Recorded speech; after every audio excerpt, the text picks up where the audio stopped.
Chapter 1. Why Marry Anyhow? Mating is as old as Eve. In fact, it is the oldest and most popular custom ever devised by mankind. Even in the most isolated tribes that explorers have uncovered on this globe, adult males pair up with females to live together as man and wife. In many areas of the world, it is true, marriages are still arranged by the elders, often at a neat financial profit to the bride's parents. Freedom of choice in mating is a newfangled idea, and in Madagascar the groom is warned at the wedding that he can beat the bride all he pleases, but if he breaks any bones or gouges any eyes, she has a perfect right to go home to mother. Yet even there, mating is popular. Though marriage is the most universal institution known to man, increasing numbers of Americans are shunning it by divorce or otherwise. About 10% of our marriageable men have become unbudgeable bachelors. The number of women who are choosing careers to marriage is soaring. Moreover, there are 1.5 million men and women in America who tried marriage and are now living apart in divorce. Many others were divorced, then remarried. Thus, why marry anyhow is today a fair question.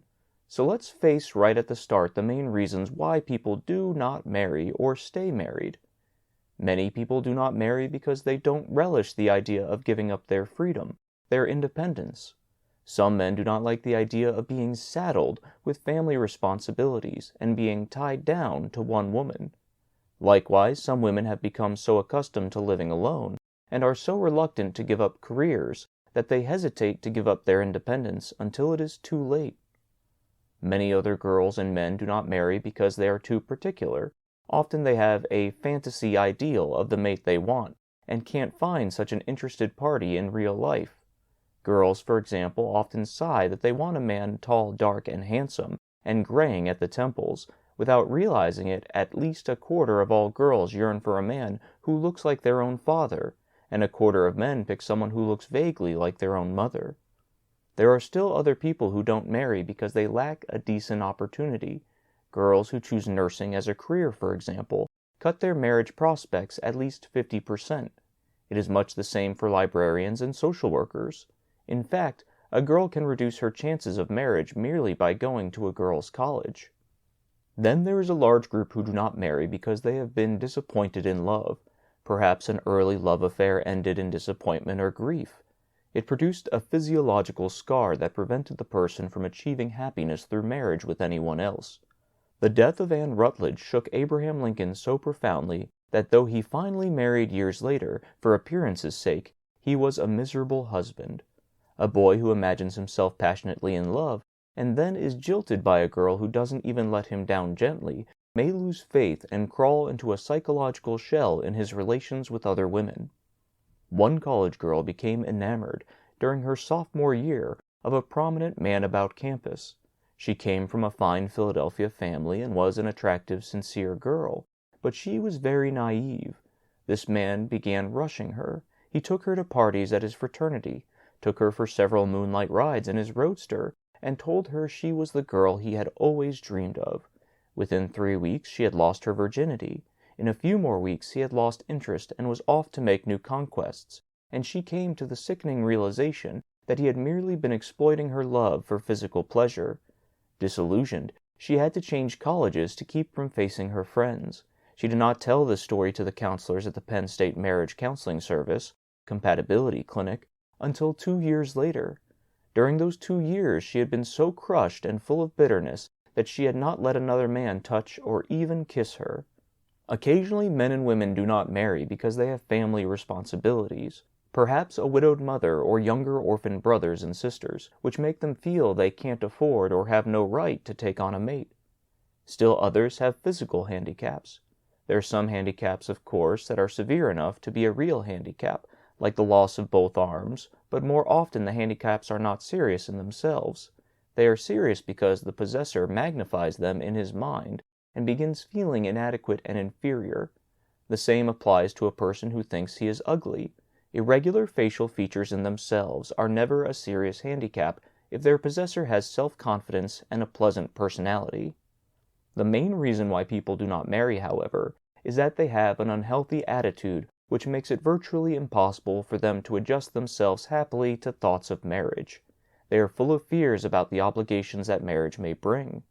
Some are too selfish, too egocentric to be able to compromise, and in marriage, as in any partnership, the partners must be able to sacrifice their private desires for the common cause.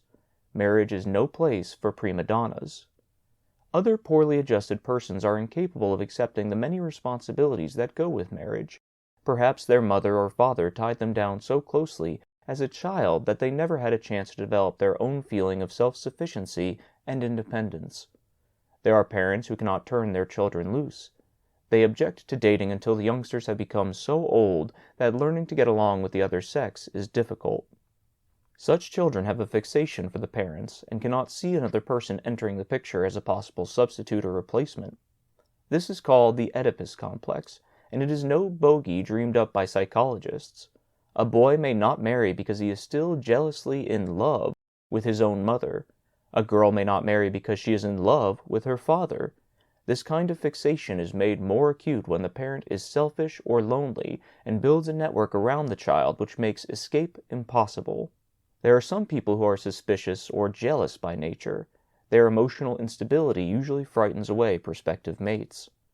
Many other people, particularly girls, have an unhealthy attitude toward marriage because they are frightened by the physical intimacies that go with marriage. A 29-year-old wife who had been married 4 years confessed recently that she dreaded the thought of physical intimacy with her husband. She had moved to another room and was in a rebellious mood. The wife unconsciously revealed a clue to her coldness when she related remarks her mother had made during her girlhood. The mother had talked of her own agonies during the girl's birth and told how the process had injured her internally. The mother had talked of physical intimacy as one of the burdens a wife has to bear. One night, when the girl had been thus conditioned, a date stopped his car on the side of the road and tried to caress her. She was terrified. Now 12 years later and formally married, she was still on guard. The war gave many young people an unhealthy attitude towards marriage. A desire for a last fling impelled many of them to promiscuous behavior that has left them with psychological scars. Some men saw so many loose women near their stations and embarkation ports, and frequently had affairs themselves with such women, that their attitude toward all women was cheapened. Other young people, both male and female, were separated so long from contact with the opposite sex that they developed, or feared that they had developed, unnatural feelings towards members of the same sex, or thought they lost the knack of making themselves seem attractive to girls or men, whichever opposite may be. A good many veterans saw so much of war and its destruction that they became cynical of human life and pessimistic about the future. This put them in an extremely poor mood to think of mating. Yet to millions of other veterans, war made marriage seem terribly attractive. After leading a shifting existence where nothing seemed real or permanent, the lasting, unchanging things in life appeared more significant than ever before. Marriage, ideally, is one of the most permanent things in life. It gives a person a chance to sink roots. This brings us to the other side of the picture, why people do marry. There are 30 million married couples in America today, and they didn't get married just because it is the customary thing to do. Marriage must have something to offer. If you doubt it, consider these facts. Married people normally live longer than single people. According to the Metropolitan Life Insurance Company report of 1937, twice as many single men from 30 to 45 die as married men in the same age bracket. For women between 30 and 65, the married women have a 10% advantage over the single women. Twice as many widowers die as do men who remain married. Fewer married people go to jail than single people. Fewer go crazy. Fewer commit suicide. These facts would certainly indicate that married people are happier, better adjusted persons than unmarried persons, despite all the tales about henpecked husbands and browbeaten wives. Then there are some very practical, hard-boiled reasons why it pays to marry. For one thing, it is cheaper for two people to live together than to live separately. It costs only 2/3 as much. By marrying, a man becomes a better employment risk. Married men usually are regarded as more steady, more trustworthy employees than single men. This is logical. Marriage exerts a stabilizing influence on most men. An employer can assume that since a married man has taken on the responsibilities of a family, he is a better risk than a man who has shown no ability to assume responsibilities.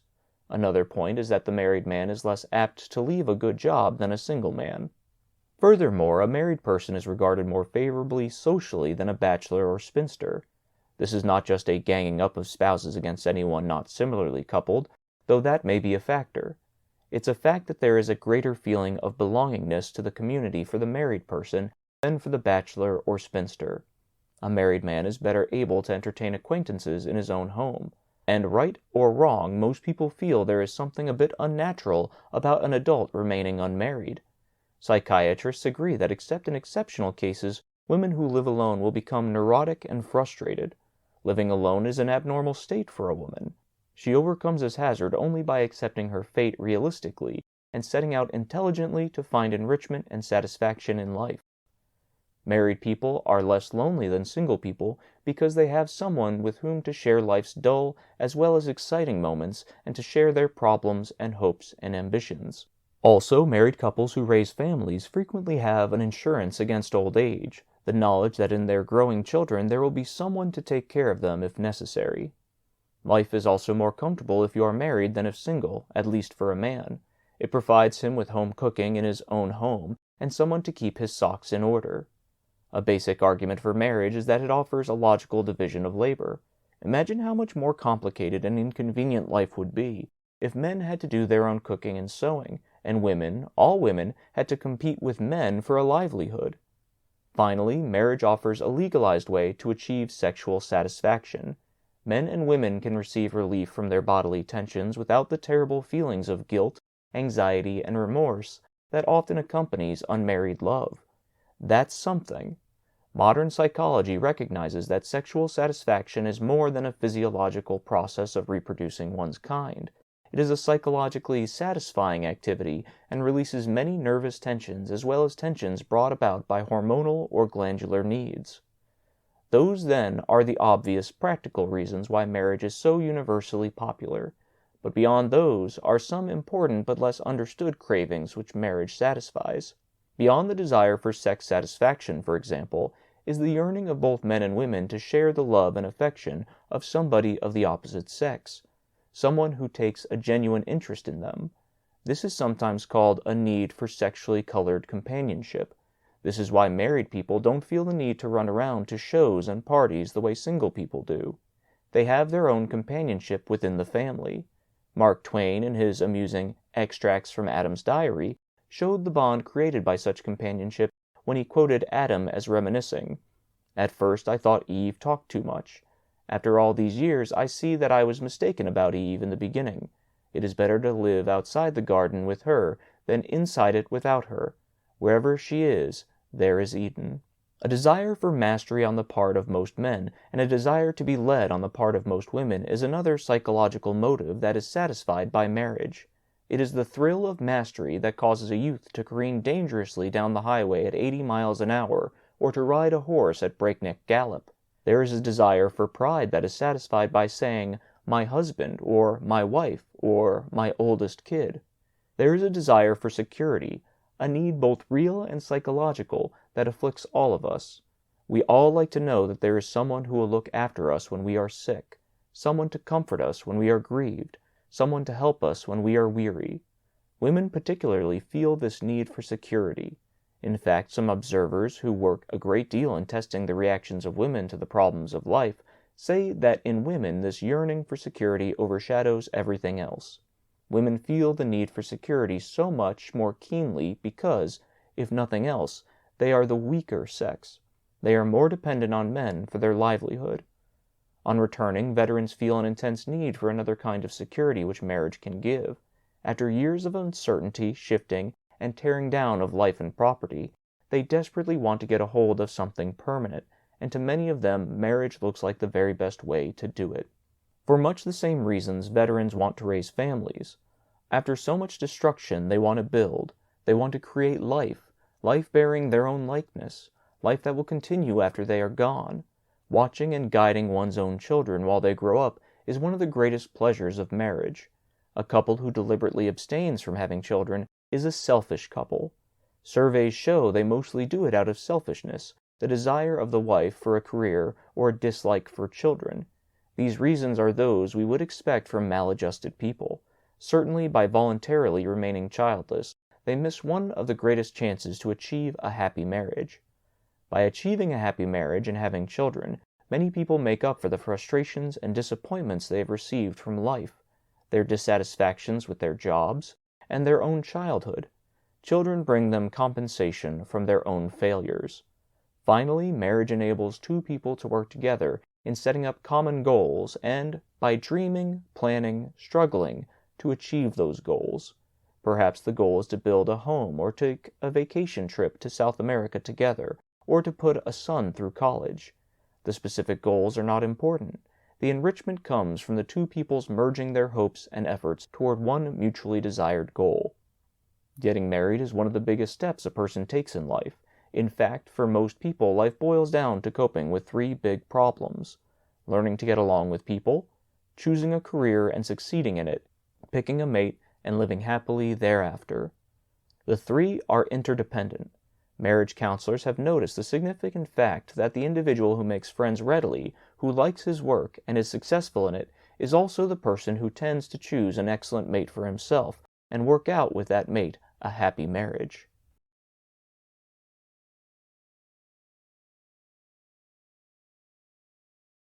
Chapter 2. Your chances of getting a mate you'll like.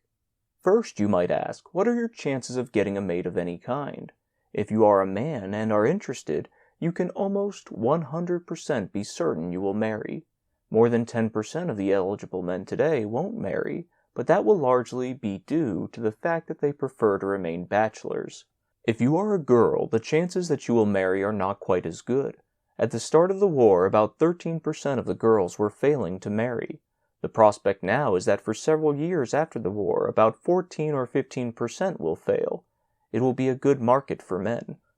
Girls in some age brackets will be hit harder than others, and we sympathize with the girls past 25 who feel they were passing the peak of the eligibility curve for marriage while many of the best male prospects were still away in the armed forces. These girls have cause for concern. The surplus of grown women over men, which is something new in our population, has been increased by war casualties, and the number of men who prefer bachelorhood is apt to increase from 10% at present to perhaps 15% because the older a single man becomes, the less he thinks about marriage. This war has created a great many old single men. It is estimated that between 2 million and 5 million of the marriageable women in America today will never marry. Sociologists are already worrying about this lost generation of our women between 20 and 35, with those in their late 20s presumably hit the hardest. You may ask when a girl reaches the peak of her eligibility for marriage. In normal years, the peak is between 19 and 21, and the curve declines markedly after the 25th birthday. Here are the chances for men and women to marry by certain ages. The odds for men show that only about 1 in 10 marries before he is 21, 1 in 3 marry at ages 21 to 25, about 3 to 10 marry between 25 and 30, and about 1 in 10 marries between 30 and 35. A factor unfavorable to the older girls past 25 is that as men become older, they tend to marry increasingly younger girls. Normally, for example, a man of 25 will marry a girl of 22, whereas a man of 31 will probably marry a girl of 25. That's why girls in the present 25 to 35 group may be hardest hit by the war. One encouraging possibility, however, is that veterans are looking for more wisdom and maturity in their brides than civilians of the same age usually do. There have been a good many reports of veterans marrying girls 5 and 10 years their senior. Idealistically, the best age for a girl to marry is from 21 to 27, and for a man from 25 to 30.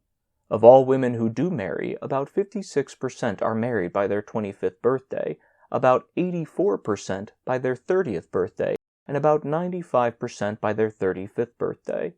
After 35, a woman has to get busy if she wants to marry. 35 is when an unmarried woman can no longer consider herself a young maid. The marriage prospects for girls today would not be quite so unfavorable if our men would all seek mates. As it is, with from 10 to 15% preferring to remain single, at least 1 million girls will not have an opportunity to marry. As far as we can gather, the reason behind this masculine perversity is that boys, unlike girls, are not indoctrinated with the idea that marriage should be one of their big goals in life. But why, you may ask, are there more eligible girls than men in America? The imbalance caused by the war is not the only reason. Here are some other reasons for the shortage of males that looms. Men die younger than women. The weaker sex is actually the tougher sex when it comes to reaching a ripe old age. Our male surplus of immigrants has been about used up. Immigration is a form of pioneering and has been considered primarily a task of men. When the flow of immigrants was heavy, it accounted for many thousands of our male surplus. Now the flow has dwindled to a trickle. America is no longer a young nation, and of course the older our population becomes, the more feminine it becomes for the reasons mentioned above. There are still more boy babies born in America than girl babies, about 105 boys per 100 girls. But because the males die faster, both by natural causes and by accidents, the males slip into the minority now after the age of 25. War affects marriage in very peculiar ways. During the initial phase of World War II, marriages increased at a spectacular rate. This probably was due to the increasing prosperity. Prosperity increases both marriages and divorces, and by the psychological incentives to mate as a result of war. These include not only the impulses to elude the draft, but the yearning of a boy to keep some visible contact with home, and the yearning of the girl to have some concrete commitment from a man when so many of them were leaving the community to go to war. By 1942, 1,800,000 marriages took place in the country, the highest number in history. Then the rate started dropping off as men became more scarce, so that by 1944, the number of marriages was only 1,440,000. In 1945, the trend was changing. Judging from events after World War I, the post-war years will see a spurt in marriages that may take the rate to nearly 2 million a year for a couple of years. But that won't change the fact that a good many girls will still not have a chance to marry. But even if you do marry, what are the chances you will get a mate you like? The answer depends a great deal on who you are. We can assure you that such mates will not come automatically. Right now, there are at least 1 million married couples who are waiting to get a divorce. Millions of other couples tolerate each other but are not happy by any standards we could apply to them. Many of the unsuccessful matches were war marriages, hastily made. A study made after the First War of marriages hastily contracted from 1916 to 1920 showed that those marriages were less happy for both men and women than those contracted before the war. Another study showed that the marriages undertaken immediately after men came back from World War I were not, on an average, as happy as they would have been normally. The same will be true for the many of the hurriedly contracted marriages in 1946 and 1947. These studies substantiate the fact that much greater likelihood of mismating exists when marriages are hastily contracted, and especially when contracted at a time of high emotional excitement. As this book is written, 1 marriage in 5 is ending in divorce, and as we get further into the post-war years, the rate will probably rise to at least 1 failure in every 4 marriages. Furthermore, if the long-range trends continue, the divorce rate will be 1 divorce for every 2 marriages by 1975. Hollywood stars and physicians in some states are already close to that rate. That's pretty depressing to contemplate when you consider that 15 years ago, the rate was 1 failure in 14 marriages. Perhaps the one encouraging aspect of the growing male shortage is that it may slow down the divorce rate. Divorces occur most frequently when men are plentiful. When men are scarce, women tend to hang on to what they have and need to be provoked before they will fly off to Reno. Why is the divorce rate rising at such an ominous rate? Admittedly, there are deeper reasons than the war for the trend. Civilization is becoming more complex, puts greater strains and stresses on marriage. Unhappy married couples are not held together as much as they used to be by fears inspired by hell and damnation religion. Our movies and soap operas present marriage in a fantastically unreal light. Finally, it seems that our standards for marriage happiness are now so low that people assume a couple is happy as long as the husband doesn't beat his wife openly. You may be interested to know that all the trends indicate that more divorced men remarry than do divorced women. In spite of the fact that each divorce separates a couple, In 1940, there were twice as many feminine divorcees who had not remarried as there were unmarried male divorces.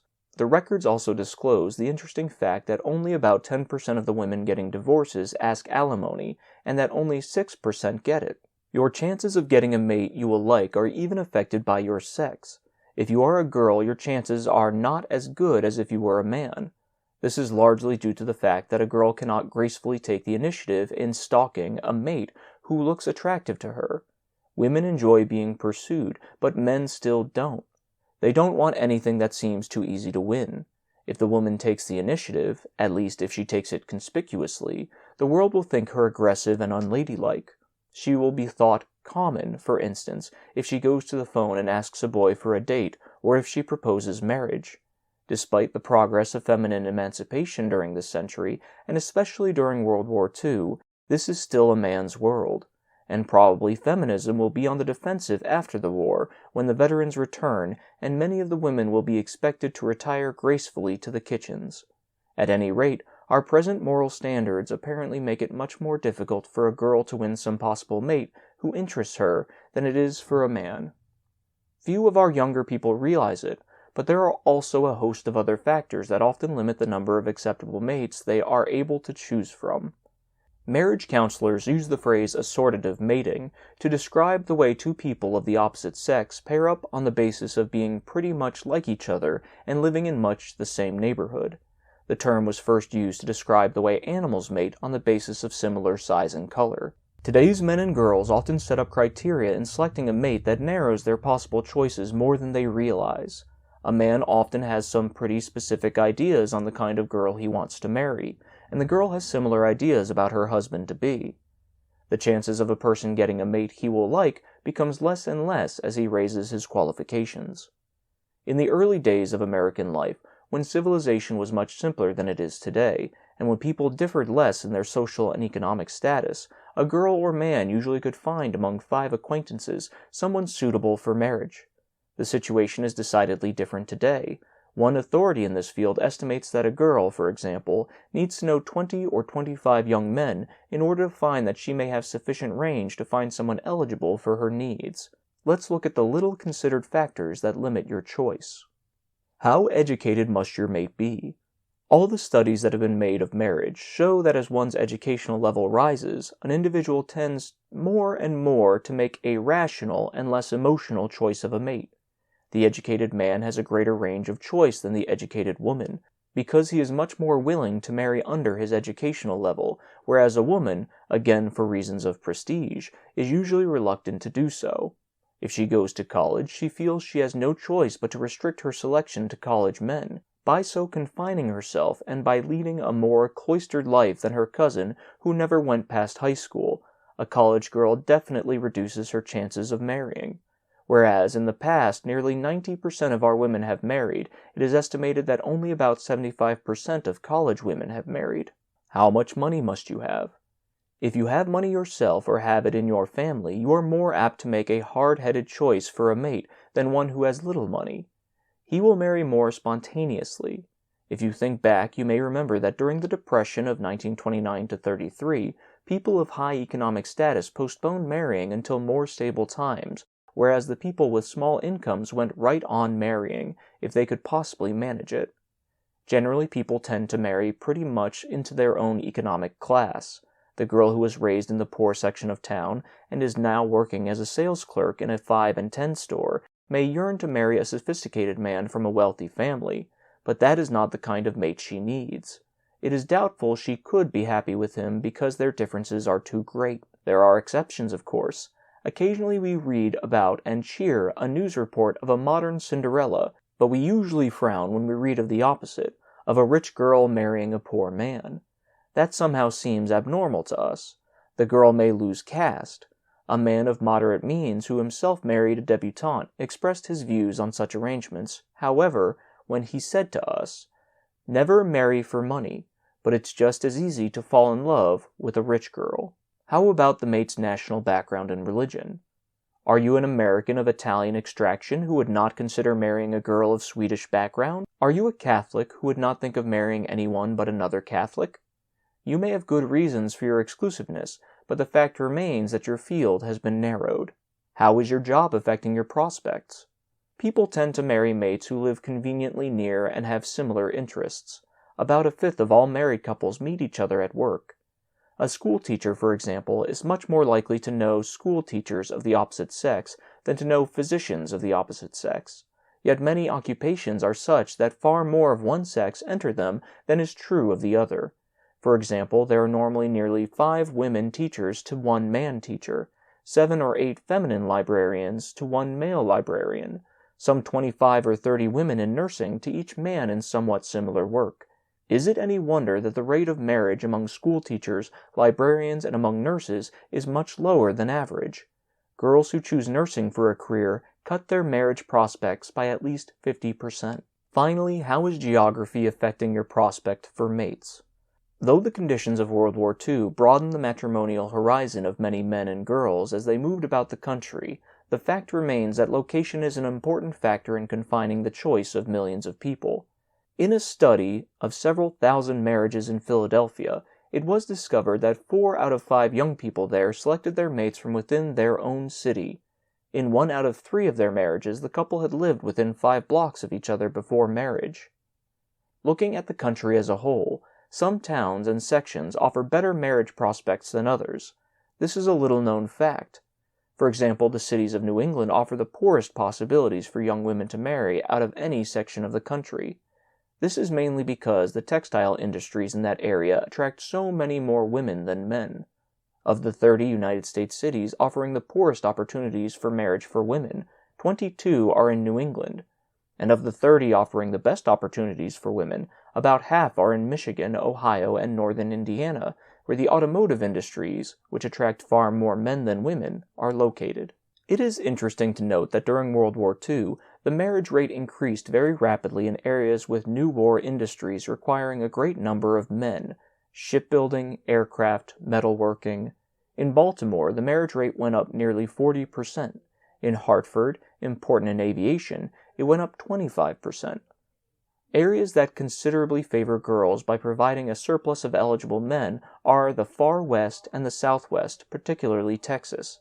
The deep south is much less favorable. Where does your state stand on the ratio of eligible men to eligible women?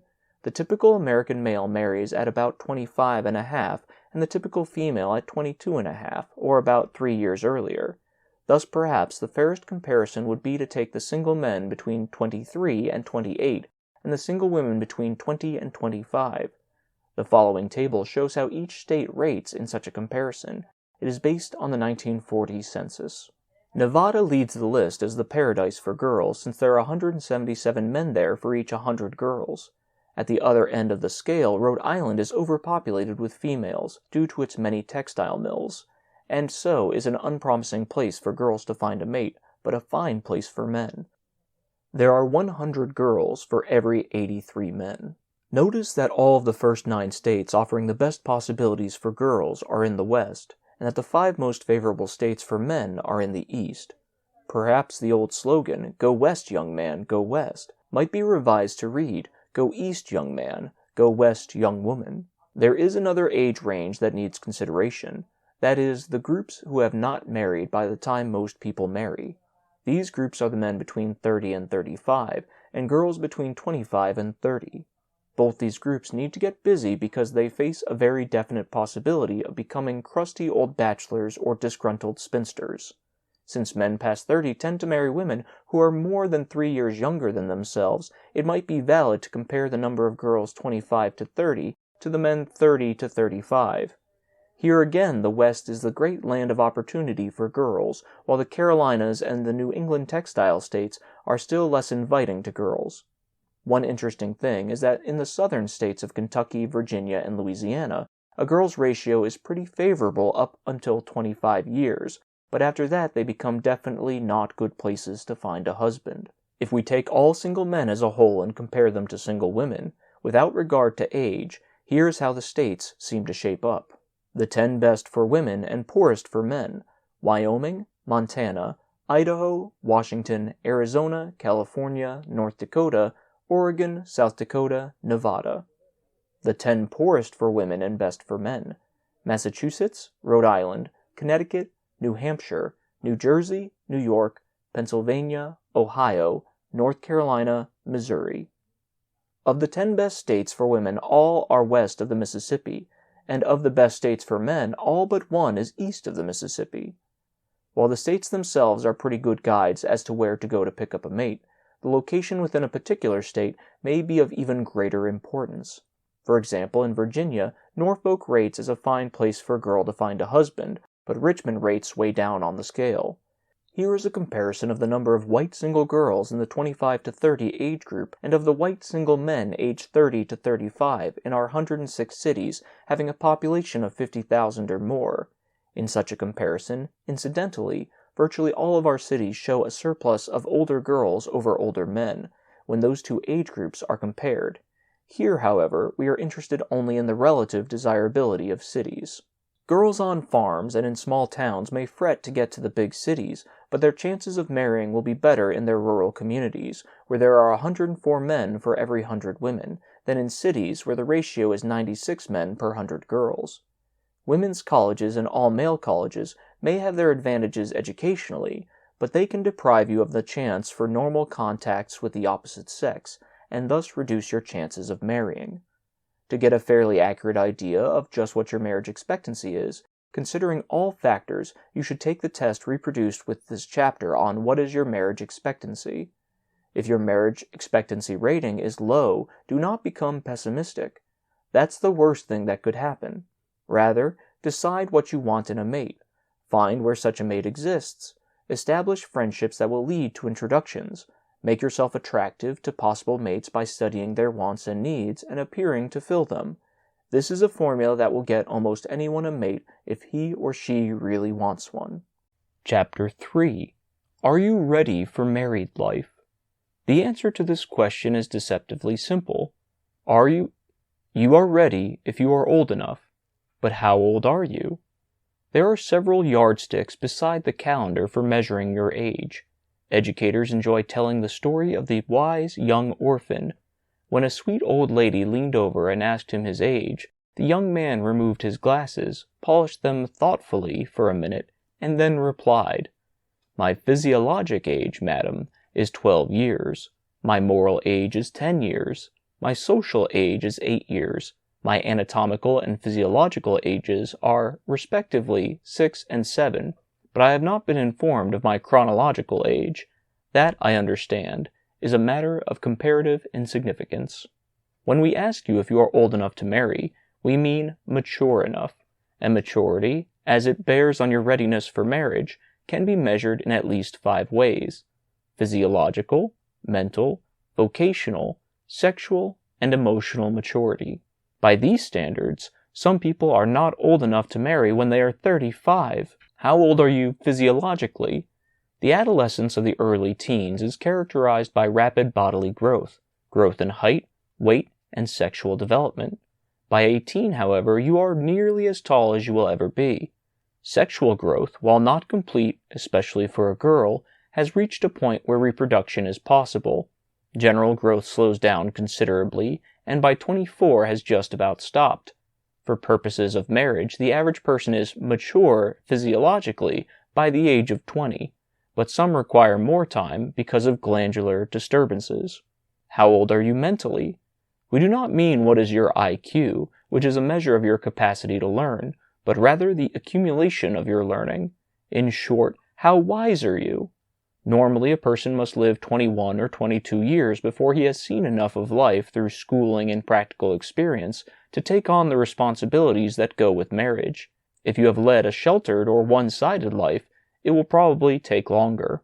How old are you vocationally? A man certainly is not mature until he has established that he can earn a living. A college degree, a license to practice medicine, to teach, or to practice barbering are not enough. There must be a successful work record, and that cannot be present until a person has used his vocational knowledge to make a living for a period of not less than 1 year. Once it was thought that girls needed no special training vocationally, but that notion is pretty well outdated now. Modern women like to feel independent, and frequently their ability to earn money is called into use. Perhaps the husband is a disabled war veteran. or perhaps the wife feels she needs a career to earn money. At the least, the girl entering marriage should already be capable of managing a home, and that requires skill and knowledge that can't be learned in a nightclub. Since some occupations require many more years of education and training than others, vocational maturity can fall anywhere between 18 and 26, but for most people it doesn't come until about the age of 22. How old are you sexually? Sexual maturity implies far more than the ability to beget or bear a child. Most morons can do this. Sexual maturity is largely determined by childhood. It is something most people either have or don't. A youngster who was reared by parents who were well-balanced emotionally, who were ready listeners to his problems, who explained comprehensively the magic and mystery of sex functions to him, will usually be ready to face the problems of sexual adolescence. During adolescence, he will be subjected to many strains. He will undergo many glandular changes and begin to have sexual capacity. The reproductive apparatus approaches maturity between the ages of 12 and 14. The boy has emissions. The girl begins to menstruate. Both often are disturbed, or even frightened by these new functions, unless the parent has been wise enough to prepare them for the changes. During adolescence, they start dating, which at first is done self-consciously and awkwardly. Their state of mind is made more nervous if the parents tease or ridicule these first steps in courting. When the boy and girl emerge from adolescence at the age of 18, they have achieved sexual maturity if all has gone well. If so, there is freedom from repression and inhibitions concerning sex. There is no disgust or aversion as far as sex is concerned. Likewise, there is no abnormal curiosity or longing for sexual information or experience. He or she may still be shy or self-conscious at first when in the presence of someone of the opposite sex, but both soon get over it when they find activities to share. This is normally easy because by 18, youngsters have acquired skill in dancing, card playing, sports, hobbies, and conversing. If by 18 or 20, a person hasn't acquired sexual maturity in the sense described, it might be a good idea to consult a marriage counseling bureau, a college psychoeducational clinic, a psychologist, or some other person trained in helping normal people achieve normal adjustments. How old are you emotionally? This is by far the most significant of all your ages in determining your readiness to marry. Most of the research on marriage indicates that people who lack emotional maturity rarely achieve a happy marriage. What is emotional maturity, you may ask? It's a state of mind that includes ability to get along with people, ability to find satisfaction and reward in work, ability to recognize and solve problems which involve your relations with others, and finally it includes freedom from instability and neuroticism. As in sexual maturity, which is closely related to emotional maturity, the first 10 years of life are apparently the most important in determining if you will be emotionally stable. Certainly by the age of 18, a person should have a pretty firm hold on his emotions. If he has not acquired such balance by 21 or 22, the outlook is not too promising, and he should deliberately set out to achieve better control of himself. A stenographer of 24 came to the Penn State Marriage Counseling Service for advice after she had had a dozen promiscuous affairs with men. She came from a broken home where her parents had taken only an erratic interest in her, and she showed serious signs of emotional instability, as do virtually all promiscuous girls and men. Here is the verbatim report that was written on Sandra. It provides a classic picture of emotional instability. Sandra feels inferior, does many unconventional things, has few standards or ideals.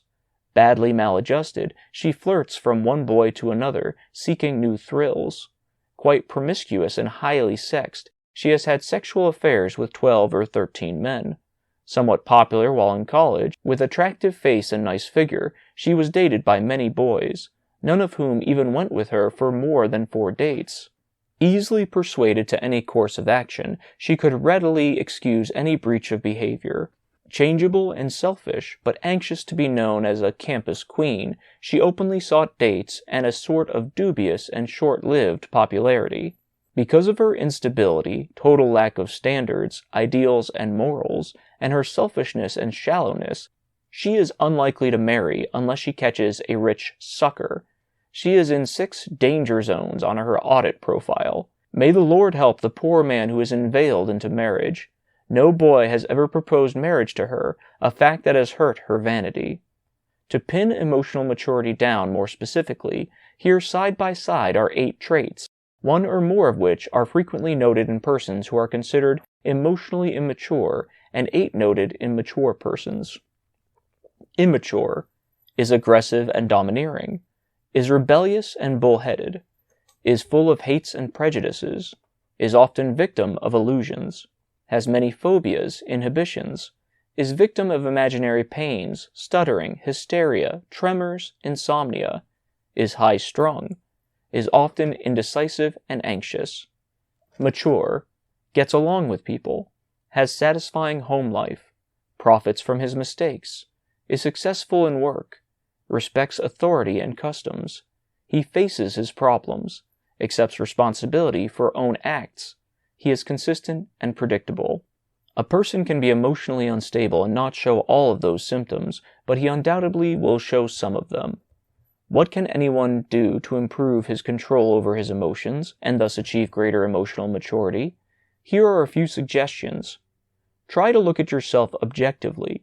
Try to do so especially in connection with your relations to others.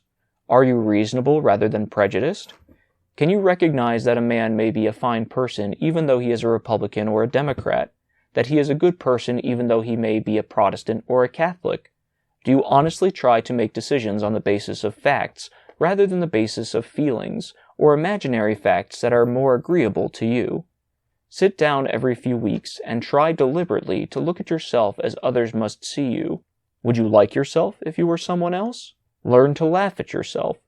The person who can laugh at himself or who can laugh at the things he loves and continue to love them is the person who is most likely to have insight into himself. And that insight is important in emotional maturity. If you have a sense of the ridiculous, you can see fun in many of your own activities, and in doing so are able to relax and feel happy. You learn to laugh at your troubles, yet at the same time do your best to improve the situation. This ability to see the ridiculous side acts as a cushion and helps you maintain your stability, even when things are most exasperating. Set up a confidential relationship with some other person. Telling your problems to another person helps you define the problem in your own mind. It furnishes relief from the tensions you have built up, and it brings another person's point of view into the picture. One of the biggest single values in marriage is the fact that it provides husband and wife with a confidant in each other, and gives them the confidential relationship that is so important to mental integration. Seek work that satisfies you. Nothing will prevent you from getting a hold on your emotions more than being confined every day to work that is disagreeable to you. If you find it is uninteresting or doesn't challenge you or doesn't offer any opportunity as a stepping stone to more challenging work, change jobs. But do it intelligently, because the person who is a frequent job jumper is not a good marriage risk. Recently we talked to a man who is 44 years of age. He had been divorced once and is now unhappily living with a second wife, wants to divorce her and marry a third woman. His job record shows that he has held 39 different jobs in his life. Is it any wonder that he is unlikely to find happiness or stability in life? He does not know what he wants, can't learn from experience, and is pursuing a will-o'-the-wisp. When you have a problem, face it squarely. Define the problem, get all the facts, and line up alternative solutions in case the first course isn't successful. Many people seem incapable of defining their problems. When they are faced with a frustrating situation, they are frequently unable to vary their attack upon it. When a girl can't get her way, she cries. Crying may bring her some reduction of tension, but it does not solve the problem. The emotionally mature person can keep his head, figure out something to do, but the immature person gives up or cries or gets drunk. We have devoted so much more space to your emotional age than to the other 4 ages, physiological, mental, vocational, and sexual, because it is so fundamental to marriage success. If you find after reading this chapter you want to know more about developing your own maturity, you will find further suggestions in the chapters Getting Along with the Other Sex, Attracting the One You Want, and Crucial Traits for Marriage Happiness. When all the 5 ages are taken into consideration, it would seem that a girl should not consider marriage until she is at least 19 or 20, and the man should not before he is 21 or 22. Those are minimum ages for normal men and girls. Those who develop slower than average in any of the 5 ages should try to wait a year or 2 longer before deciding about marriage. Are you old enough to marry? Your chronological age is not as important as some of your other ages in determining whether you are ready for marriage. The informal check below may give you a rough idea of your maturity for marriage. Physiological maturity. Are you 20 years old or older? Are you in good general health? As far as you know, is your glandular balance normal? Mental maturity. Did you finish the 8th grade without repeating more than 1 grade? Do you read the news daily? By age 20, had you completed at least 2 years of college or earned your own living for 2 years? Vocational maturity.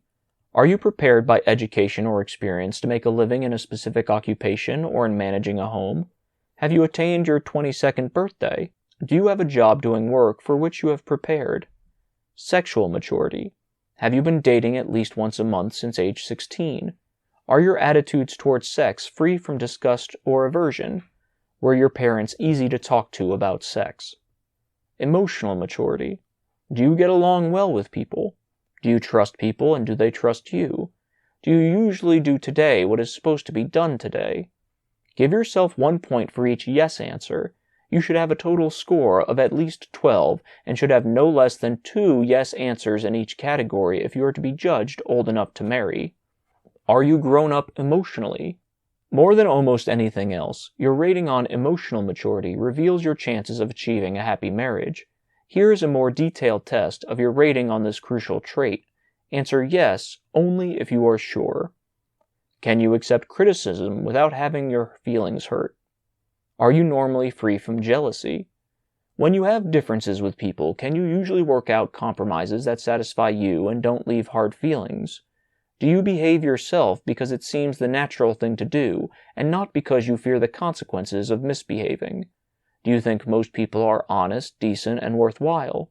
Are you happy most of the time and free from violent emotional outbursts? Before beginning a new project or making a final decision, do you honestly weigh the arguments for and against it? Can you be away from the place you live for a month without getting homesick? Do you willingly abide by established authority and the customs of your community? Can you make your own personal decisions without depending on friends and relatives to help you make up your mind? Are you free from vague aches, nail-biting, flustered stammering? Can you postpone something you want to do now in order to have greater enjoyment later? Are you living zestfully in the present instead of bragging about past deeds? Do you go to sleep easily and normally slumber without nightmares? Do you get along well with your parents, relatives, and close friends? When things go wrong, do you find the cause and correct it instead of blaming others or lamenting your bad breaks? Are you living up to the responsibilities which go along with the privileges given to you? Have you friends among both sexes, some older and some younger than you are? If you honestly answered yes to 14 of these or more, you are more mature emotionally than the average person. If you answered yes to 16 or more, you should have an exceptionally good chance for a happy marriage. Chapter 4. Is it love or infatuation? Love is unquestionably the most abused word in the English language. People love puppies, or they love ice cream. Women commonly close their letters to acquaintances with the word love, as do all relatives when they write to one another. Boys trying to get a kiss from their girlfriends mumble something about love. That's to make the giving easier for the girl. Then there are different kinds of genuine love. A mother loves her 2-year-old baby just as wholeheartedly as she loves her husband, and she loves her husband now just as much as she did as a girl 8 years ago when she fell in love with him. But the love is different. She was more misty-eyed then. She didn't realize it, but the earlier love was heavily flavored by sexual attraction. Now sex is still present in her regard for her husband, but the bond is primarily a deep feeling of comradeship. And with the baby, of course, true sexual feelings are not involved at all. In all 3 of the cases, however, she had developed a deep concern for the welfare of the loved one, and in all 3 of the cases the loved one had similar feelings of attachment to her. Right here you have the gist of true love, whether parental, conjugal, or romantic. Still, it is often difficult to know if your love is the real thing. 2 out of 5 of the girls who come to the Penn State Marriage Counseling Service for advice about their affairs think they are in love, but aren't sure. One girl was really confused. She reported that she was terribly in love with two different men at the college. One was on the basketball team. The other played in a campus orchestra. She did not know which one she loved the more and wanted to be told which to choose. Tests soon established beyond a doubt that she had the warmest kind of physical feeling for both men, but the tests also showed that she was primarily fascinated by them as catches. She wasn't actually in love with either, and was so informed. She was the victim of double infatuation. How can you tell love from infatuation? Dr. Henry Bowman of Stevens College offers these points of distinction. Infatuation may come suddenly, but love takes time. Infatuation can be based on one or two traits, usually including sex appeal, whereas love is based on many traits. In infatuation, the person is in love with love, whereas in love, the person is in love with another person. In infatuation, the other person is thought of as a separate entity and employed for self-gratification. In real love, there is a feeling of identity with the other person. Infatuation produces feelings of insecurity and wishful thinking, whereas love produces a sense of security. In infatuation, you suffer loss of ambition, appetite, etc., whereas in love, you work and plan to please the other person. The physical element is much more important in infatuation than in love. Infatuation may change quickly, but love lasts. In general, you can be sure that it is really love if it has developed over a period of time, rather if it comes all of a sudden. But you may ask, how about those couples who are meant for each other and fell in love at first sight? Both are nice romantic notions, but both have little validity in fact. There is no one person in the world for anyone.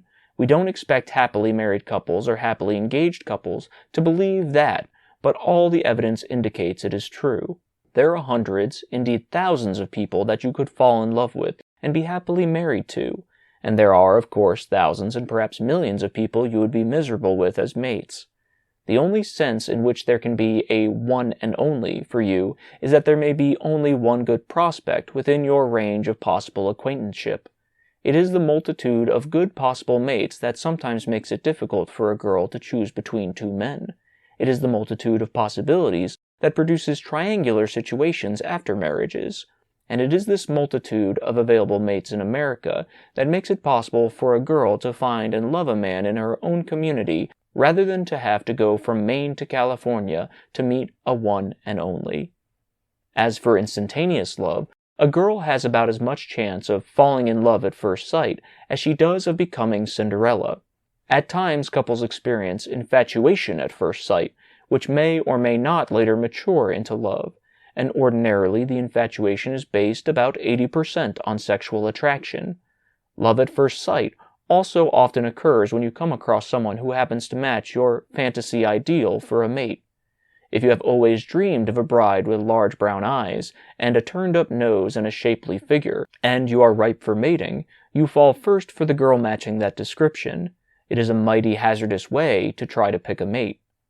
Other people think they fall in love at first sight because they are desperately anxious to have someone to hold to and clutch at the first person who comes along. They suffer from feelings of insecurity. This was particularly true of girls during the war.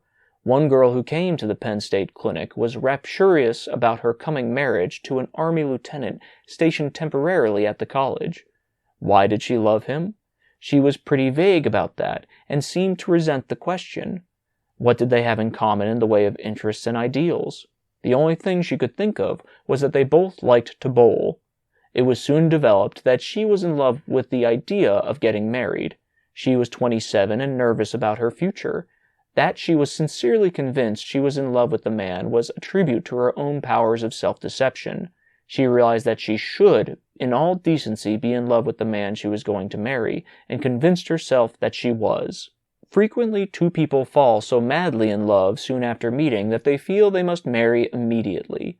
This tendency is so well known that most marriage counselors rightfully question if a state of true love exists when the two people feel they will die if they don't get married tomorrow or next week. Real love can wait. It can make sacrifices. It is not something that has to be rushed. The more urgent the desire to get married immediately, the greater the likelihood that it is infatuation, and that the infatuation may die out as abruptly as it sprang into being. But why, you may ask, is love at first sight so improbable? Why can't you fall in love as easily, immediately as you can after weeks of knowing each other? Here we get to the essence of love, which Webster's dictionary defines as desire for and earnest effort to promote the welfare of another. Love is not a trap you fall into. It is a state of respect for and comradeship with another that is developed from the fact that you both have similar tastes, ideals, and yearnings. Such comradeship cannot come as a result of one date. Cynics have said that love is of all feelings the most egoistic and consequently is, when crossed, the least genuous.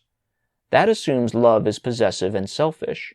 Genuine love, as we understand it today, is the medium through which the fullest development of the personalities of a man and woman may take place, and involves a keen desire for the welfare of the loved person.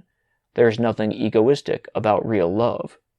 Here, briefly, are some conditions that are usually present before love can develop. The two persons have had experience together that have caused each to react favorably to the other. They have each found present in the other qualities, standards, and ideals which they admire. Their sexual feelings have been so favorably conditioned, without their realizing it, that they find great pleasure just in being in each other's presence. Each one in some way fulfills some of the motives that are of importance to the other, such as desire for social approval, or, with a man, mastery. There are many people for whom it is utterly impossible to fall in love. For a few, this is due to physical inadequacy, but to most it is a result of unfavorable conditioning that has made them selfish or afraid of contact with the opposite sex. How does a person get the ability to fall in love? From a physical standpoint, certain hormones pour into the bloodstream of a man or woman past puberty that create sexual tension, but that only starts to explain the complexity of the love relationship. Your ability to fall in love depends, for the most part, on your own previous experience as far back as childhood. In the beginning, for example, your mother met all your needs. Every time you cried, your mother rushed to you, to feed you, to give you a drink, to change your diaper, or to remove a pin that was sticking in you. Gradually, in your mind, the mother becomes associated with everything pleasant, with eating, the relief of thirst, the elimination of pain. You probably became attached to her with a depth of love and affection that lasted for many years. Similarly, your mother received pleasure from hearing your coos when she gave you relief from pain. She received the approval of your father for bearing you, and the admiring comments on you from the neighbors, and she satisfied her motive of mastery by having something, you, under her control. Her love deepened for you.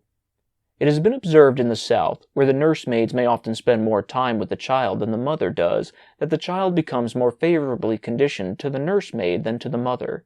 That illustrates that love is a learned process. As you grew older and began playing with children, you learned to like those whom playing was fun, and you learned to dislike those where your association was marked only by dissatisfaction and unpleasantness. Similarly, if your associations with those of the opposite sex were all marked by unpleasantness and nervous tension, you tended to stick to those of your own sex, but if they were marked with pleasure, you turned more and more to the other sex. Even the appearance of the girl that a young man likes is due to pleasant associations with other persons who had one or more of the characteristics that his girl has. It is not just accident that our girls are more likely to fall in love with boys who have characteristics resembling their own fathers than they are with boys who don't. Similarly, a boy is more likely to fall in love with a girl who resembles his own mother than with a girl who doesn't. If your early life has been marked by strife in the home and tension in your relation with people your own age, then you have been poorly conditioned for the comradeship married love can provide, and you probably will have the greatest difficulty finding happiness in marriage. But if your relationships with people have been relatively serene, you will find it easy to learn to love someone of the opposite sex. You will find that when you do certain things, you receive approval by way of happy smiles and rewards. Gradually, you learn to put your best foot forward. You and your date both are conditioned to be on your best behavior, and if you have many things in common, develop a deep friendship with each other. Then, if the conditioning during the friendship is quite favorable, your mutual feeling of appreciation and affection for each other grows and finally ripens into love. There you have it. In your love for each other, you will both gradually become sexually vibrant, and you both will begin to feel a need for sexual expression through each other. As this need becomes increasingly strong, you both begin to think of engagement and marriage. Ideally, when your need for each other becomes so strong that it can no longer be denied, you are married. Are you really in love? The first thing many counselors like to find out when people come to them about the possibility of marrying is to find out whether they are actually in love. Here are some questions which quickly disclose whether a person is afflicted with the real thing or is just infatuated by good looks and sex appeal. Answer each question truthfully regardless of what you think the correct answer should be. Do you have a great number of things that you like to do together? Do you have a feeling of pride when you compare your friend to any other you have known? Do you feel you need to apologize for certain things about him? Do you suffer from a feeling of unrest when away from him or her? Have you a strong desire to please him or her, and are you quite glad to give way on your own preferences? Do you have any difficulty carrying on a conversation with each other? Even when you quarrel, do you still enjoy being together? Do you actually want to marry this person? Would you be afraid to trust him or her in the presence of another attractive person of your own sex for an evening? Does he or she have the qualities you would like to have in your children? Do your friends and associates mostly admire this person and thinks he or she would be a good match for you? Do you ever wonder if he or she is faithful? Do your parents think you are in love? They are very discerning about such things. Have you started planning, at least in your own mind, what kind of wedding, children, and home you will have? Are you conscious of being jealous of him or her? Is this person attractive to you not only in appearance, but in the way he talks, acts, and thinks? Do you approve generally of each other's friends? Do you wonder if he or she is being sincere in what he tells you? Do you have a wealth of things to discuss and do together? When outside trouble develops for one of you, does the crisis tend to pull you together rather than apart? Are there many things on which you disagree? Do you find that in thinking of the future, it is always in terms of two rather than of yourself alone? Can you imagine how he or she will appear at 40 and still feel as deeply attached to him as before? Do you have serious doubts about your love for him?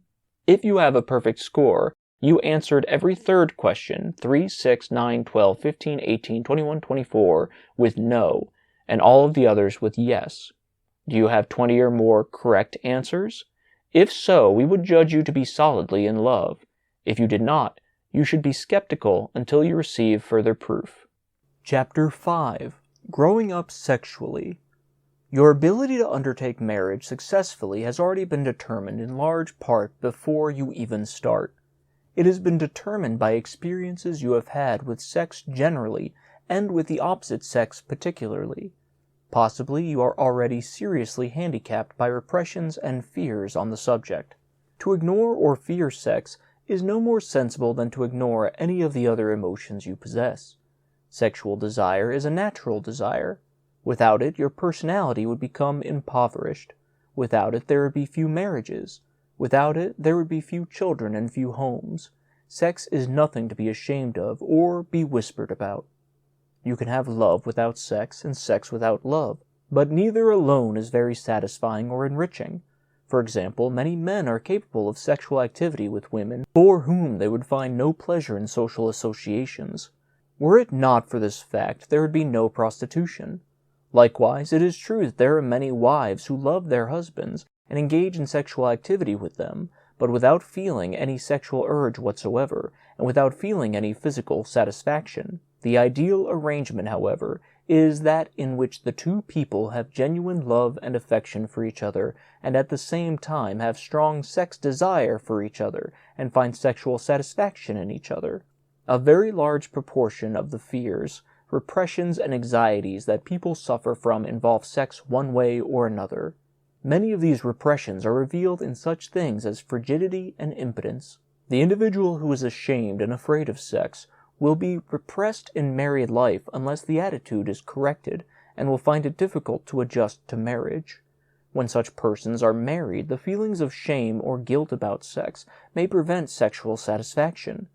This lack of satisfaction and the tension that goes with it may produce nervousness, aches and pains, and even nervous breakdowns. Many married people, particularly wives, suffer from repression.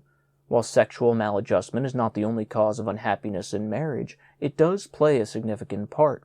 It is estimated that 1/5 of all married people turn to masturbation as one of the ways to reduce the sexual tensions not satisfied through intimate relationships with the mate. How do these so-called repressions develop? Where do we learn about sex? Our sex experiences, whether good or bad, started when we were babies. We reacted in a favorable way to the fondling, caressing, and other skin stimulation of our mothers. Love and affection came to be associated in our minds with fondling and stroking. Sometimes, as the baby grows older, the parent lavishes too much attention on the child, because the mother is hungry for affection which is not forthcoming from her husband. This excessive love conditioning may cause the child to become intensely attached to the mother and makes it difficult for the child to break away as it grows up. Not only this, but in addition, the excessive fondling and favorable attention may cause the child to have an excessive desire for sympathy and social approval. Ergo, we have a spoiled child. This spoiled child grows up feeling very sorry for himself and insecure when he is not receiving sympathy. In marriage, he or she becomes quite possessive because he or she wants to be the constant center of attention. But to get back to when you were a growing child, many of the feelings of guilt, shame, or fear that people suffer from concerning sex begin then. Perhaps the child is detected in the act of exploring his sex organs. It is probably normal curiosity, but the parents punish him so severely that the child feels exceedingly guilty about it. Perhaps the child hears a 4-letter Anglo-Saxon word. Proud of this new acquisition, he comes home and uses it with his parents. The parents are dumbfounded, show their intense disapproval, and may wash the child's mouth out with soap. Or perhaps the child asks how babies are made, and the parent may rebuff the child or act so mysterious that the child concludes he has done something for which he should be ashamed. On the other hand, if as a child you had a confidential relationship with your parents and found that when you took such problems to them, they would try to give you answers you could comprehend, you developed a normal, healthy attitude towards sex. Repression usually occurs only when something happens to us for which we feel ashamed or guilty or fearful. It would seem to us that no child should be permitted to reach the age of 5 or 6 without knowing where babies come from. It furthermore seems to us that no child should reach the age of 10 without knowing what produces or causes babies. Now we come to the period that affected you most profoundly in your sexual development, puberty. Can you remember how your life and body were changed from the time you were 12 to 14? That is, when you were first endowed with sexual capacity. Whether you were a boy or girl, your sex glands, gonads, began pouring their hormones into the bloodstream in great quantities. Perhaps you did not realize it at the time, but you began feeling more tense, more energetic, and began exhibiting what might be called animal spirits. Farmers shake their heads sadly at their youngsters during this period, and resign themselves to the fact that the youths won't be over Fool's Hill until they are 16. It probably was during your early teens that you had your first great love affair, if you were normal. Puppy love is one of the sweetest loves that one ever has.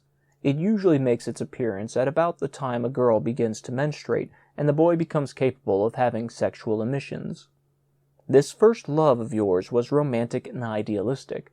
Probably you fell in love with a girl in the next aisle, passed notes to her and picked flowers on the way to school for her. You walked home together after school, and if you did manage to conquer your embarrassment and kiss, it is a kiss you will never forget. You did not realize that those hormones pulsing through your body were responsible for this crush, and did not realize why you were more tense and energetic. To reduce the tension, though, you looked at each other, and something about your past conditioning made each of you find something appealing in the other. Sometimes these first loves endure, but more likely you are soon both in love with new flames that suddenly appeared more appealing. Puppy love, you see, is an early version of infatuation. As a child, your sexual feelings were diffused over the body's surface, but with puberty, those feelings came more and more to be localized in certain sensitive areas of the body, called erogenous zones, if you had normal contacts with the other sex. In the case of girls whose contact with sex is carefully guarded, however, it is quite possible that sex desire may remain diffused until marriage and the loss of virginity. The appearance of the menstrual discharge can be a profoundly frightening event for a girl unless she has been prepared to expect it. Often it marks the beginning of fears that carry over even into marriage. Take the case of Alice, a school superintendent's daughter who was reared in a stern atmosphere of morality. When she asked where babies came from, her mother first rebuked her, and when she persisted in inquiring, the mother said they were brought in the medical bags of physicians. When she reached the age of menstruation, for which her mother had not prepared her, she thought a terrible calamity had befallen her. She naively believed for several months that she was having a baby. Later, the only information she ever acquired on sex was through bull sessions with other girls at college, and there the information was misleading. She was fearful of sex, and when, during her freshman year, a boy tried to kiss her, she reacted very strongly. She felt that she must not be a nice girl, or a boy would not think of trying to kiss her. Her mother had told her that nice girls do not kiss boys. Today, Alice is 29 and still not married. Furthermore, she seems like a very poor prospect. She has reacted frigidly to all overtures of grown men to kiss her, even though she feels she should marry. To her, sex is an animal passion, and its only rightful function is reproduction. She has so many repressions about sex that she cannot act normally in the presence of someone of the opposite sex. Here is how the repressions operate with Alice. She does her best not to think about sex. She avoids situations or circumstances that would involve sex by staying away from people of the opposite sex, by not going to dances, and by refraining from doing things that would in any way bring sex to mind. Her life is a desperate hide-and-seek with sex. Furthermore, her repression is so effective that she won't even admit that a sexual problem exists for her. Sometimes direct fear conditioning may occur. In one girl who was referred to the Penn State Clinic, there was an intense fear of being with well-educated people. When all the facts were learned, it was discovered that in her early teens, the girl had been detected masturbating by her mother. To frighten her out of the habit, the mother told her that such a practice would change her facial appearance so much that any educated person looking at her would know she was a masturbator. The girl, already ashamed of her habit, felt so much guilt that she started avoiding anyone who had a college education because she believed such people could see her secret in her face. It took many months of treatment to get her to the place where she could associate with college people with ease. It is our opinion that much of the sexual maladjustment of the world is brought about by parents giving their children the impression that sex is shameful, disgusting, fearful, or nasty. One young man came into the psychological clinic complaining of severe indigestion, heartburn, and excruciating stomach pains. When asked what he thought the trouble was, he said it probably was caused by his habit of drinking a couple of beers 3 to 4 times a week. He had made many efforts to stop drinking the beer, but in vain. The companionship of the other young men with whom he drank, the feeling of tension reduction that he felt while drinking, the partial release of some of his inhibitions under alcohol, all prevented him from breaking the habit. He had never been drunk, yet he was sure that the half-dozen glasses of beer a week were causing his stomach trouble and would ultimately lead to ulcers or cancer. In working with this young man, it was found that he had begun masturbating in adolescence. His father had discovered this and had severely denounced him for the practice. The boy could not or did not give up masturbation and was in constant fear that he would go insane because his father told him that continued masturbation always leads to insanity. In reading an old-fashioned book on sex which his father had given him, the boy ran across a statement to the effect that alcohol weakened the sex drive. He was so anxious to reduce his own drive for fear of insanity that he began drinking beer habitually. He was so sure the alcohol was reducing his sex drive that he stopped masturbating. Actually, of course, the sex drive was still present, and his repression and anxiety were transferred from masturbating to beer drinking, with the physical symptoms already described. By helping the young man understand how he had become unfavorably conditioned to masturbation, which, while an inferior or substitute adjustment, is a natural act, he lost all of his stomach symptoms and gained a wholesome attitude about sex. How can sexual inhibitions and repressions be unlearned? The best thing to do, of course, is to consult a good clinical psychologist or competent psychiatrist. Extensive psychotherapy may be needed, but here are some things that an individual can do that may help. Develop a friendly, confidential relationship with some other person who can be trusted, and bit by bit, unburden yourself of your fears, anxieties, problems, and frustrations. Simply getting things out of one's system brings tension release. Not only that, but as one talks about his problems and feelings towards them, he begins to define the problem and see possibilities of attacking and solving the problem himself, and the friend may have some helpful suggestions. Deliberately associate with people of the opposite sex as much as possible if repression is present. Gradually, this will help reduce tensions as you become used to them, and if the conditioning is favorable, you may achieve wholesome and normal reactions to the opposite sex. Acquire adequate information about sexual behavior. Good books are available today in the field of sex. Note bibliography in the back of this book. Even bull sessions can be helpful, though much of the information you will hear may be erroneous or inadequate. The freedom of expression in the sessions and the opportunity to talk help one feel less repressed and more natural when sexual matters come up. All young unmarried people should realize that the sexual emotion is just as much a hunger as a hunger for food, and that in marriage their personality is enriched when the sexual hunger is satisfied. While all this association with the opposite sex is going on, the girl or young man is learning what kind of mate he wants in a marriage. It is only through these experiences, starting with puppy love, that they begin to set standards and qualifications of the persons they would like to marry. The typical boy or girl needs to date a good many persons before they know the kind they would like to have as a mate, to decide upon the minimum standards they wish. In going with one girl, the boy learns to appreciate music and decides he wants a wife who can play the piano.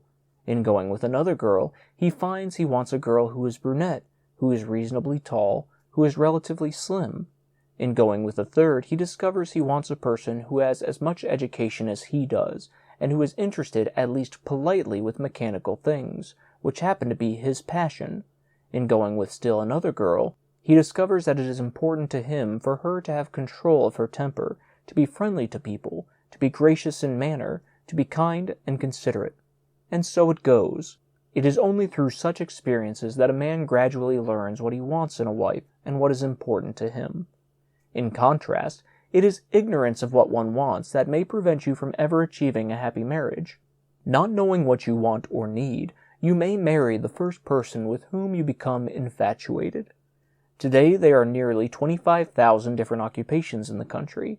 More people are completing high school and college than ever before in history. The radio and automobile have broadened man's horizon. Thus, for the man today, a selection of a wife from among a half-dozen girls whom he has known would be a hazardous selection. As we have said before, he would need to know at least 25 eligible single girls and date at least a dozen of them before he could be fairly sure of finding one that would meet his wants and needs. Chapter 6. Sex Adventuring. In the course of looking over the field for mates, a large part of our young people become involved in bodily petting and complete intimacy. How widespread are such premarital sex relations? All the factual studies would indicate that there has been a steady increase. Dr. L. M. Terman, whose book Psychological Factors in Marital Happiness, published in 1938, reports a steady increase he made of 792 couples. Concludes the trend toward premarital sex experience is proceeding with extraordinary rapidity. Of older couples who married around 1910, he found 50% of the men and 87% of the women had been virgins at the time of marriage. In contrast, of those who married about 10 years ago, only 14% of the men and 32% of the women were virgins at marriage.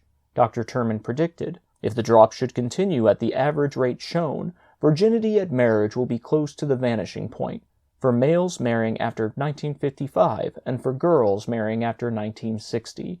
It's a rare high school nowadays that doesn't have an occasional pregnant girl unmarried in its midst. In one city, more than 200 such pregnancies occurred last year. Most of the sexual experiences today, especially for girls, are with people they eventually marry. But even in this respect, the trend indicates that more and more young people are having intercourse with persons they do not marry than has ever been true before in our history. The trend is more pronounced for men than it is for girls. This can be understood in view of the fact that it is the woman who gets pregnant, not the man. Of couples marrying today, a relatively high percentage have complete physical intimacy before the wedding night. The rate seems to be higher among the lower economic classes than in the higher levels. This does not mean the morals of the upper classes are higher, but probably is due to the fact that girls in the upper group who have lived at women's or other colleges have more inhibitions. After marriage, they often have greater trouble in having climactic sexual experience than girls who only went to high school because of these inhibitions. Probably less than 1/3 of such wives regularly experience orgasm. Why has premarital intimacy become more widespread in recent years? There appear to be several major explanations. The tensions of 2 wars and a major depression which led to postponement of marriage, but not necessarily to postponement of gratification. Also during the war, many girls threw their ideals to the wind in an attempt to find or give happiness on a friend's last furlough. Religion is not as much concerned with sexual taboos today as it was a generation ago. We may have removed chaperonage, and parents generally are more tolerant of their children's behavior and build in them fewer repressions than in past years. The widespread dissemination of birth control information and the improved techniques in preventing venereal disease have reduced the penalties of indulgence. Our people are more mobile today, so that it is possible for a young couple to experiment sexually with less likelihood that their parents will find out about them. Boys have access to automobiles in which they can take girls to secluded spots. Hotels have relaxed their restrictions about verifying the Mr. and Mrs. of couples who register. Tourist camps rarely had any restrictions to start with. Finally, the war took millions of our young people away from their home communities. In short, the old controls of society have relaxed or are in the process of breaking down. The same is true in Great Britain, where studies during the war indicated that 1 out of every 3 births was conceived prior to marriage. While young men engage in intimacies because of the hormones pulsing through their bodies and because it makes them feel more grown up, girls engage for somewhat different reasons, though thrill is a factor. Girls in their teens do not have nearly as high a sex drive as boys of the same age, whereas a man reaches the height of his sexual vigor at around 18, a girl does not reach hers until around 28. This is largely because of the different conditioning boys and girls get. Girls lead more sheltered, guarded lives, and thus develop many more repressions and inhibitions about sex than men. Most girls who start to pet in their teens do so because they are afraid they won't be asked for dates if they don't pet. They give kisses as rewards to the boy for taking them to the dance. It is believed that at least 1/2 of female sex delinquents get little or no pleasure from the sex activity. They indulge primarily to get something else they want, the prestige and pleasure of having dates. This behavior puts sex on a very low plane. The prostitute herself is rarely motivated by excessive sex feeling. Rather, she does it to obtain certain other things she considers important, such as spending money, gowns, cosmetics, etc. Some girls think that because of the surplus of women over men, they must be aggressive if they are to get dates, and consider bold petting one of the most effective techniques of aggression. Actually, aggression of any kind usually has an adverse effect on a man, and the emotions generated in the girl by petting may lead to a sense of insecurity and a feeling of frustration. It would be pointless to advise that young people should never neck or pet, because the facts show that the vast majority of young people engage in necking and petting to some extent. But what can be said for and against unmarried couples practicing complete physical intimacy before marriage? What arguments have been advanced in favor of it? First, we have heard it said that premarital sex relations assist in the wise choice of a mate. You know what you are getting. You know better whether you and the mate would be compatible sexually. One religious sect in this country takes a unique view on premarital experience. Couples do not marry until a child is conceived. In this way, the groom-to-be can rest assured his bride-to-be can bear him children. The trouble here is that many premarital sex experiences of the modern couple are engaged in under circumstances that are hardly favorable to the flowering of sexual desires and their satisfaction. When intimacy is accompanied by feelings of fear or guilt or shame, as is frequently the case in premarital affairs, permanent scars are left on the participants. Usually, a person can get just as accurate a clue of what married love would be with a specific individual by petting and conversation rather than by complete intimacy with its usual aftermath of shame and guilt. Another argument often mentioned in favor of premarital sex relations is that it is dangerous to one's health to wait. This argument is based on the well-known fact that most young people are mature enough physically to marry several years before economic factors make marriage advisable. So why wither away while waiting? They point to the spinsters who shrivel up for lack of love. This is only a half-truth, because as you will later see in this chapter, there are other outlets for sexual feeling available in addition to coitus. These may not be as pleasurable, but they are virtually as effective. The withered spinsters are that way because they employ no outlets whatsoever. On the other side, the reasons why complete intimacy is ill-advised before marriage, we have first of all the fact that society frowns on such intimacy. Even though the practice is widespread, it is still illicit love, with all the psychological problems it involves. The idea that the bride and groom be virgins at the start of their marriage is the product of the experience of most civilized peoples. That in itself should mean something. Undisciplined sexual expression has always been found to be destructive to the social group that permits it to take place. Next, while it can be seriously debated whether complete intimacy hurts or helps an engaged couple planning early marriage, there is no question how it affects person indulging on a casual basis. We have authoritative information on this point. In one carefully conducted research, the records of 25 girls were picked at random, girls who, according to their test scorings, were unconventional and generally unstable emotionally. These girls were carefully interviewed. Of the 25, 21 admitted to the counselors that they had been intimate with one or more men during the preceding 2 years. That is persuasive proof that promiscuous persons are usually also unstable emotionally, and being unstable emotionally, they are very poor prospects for marriage. Finally, here are some specific dangers that every person considering complete intimacy before marriage should be aware of. Possible pregnancy and a forced and hasty marriage. If the child is aborted, the possibility of permanent sterility and other injury must not be forgotten. The probability that the illicit relationship may become known to members of your social group, if not your parents. Probability that even though temporary relief from sexual attention is achieved, you may suffer from feelings of shame, guilt, or remorse. Possibility that your future spouse may discover that you had sexual relations with another person. It may prey on his or her mind despite the fact that he goes through with the marriage. The possibility that the intimacy is practiced under conditions so nerve-wracking and undesirable that they cheapen the meaning of the act. The risk of venereal disease. The possibility, if you are a girl, that the relationship is exploitative. Perhaps the man is seeking his own satisfaction with little regard for the girl or her feelings. After those warnings regarding complete intimacy are given, we would like to make it clear that premarital kissing and petting do have a legitimate function. Recently, a nurse trainee came to the Penn State Clinic. She was overwrought. She said her current boyfriend had laid his hand across her breast. Had she been prudish in becoming upset? She was assured that she hadn't been, but she was urged not to let the incident drive her to aloofness. Frigidness can wreck one's chances for a happy marriage just as surely as promiscuity. It is entirely natural for a mutually attracted young couple to desire to caress each other. It is one of nature's techniques for encouraging mating. Without it, we would have fewer marriages and children. It is harmful only when the attachment between the two people is completely sexual and they rush into an early marriage or into intercourse without marriage. Take, for example, Dorothy and Bob, who wanted some last-minute advice before marrying. Obviously, they were crazy about each other.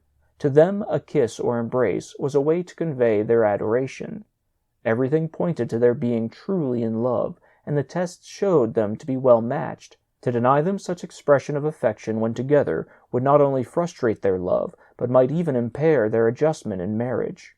Their kind of innocent petting, however, should not be confused with the exploitive kind practiced by a student we'll call Hale. He said quite casually that he loves them and leaves them. Investigation showed that was precisely what he did. and when he was apparently not as irresistible as he implied, he did find some girls to join him in his sex adventuring. Some naively fell for his line. Others joined in, quite frankly, for the thrill involved in exploring each other. Both Hale and two of the promiscuous girls involved showed in their tests strong traces of emotional instability, which would make them poor marriage prospects. Before a girl becomes involved in any petting, she should make sure in her own mind that it is not the exploitive kind. Caressing or petting becomes definitely dangerous when physical contact and stimulation become ends in themselves. In the case of an engaged couple in love, the intimacy is not just an end in itself, but an expression of affection.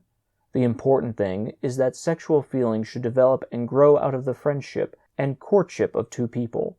It should not be the initial basis for it. There is likely to be exploitation involved if a couple feel impelled to engage in petting during the first few dates. Petting is progressive and can carry a couple much further than they intend to go. That is the big danger. Ideally, a couple should marry when their friendship and courtship have developed in them such strong sexual feelings towards each other that there is a physical and psychological need for satisfaction. This is why society is more tolerant of petting after a couple become engaged. It is nature's preparation for marriage. The trouble, of course, is in the serious lag involved between the time a couple may be ripe physically for marriage and the time they are prepared vocationally and emotionally to marry. We still have our child brides in backwoods areas, but most modern Americans do not consider it feasible to marry until they are well in their 20s. And in our civilization that is proper, but it does impose serious temptations on the people who have to wait. From the time they pass out of adolescence, young people, especially men, need outlets for the sexual tensions building up within them. There seems little doubt to us that refraining from any sort of sexual expression does impair one's psychological balance and mental health. Personality can be damaged and physical health may be damaged. But if we rule out climactic sexual relations with another person, what alternatives are left? There are three major forms this can take. Climaxes in the dream world. This is most common with men and produces their nocturnal emissions. Substitution. This usually means masturbation. Many people think that masturbation is a sin, that it will produce insanity, that it leads to skin blemishes or pimples, that it is something disgusting or filthy, that it stunts your growth. All the evidence indicates that none of these is true. A noted psychiatrist, O. Spurgeon English, recently said, "Most all psychiatrists, psychologists, and educators today regard masturbation as a normal phenomenon, indulged in to some degree by all human beings during the course of their development. As we see it, masturbation is a relatively harmless method of reducing tension, providing feelings of guilt and shame. Masturbation is a relatively harmless method of reducing tension, providing feelings of guilt and shame are not connected with it, and providing, of course, that it is not done excessively. Sublimation. You sublimate a sexual hunger or handle it on a high socially approved plane by such things as dancing and associating a great deal with persons of the other sex. A young person is greatly helped in this if he is permitted to date at an early age. 15 is not too young, and encouraged to bring his date to his home. Sublimation cannot reduce sexual hunger, but it helps to take your mind off it.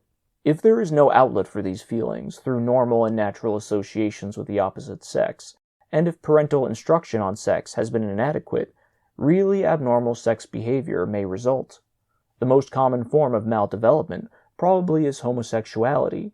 It was once believed that homosexuals were born that way, but now it is known that the great majority of them, male and female, are normal in a bodily sense.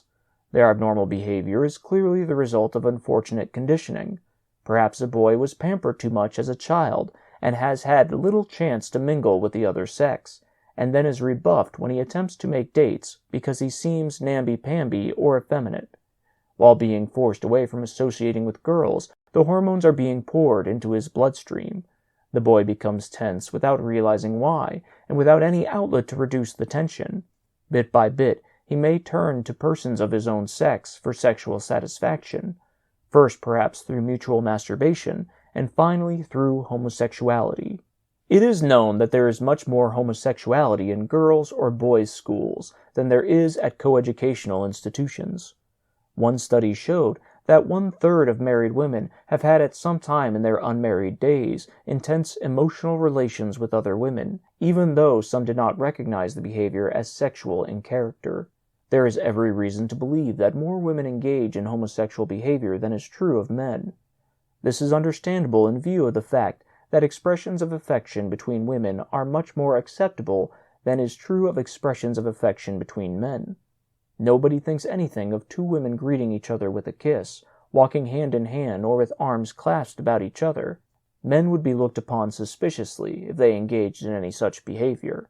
Still other abnormal outlets sexual feeling will take, if it is not provided with normal or acceptable forms of expression, are voyeurism, or peeping Tom behavior, brought about by curiosity about sexual behavior of other individuals because the person is repressed and lacks sexual information himself. Fetishism, which produces an unnatural sex attachment to objects rather than persons. The objects may be shoes, hair curls, wearing apparel. The possession and fondling of such articles creates arousal and satisfaction of sex feelings. Pedophilia, or unnatural attachment for children, perhaps because it offers them a safe way to inspect and caress human anatomy. Sadism and masochism.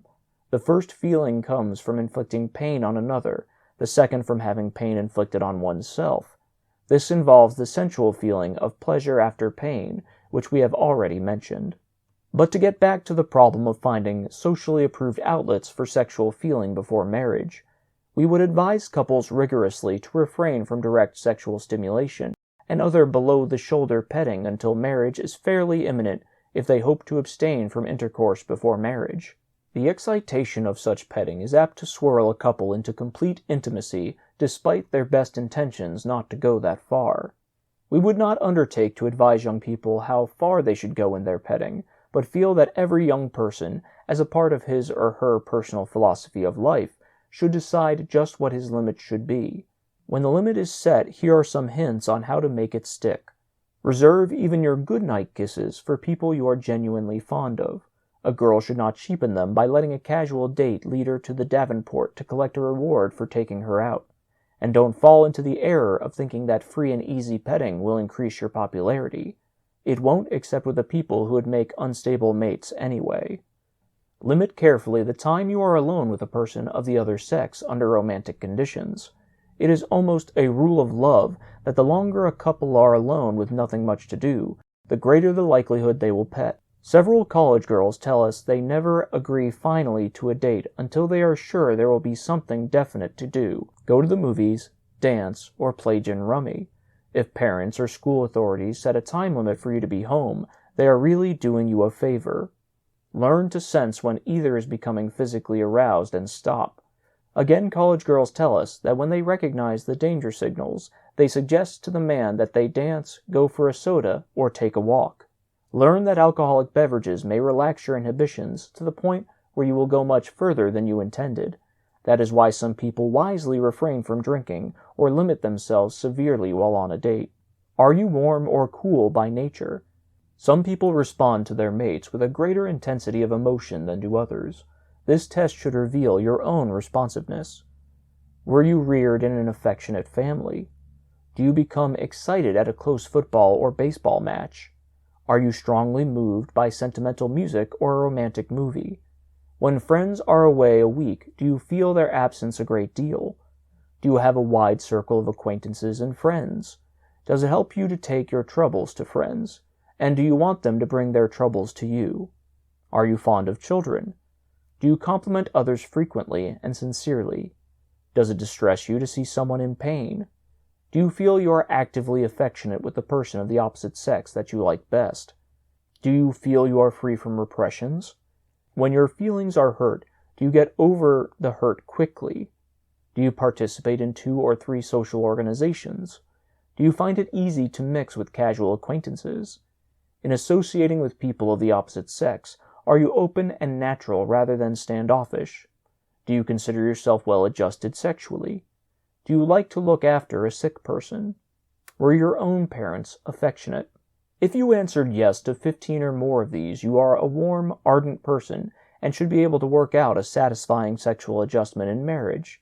If you answered yes to 9 or less, you appear to be reserved and cool by nature. Your best chance in marriage will be with a person of similar disposition. Chapter 7. Do you frighten possible mates away? Getting along with the other sex is one of the most important skills you will ever learn, if you do learn it. If you fail to achieve a good adjustment, it will show up in other aspects of your life. Failure to get along with others is undoubtedly one of the biggest reasons why people fail at their jobs. Far more people are dropped from their positions or are passed over in awarding promotions because of personality inadequacies than are dropped because of technical incompetence. The person who can't get along well on a job is usually not a good risk in marriage, and the person who cannot get along with acquaintances is usually not a good risk for a job or for marriage. Likewise, when you find a happily married person, you will also usually find a person who is happy in his work and in his social contacts. And whether or not you get along with people, particularly of the opposite sex, depends primarily upon the sort of training you had in childhood. Professor Terman found that happily married people were people whose own parents had been happily married, were people who had a great deal of love and affection for their parents, were people who had been punished only mildly and infrequently by their parents and had been disciplined firmly but not harshly. It is not impossible to replace bad traits with good, but it will become increasingly difficult with each passing year. How do you impress people of the other sex? Did you ever stop to ask yourself that? To find the answer, you will have to adopt the attitude Socrates is alleged to have recommended. Know thyself. Have you ever stopped to make an inventory of your assets and liabilities? Perhaps you have traits which you have lived with so long that you aren't aware of them, but which greatly annoy people you want to know better. Or perhaps the traits are not downright offensive, but weaken your appeal. The test in this chapter, do you have a negative or positive personality, may help you in making an inventory. If you feel something is holding you back from popularity with the other sex, try to get to the root of your trouble. If people do not ask you out, why don't they? If some dislike or avoid you, what is the explanation? If some people seem merely to tolerate you, what is the trouble? If you feel you do not have as much influence in your group as you would like to, what is undermining your influence? Below we are going to point out a dozen of the major troublemaking characteristics. Perhaps some of them may apply to you. Do you feel uncomfortable in the presence of the opposite sex? Perhaps you are haunted by deep feelings of inferiority, feelings which may come from your lack of association, compared to other persons your own age, with the opposite sex. Or perhaps you have been thrown into a more sophisticated group than you were accustomed to. Another possibility is that you lack the knowledge to intermingle suavely. Perhaps you still feel clumsy and must watch your feet while dancing. Perhaps you dread the ceremony of introducing people because you are vague on the etiquette involved. Perhaps you are not sure you are dressed appropriately for the occasion. Perhaps you don't know when to use the right fork or spoon. Perhaps you are not quite sure how to act in saying good night to a date, or how to thank a hostess for a delightful evening. The answer to this type of problem is simple. If you feel ill at ease because you feel you are a poor dancer, then learn to be a better dancer. Take lessons or simply practice on your own living room floor. If it is etiquette that bothers you, read any of a dozen books on the subject and watch carefully how others around you behave. One more thing, if you are haunted by feelings of inferiority, learn to do some one thing superlatively well, even if it is only table tennis or gin rummy.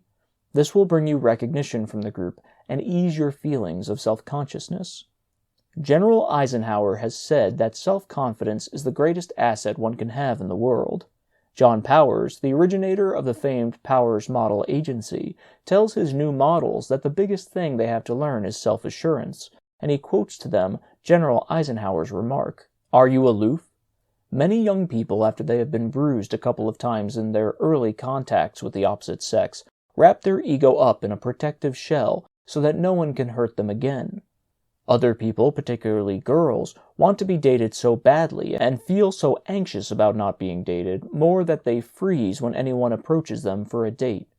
They are anxious not to appear over-anxious, and again aloofness results.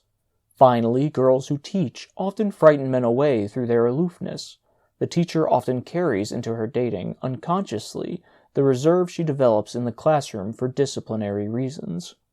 Whatever the source of the aloofness, the attitude is interpreted by the opposite sex as coldness and indifference. Possible dates are frightened away because you appear unapproachable and perhaps a bit haughty. Do you have a low boiling point emotionally? Some of us have built up emotional habits that prevent us from getting along with persons of the opposite sex. We habitually lose our tempers, act rudely, show our anxieties, or go to pieces. They lead inevitably to quarrels with our boyfriends or girlfriends. If you are easily upset by frustrations or anger, you find yourself involved in temper outbursts and profanity, both of which are highly repelling to anyone in the opposite sex interested in you. Do you daydream frequently? The daydreaming itself does not annoy others, but daydreaming holds you back from appearing at your best.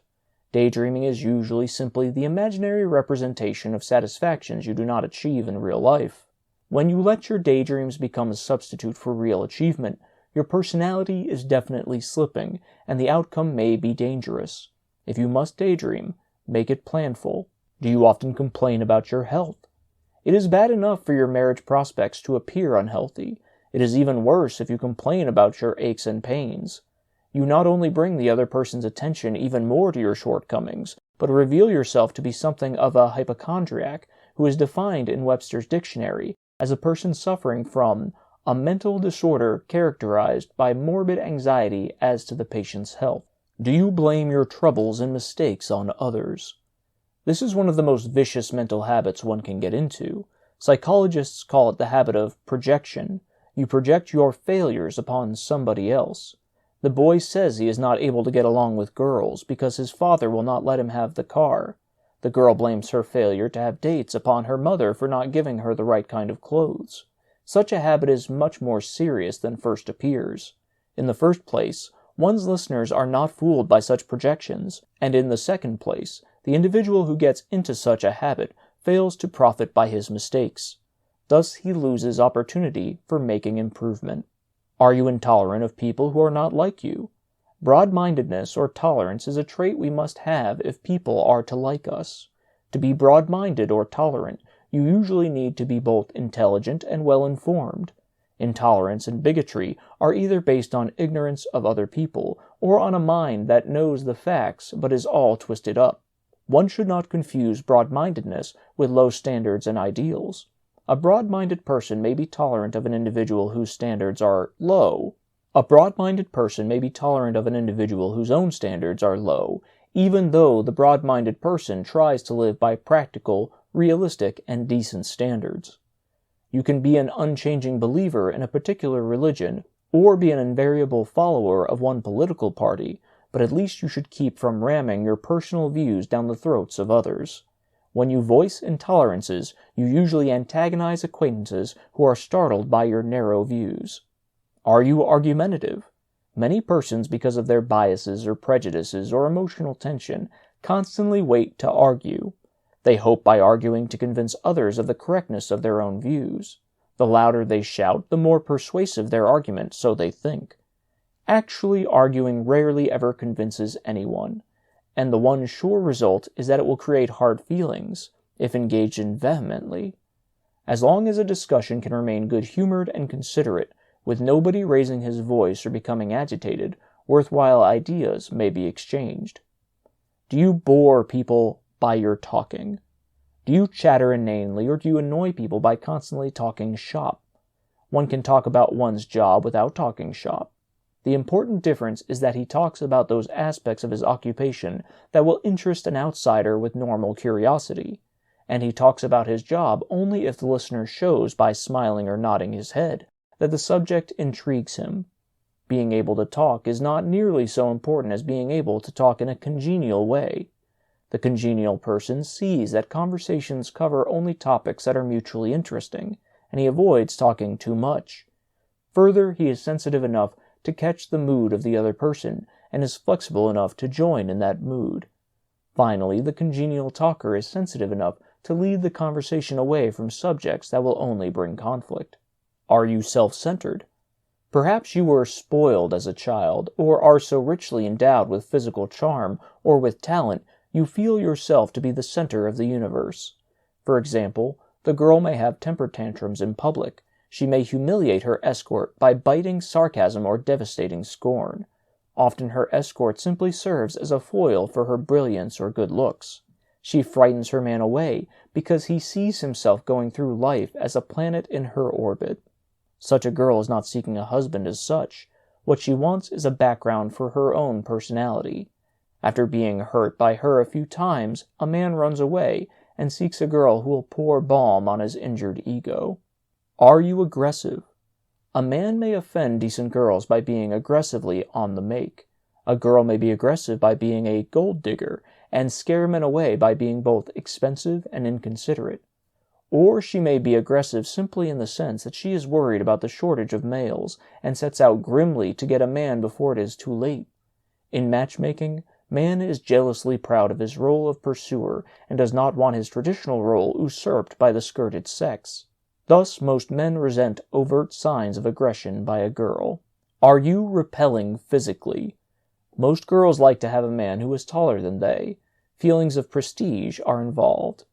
Poor health, extreme tallness or shortness, extreme obesity or thinness, very dark or very light complexion, poor motor coordination, seriously impaired vision, impaired hearing, unbecoming teeth, body odor, a general appearance of being weak and easily tired detract greatly from one's personality. Other things that detract are bizarre features, such as tattoos, the appearance of being undersexed. In general, a person should never be more than 20% over or under the weight for his height. In these days of modern medical science, plastic surgery, orthodontistry, dermatology, etc., a girl or man can get rid of most irregular features, and those that can't be removed can be overshadowed. The physical paralysis of the late President Roosevelt did not influence people negatively because of the great personal charm of the man. The impairment of hearing of Thomas Edison did not diminish the respect and liking that people had for his genius. Odor is tremendously important in the impressions that one makes on others. It is believed that one of the reasons men like women and women like men is that their respective odors are agreeable to each other. Halitosis, perspiration odors, clothing odors resulting from wearing clothing in places of work where air is redolent with manufacturing processes, may ruin your chances for marrying the one you want. Almost any girl or man who is in good health, who is willing to take care of his teeth, who avoids wearing clothing saturated with occupational odors, and who is careful to avoid perspiration smells, can be wholesome and fragrant. Perfume should be used to enhance the true natural body odor of the individual, and not to mask unpleasant ones. Actually, physical appearances rarely need hurt seriously a person's chances of marriage, providing they retain self-assurance. The trouble is that a person with a prominent nose or big feet is so concerned about the specific defects that he convinces himself he presents an ugly appearance. He develops feelings of inferiority, and that is where the real trouble begins. The person who holds his head up, who can look at you straight in the eye, whose face is animated when he talks, is better looking and better liked than the individual who does not do these things. The restful physical position, the alert face, and the animated expression convey to others the feeling that you are poised. Poise and self-confidence make up a large part of good looks.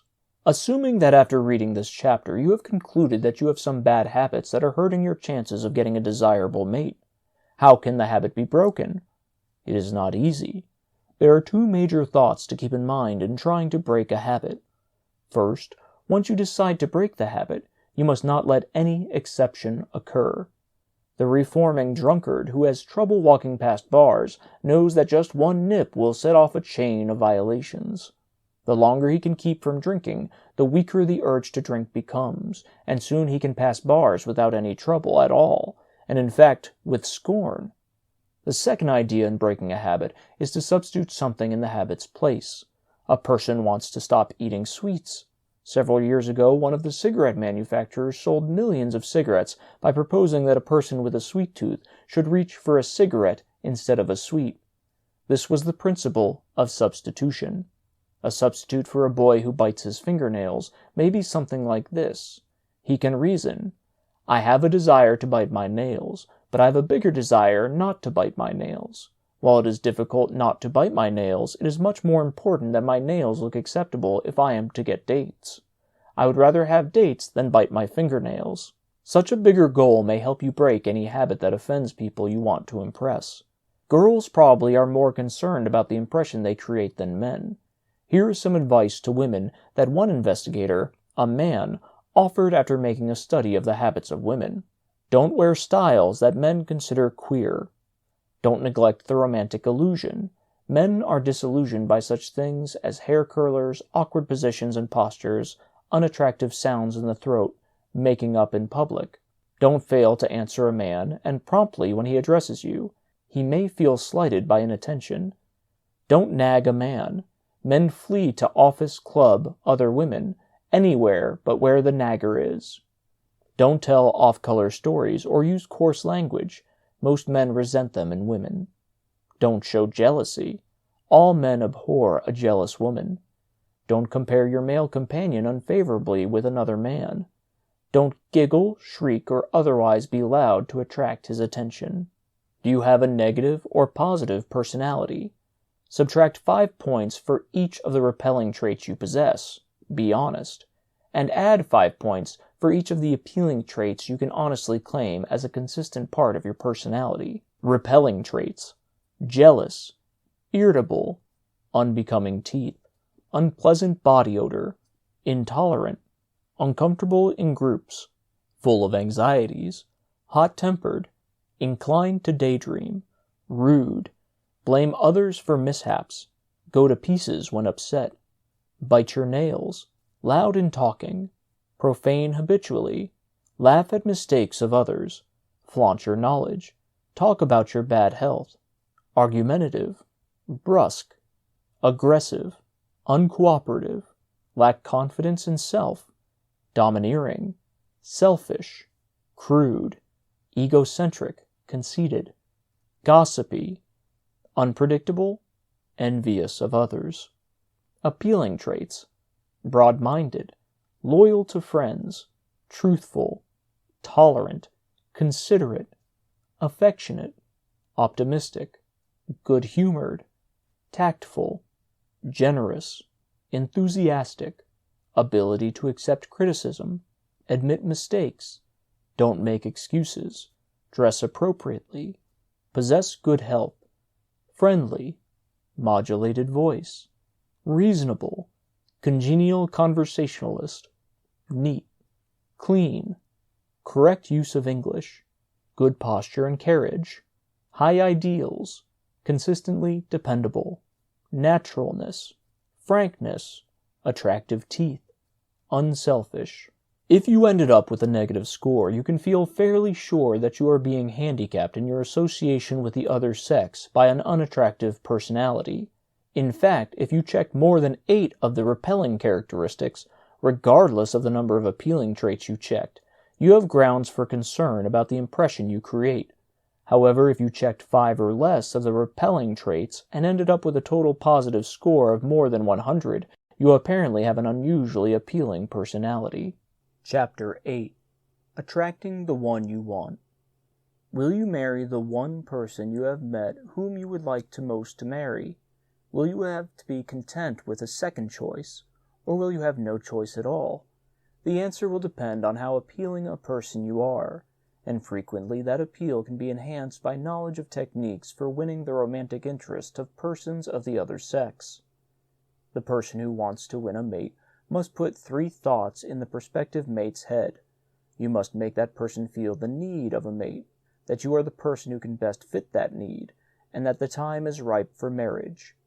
First, let's consider some of the things a girl can do to get a man thinking along these lines. She should talk about the man's basic needs in a subtle, impersonal way by discussing such things as good food, comfortable furniture, fireplaces, a place where one can bring friends. She gets his ideas on the style of home he likes, and gets his ideas about children. She does all this in a friendly, optimistic way and avoids discussing some of the disadvantages that marriage often entails. Veterans are particularly responsive to such an approach because their shifting, destructive life as fighting men has filled them with a profound desire to settle down to a comfortable, creative life. She appeals to the man's yearning for mastery, which every man has, by giving him the opportunity to do most of the talking. She follows his words with genuine interest and tries to fall in with whatever mood he is in, and she enthusiastically accepts his ideas about places to go on, dates, and things to do. Definitely she minimizes any mistakes that he may make, blames him for nothing, and keeps her complaints to herself, or lets them come out only as friendly, constructive suggestions. She makes herself physically appealing. She does not discuss any poor physical health she may have, nor does she discuss any bad breaks or her possible knack for always getting into trouble. She lets him get the impression that other men are interested in her, but makes it plain that they do not interest her nearly as much as this particular man. She does not run down other girls. She makes it clear that she is sure he must be popular and very successful in his work. She talks casually about her married friends and gets across the idea that they are terribly glad they are married. She strives to make every occasion with this man an enjoyable one.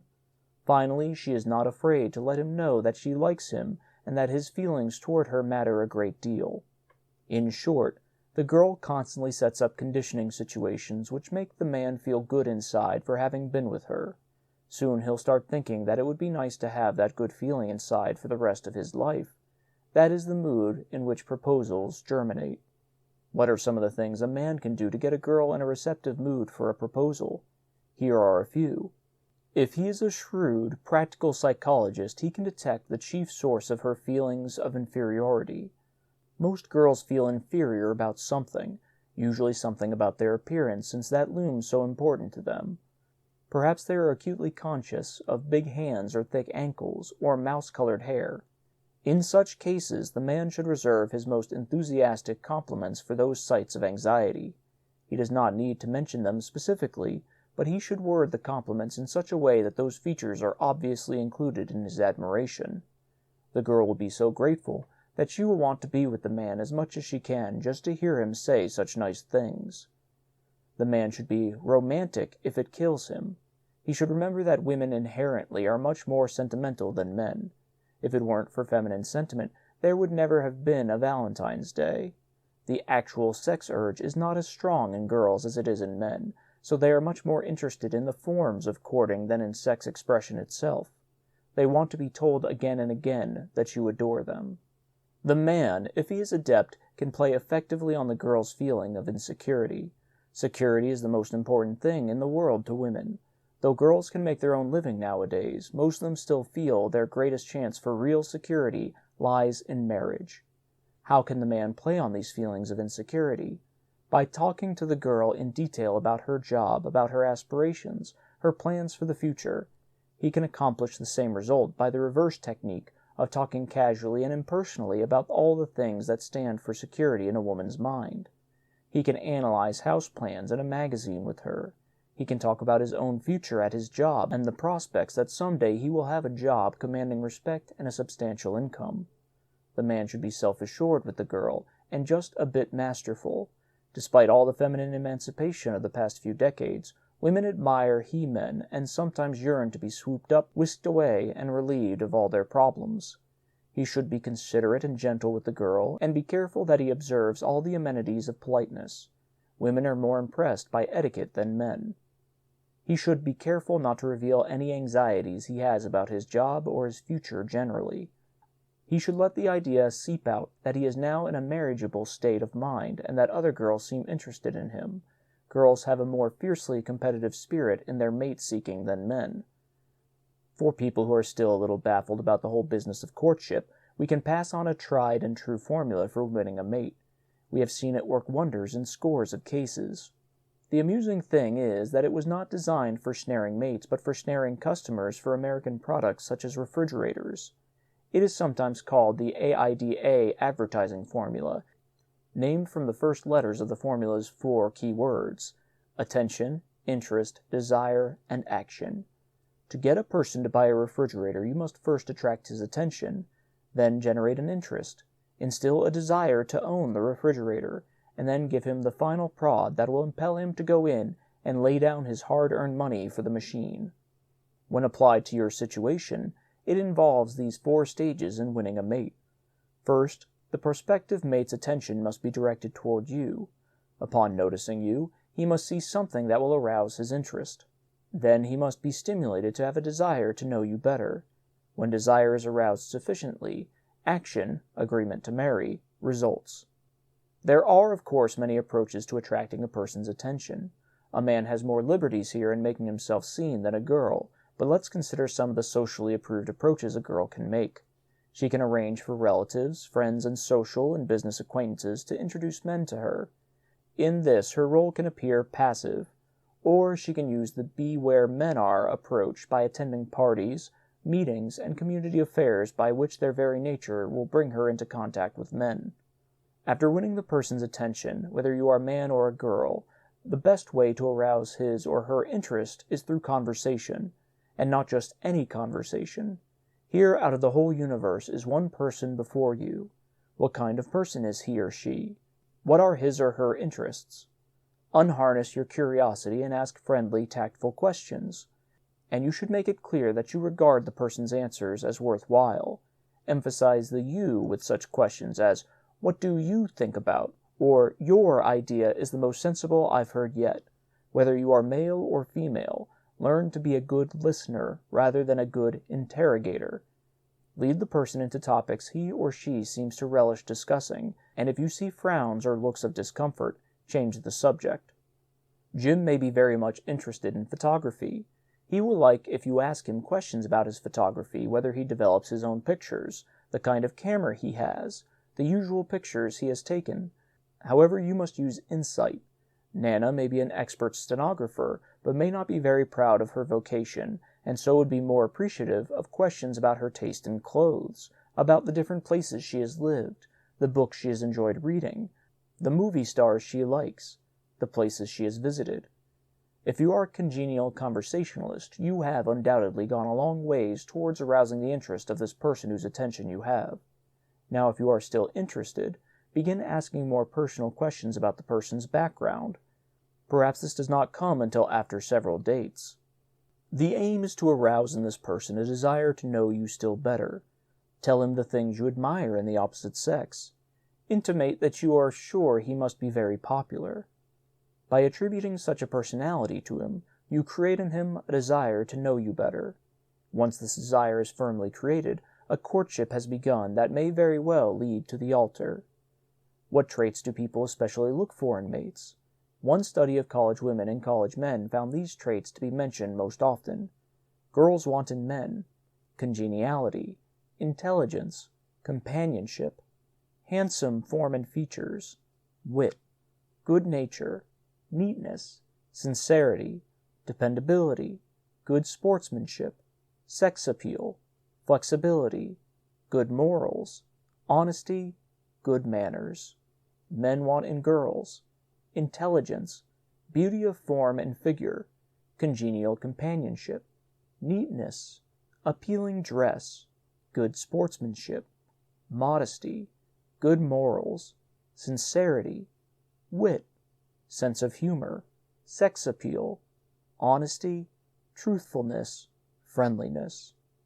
At Penn State, students were asked for the qualities that they were looking for in their future mate, and a quite different list resulted. They wanted their mate to have honesty, affection, cleanliness, sense of humor, good background, good health, love for children, same religion, neatness, have character. Still another survey shows that if mature men are asked what kind of woman they want for a wife, the majority will state that they want a girl who is dark, reasonably slender, intelligent, with a reasonably good figure, and is average to tall in height, and is affectionate in disposition. The emphasis here is on physical appearance. However, only 10% of the men insist that the girl must be pretty. Only about 15% insist that their wife be a blonde, despite the glamorizing of the blonde, and 33% of men say that they do not want blondes under any circumstances. Even the plump girl has a chance. about 17% of the men want a wife who is plump to solid. Looks certainly are a factor in one's attractiveness to the opposite sex, particularly with girls, but actually almost any girl can appear attractive to men if she has one or two really attractive features, providing she is intelligent enough to capitalize on them. She may be flat-chested or knock-kneed, but the men scarcely notice that because she designs herself so that her bad features are not seen. The eye is directed to the good features, whether they be lustrous hair or luminous eyes. Some of the most famous stars in Hollywood are either knock-kneed, thick-ankled, or big-footed. The only really ugly girls in this world are the freaks, the crude girls, the girls who appear sexless, and the girls who look unhealthy.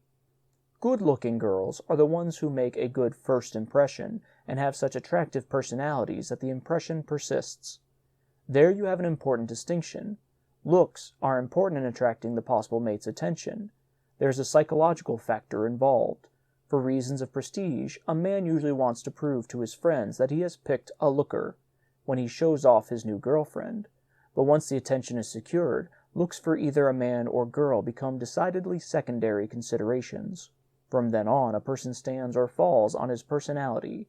A man can be an Adonis, or a girl can be symmetrically perfect, yet they can bore you and you can't get them out of your sight fast enough. What is the normal physical appearance of a man and woman? One physician has found that the average woman has a height of about 5 feet 4 inches and weighs approximately 132 pounds. For every inch of additional height, she may add 5 pounds.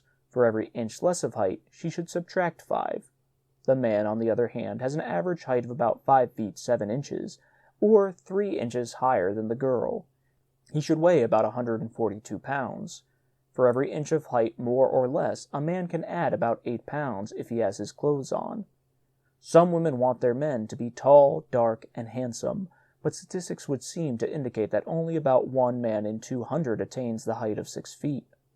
Sometimes young people develop terrible inferiority complexes because of specific ugly features they have. Since a feeling of confidence and poise is so important in winning a mate, it might be advisable for one with a bad nose, for example, to have a plastic surgery operation.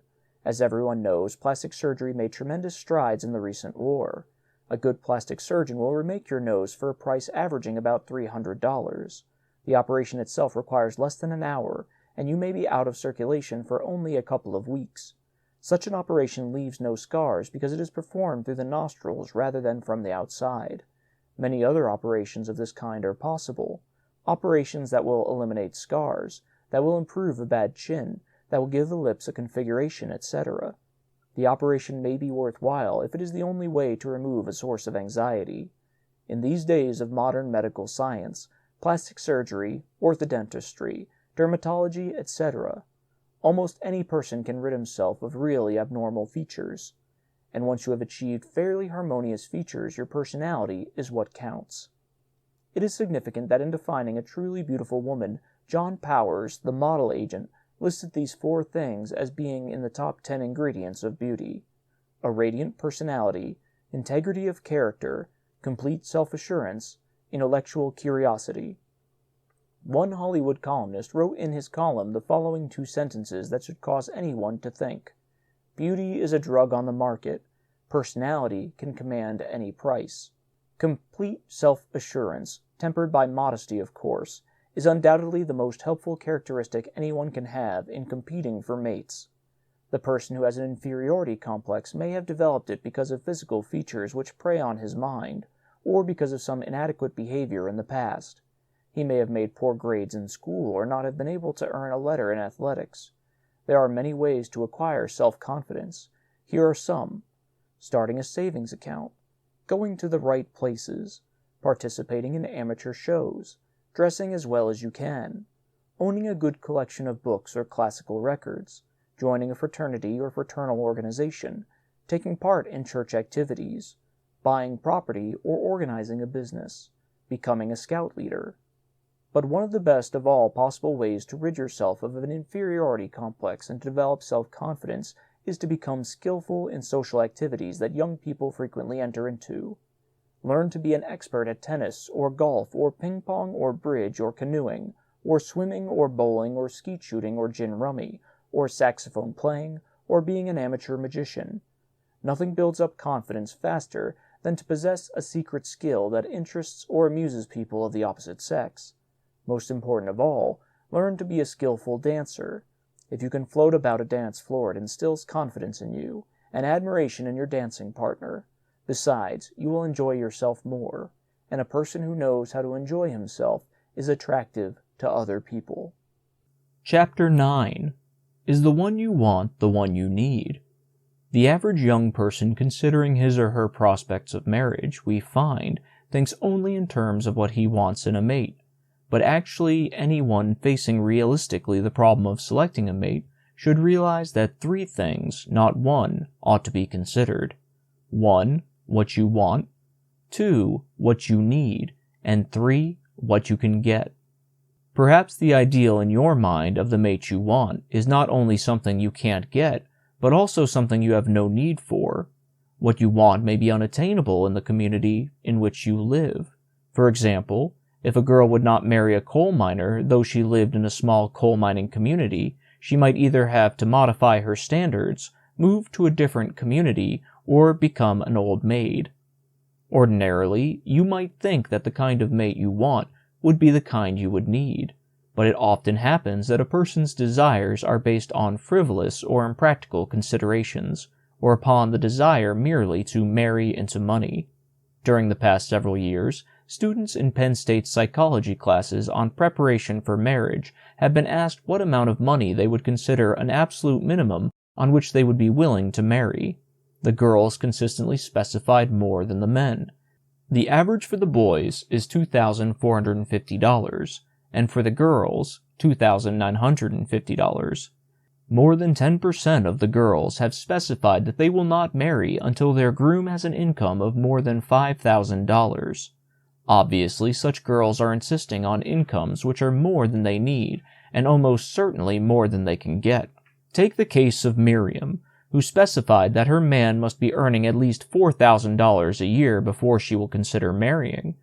She set the figure that high because she says she knows nothing about cooking or managing a home, so will have to hire someone else to do that. This man she will be willing to marry must be of superior intelligence, even though her intelligence is barely average. He must be 6 feet tall, be dark and handsome, be a good dancer. He must have broad shoulders and a strong face. He must be a good Culbertson bridge player. He must smoke a pipe. He must come from a distinguished family, and must be either a physician or lawyer. Finally, she wrote, he must be a man who will put her on an altar and worship her. Miriam has thought vaguely of children, but thinks they should be put off for at least 5 years, so that she may follow a dancing or theatrical career if something should develop.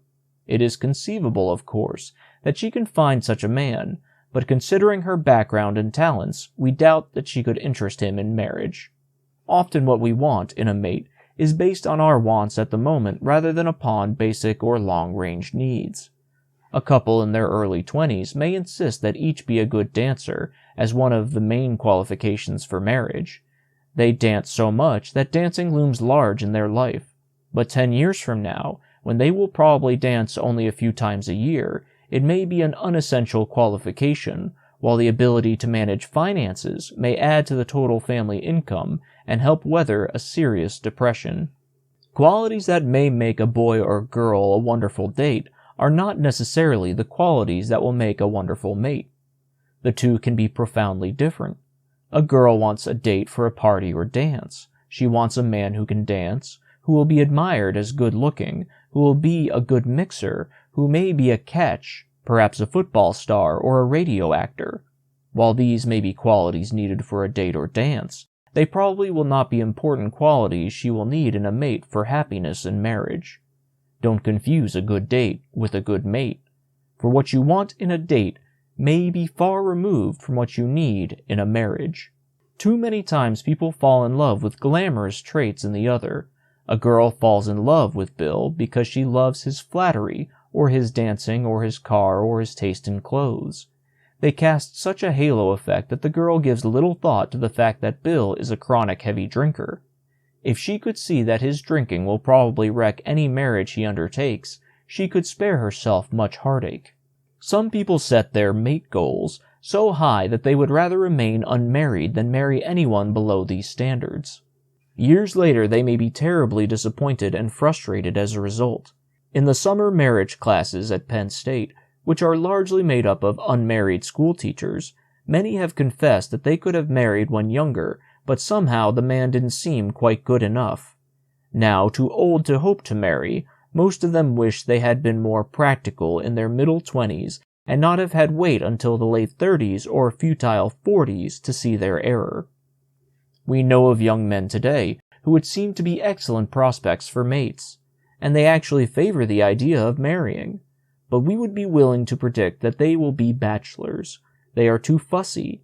They find something in every girl they go with that does not conform to their idea of an ideal mate. How do we come by our ideals for mates? During adolescence and childhood, both boys and girls form in their mind some kind of dream hero or heroine, a sort of phantom lover. He or she is a composite of all the qualifications they want their future mate to have. No such paragon ever exists in real life, and the mental image does undergo some modifications as the individual grows older.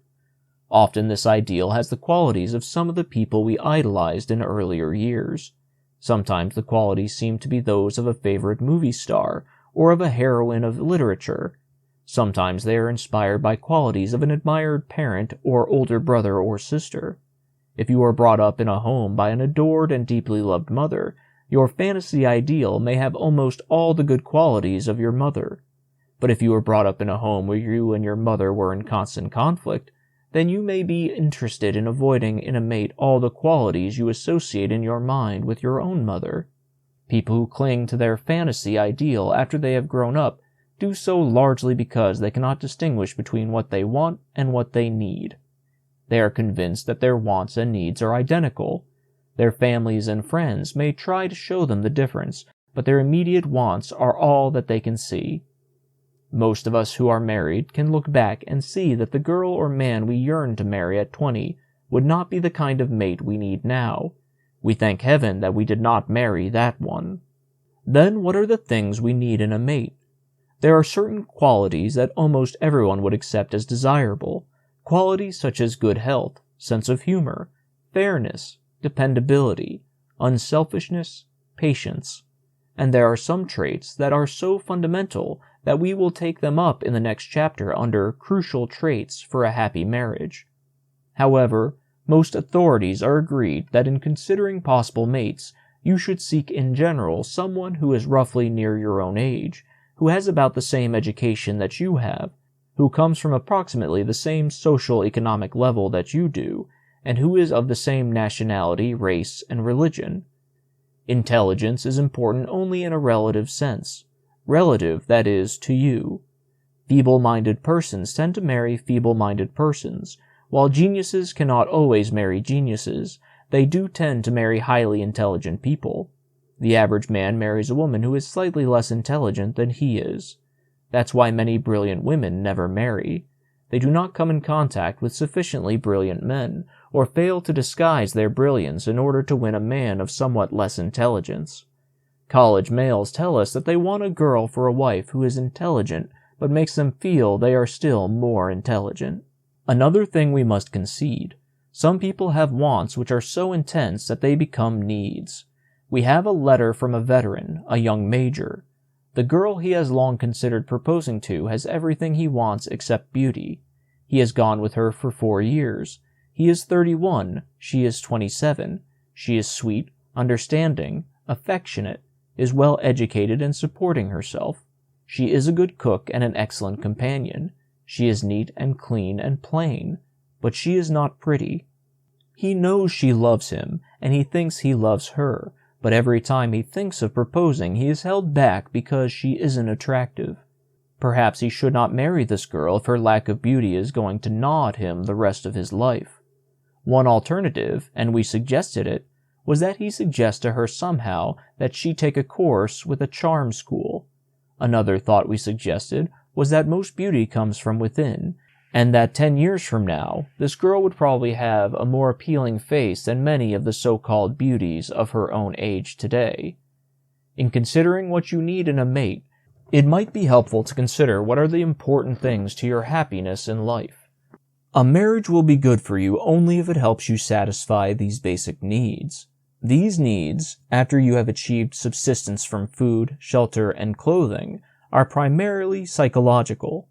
In considering whether any particular person would be a good mate for you, ask yourself these 7 questions based on the psychological needs you will want to satisfy. Will this mate bring you social approval? Will you want a mate that other people will admire and respect? You thus need a mate who is adept at getting along with other people. Will your friends like him, and will the mate's friends like you? Will your parents think approvingly of the marriage? Can this mate offer you security? This desire for security is a very fundamental one, especially with girls.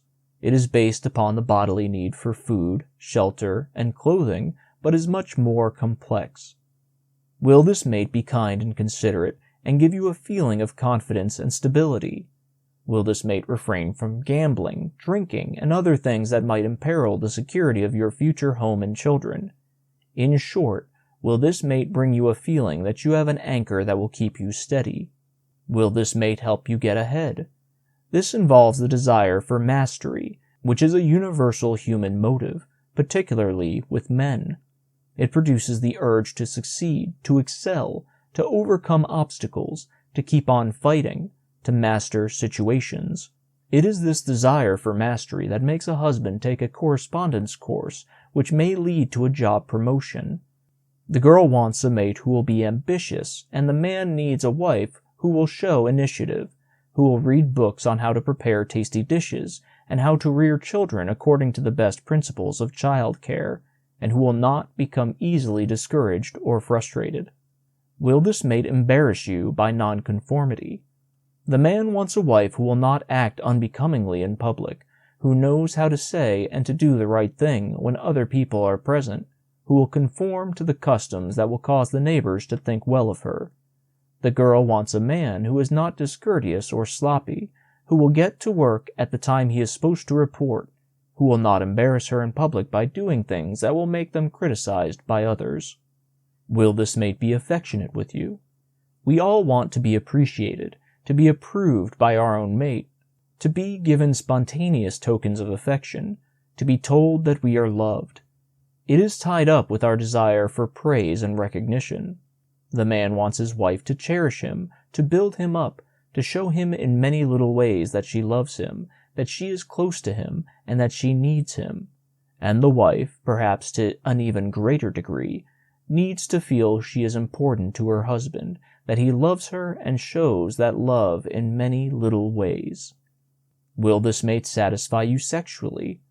There are many ways you can detect before marriage whether such satisfaction can be achieved with this particular mate. Beware a person who shows an erotic tendency, unconventional behavior, a craving for excitement, an urge to be constantly on the go. Beware of both the prudes and of the persons who seem preoccupied with sex. Beware of indications of jealousy and possessiveness. These symptoms suggest that this person may not be able to find sexual satisfaction in marriage, nor bring it to you.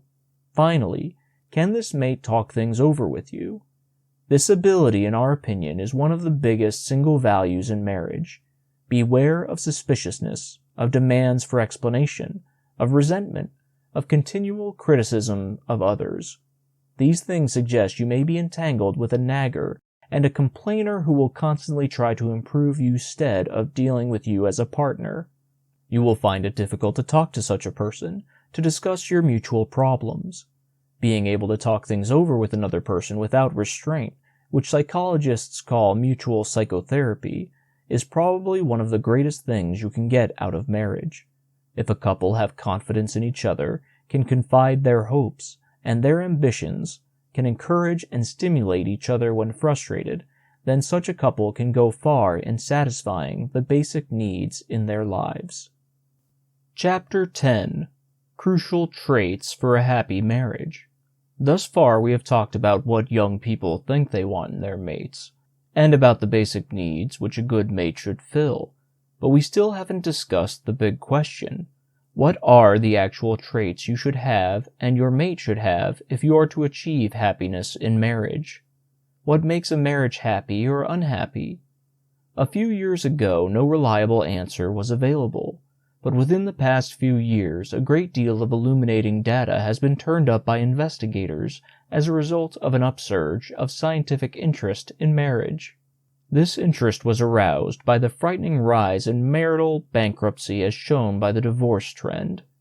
What are the characteristics actually found in happily married mates and unhappily married mates? Terman delved into the lives of 792 married couples and came out with these conclusions about the qualities that usually go with both kinds of mates. Happy wives have kindly attitude toward others, like to help underdogs, tend to be conventional, are cooperative, strong urge to save money, are optimistic about life, do not take offense easily, less interested in social activities such as dances, like to teach children, put less importance on clothes, are systematic homemakers, do less daydreaming. Unhappy wives often have feelings of inferiority, tend to be defensive or aggressive, easily annoyed, irritated, often join clubs only to get an office or recognition in them, extreme in their views, more likely to be neurotic, lose tempers easily, impressed by thrilling situations, seek spectacular activities, want to be on the move, show little interest in housework. Now how about the husbands? Here's what Terman found about them.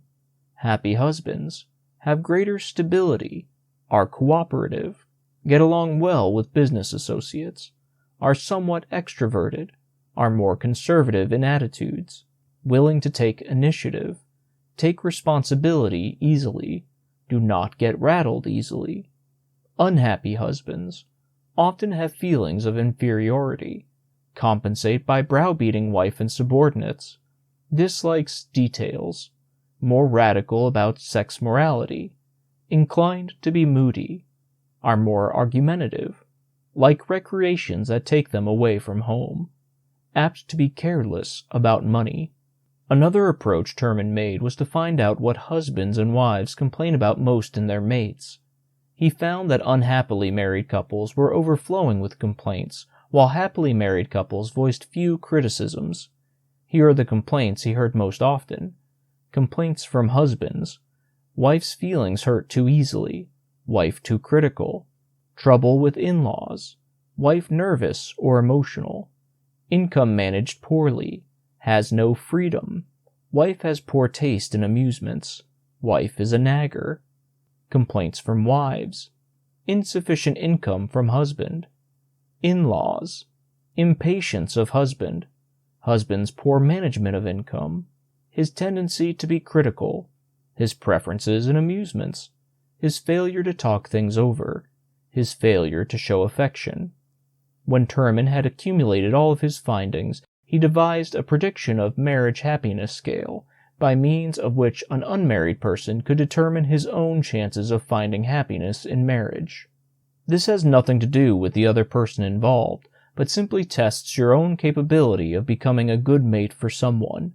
He found what we have already indicated, that your background largely predetermines your ability to be a successful mate. Of the factors he found most significant in predicting happiness in marriage, 10 stand out as the most essential to success. Are your parents happily married? Did you have a happy childhood? Were you free from conflict with your mother? Was your childhood discipline firm but not harsh? Do you have a strong attachment to your mother? Do you have a strong attachment to your father? Were you free from conflict with your father? Were your parents frank with you about sex? Were you punished infrequently and mildly? Is your attitude towards sex free from disgust or aversion? Terman says that any person who has all 10 in his favor is a considerably better than average marriage risk. He gives emphasis to this by saying that any one of the 10 factors seems to be more important to marriage happiness than does virginity of the individual at the time of marriage. At Penn State, where the first all-college marriage counseling service in America was founded, an adaptation of Mr. Terman's prediction scale is used, by special permission of Dr. Terman, along with the Guilford-Martin Personal Inventory 1 and other tests. But the main device that the Penn State Clinic uses in building an overall index of a person's prospects for a happy marriage is the Adams-Lepley Personal Audit, which was a product of Penn State's own investigations. This audit not only discloses your potentialities for being a good mate and the potentialities of your possible mate, but goes on to match your two profiles to see if you are compatible.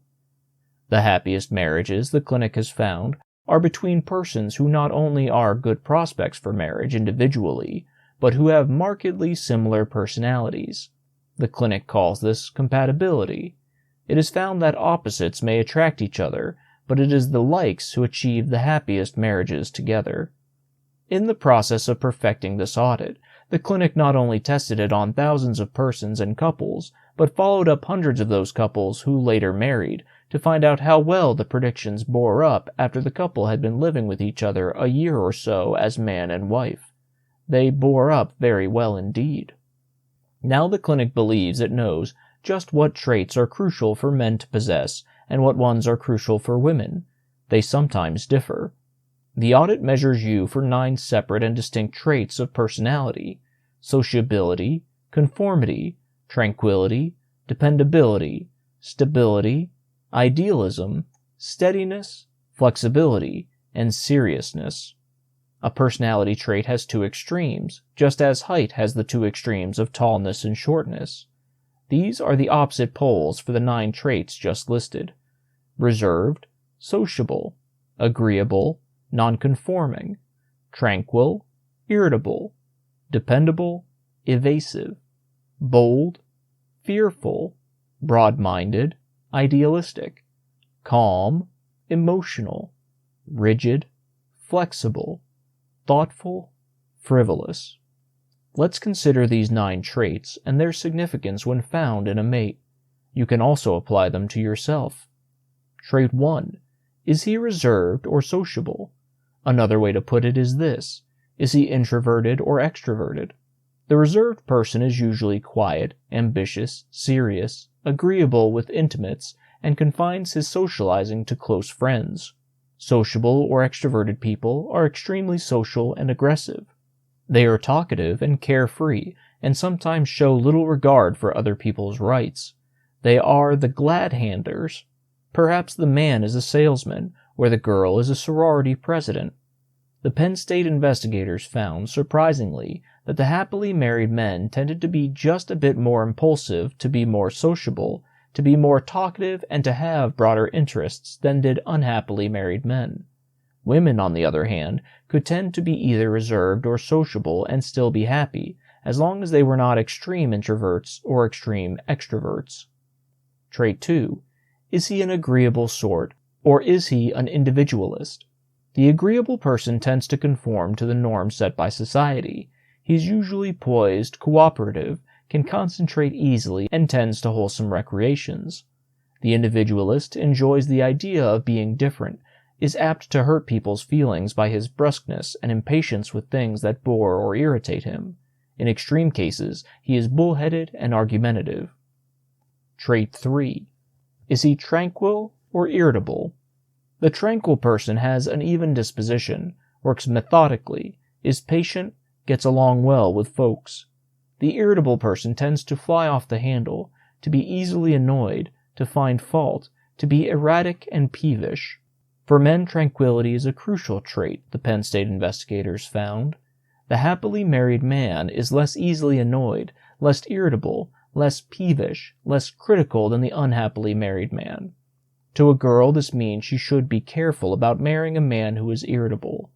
While it is desirable for the girl to be even-tempered too, this trait is not as important for a girl as for a man. However, it was found that when one of the two mates tends to be irritable and annoyed, it is highly desirable for the other mate to be even-tempered. When you get 2 irritable persons under the same roof, the explosions soon force one to beat a retreat, sometimes into divorce. Trait 4. Is he frank or evasive? This is probably the most crucial trait for marriage happiness that we know. The dependable person is frank and truthful and conscientious. He gets along harmoniously with others, is willing to accept responsibility, is stable and cooperative. The evasive person is unwilling to face reality or to accept responsibilities. He passes the buck or projects the blame for things onto others. He exaggerates and often lies. He is easily depressed and lacks integrity. Persons who rate high in dependability consistently are the ones who are happiest in both marriage and their work. This one trait is at least as crucial to happiness in marriage for a girl as is the entire complex of traits measured by Terman's prediction scale. While it is most crucial for girls in marriage, it is also crucial for men. For a girl, it is unquestionably the most crucial trait we know. This means that in considering any possible mate, you should be particularly careful to notice whether he or she is dependable or not dependable. Does he keep appointments, tell the truth, and work conscientiously? Trait 5. Is he bold or fearful? The bold person is confident to the point of cocksuredness. He is willing to carry out responsibilities, usually is carefree, stable, self-sufficient, and a bit dominant. The unstable or fearful person is shy and changeable. He may seem withdrawn and rarely evinces qualities of leadership. This trait is crucial for women and fairly important for men. A woman to have a happy marriage needs to show strong indications of stability, because in running her household alone, she must be self-assured and independent in emergencies when outside help isn't available. A man should beware a woman who is exceedingly nervous or fearful, jittery or afraid. For the man it is important that he be fairly stable, but without being reckless. Trait 6. Is he broad-minded or idealistic? The broad-minded person is tolerant, flexible, practical, realistic. His temperament tends to be pleasant and smooth. The idealistic person shows strong attitudes. Prejudice, often disguised as high standards, may be present. Inferiority and peevishness are often found here. Stop and think. The girl you want to marry is the one you hope will be the mother of your children. You want her to instill reasonably high standards and ideals in the children. You want her to be conventional and not do things that will bring criticism. The happiest marriages are those in which the wife has high standards and ideals, but not ones that are so stiff and unyielding that she can never see any justification for a slip-up now and then. Unhappy marriages are those where the wives have standards that are very low and who behave in unconventional or questionable ways. Our society encourages higher standards and ideals for women than it does for men. The man can be tolerant and easygoing, but should have standards sufficiently high so that he considers it important to be faithful to his wife and does not waste his money in drink or gambling. Trait 7. Is he calm or emotional? Calm persons have normal ways of thinking. Their feelings are not intense. Persons whose work requires objectivity and courage, such as surgeons and military leaders, score high at this level. Emotional people, in contrast, usually think in unorthodox ways. They are usually sensitive. Their feelings are volatile and deep-seated. Interests in writing, drama, arts, literature are often found here. Individualistic, creative work is preferred, and the person may appear temperamental or eccentric to others. Repression and sexual conflicts are common. Since the emotional person is intense and usually not too well adjusted, marriage may not prove too satisfactory. The trait of coolness or steadiness is much more crucial for men than for women. The happiest married men seem to be those who are steady and free of excess emotion. This enables them to be objective in their work. A girl should be wary of selecting a mate who is very emotional, who is too much interested in sex, or who works in the movies or other work where there is a great deal of glamour and excitement. Trait 8. Is he rigid or flexible? This is more important in men than in women, and the man's age determines whether he should score high in rigidity or in flexibility. If the man is under 25, it is well for the couple's future happiness if he scores quite high in flexibility, because marriage requires a great deal of adjusting, and a certain amount of trying out new jobs is healthy for a young man. However, flexibility in a man past 30 should make a girl seriously question the advisability of marriage to him, because he is apt to be permanently a will-o'-the-wisp. his characteristics are pretty well set. A man in his 30s who changes jobs frequently, who is not settled, is not a good matrimonial bet. Trait 9. Is he thoughtful or frivolous? Beware of the girl who is frivolous. She will be shallow and discontented. She will have many unsettled problems. She will be worrying about her past as well as her future. She will have trouble making up her mind and will seem to be at loose ends. She may nag and complain.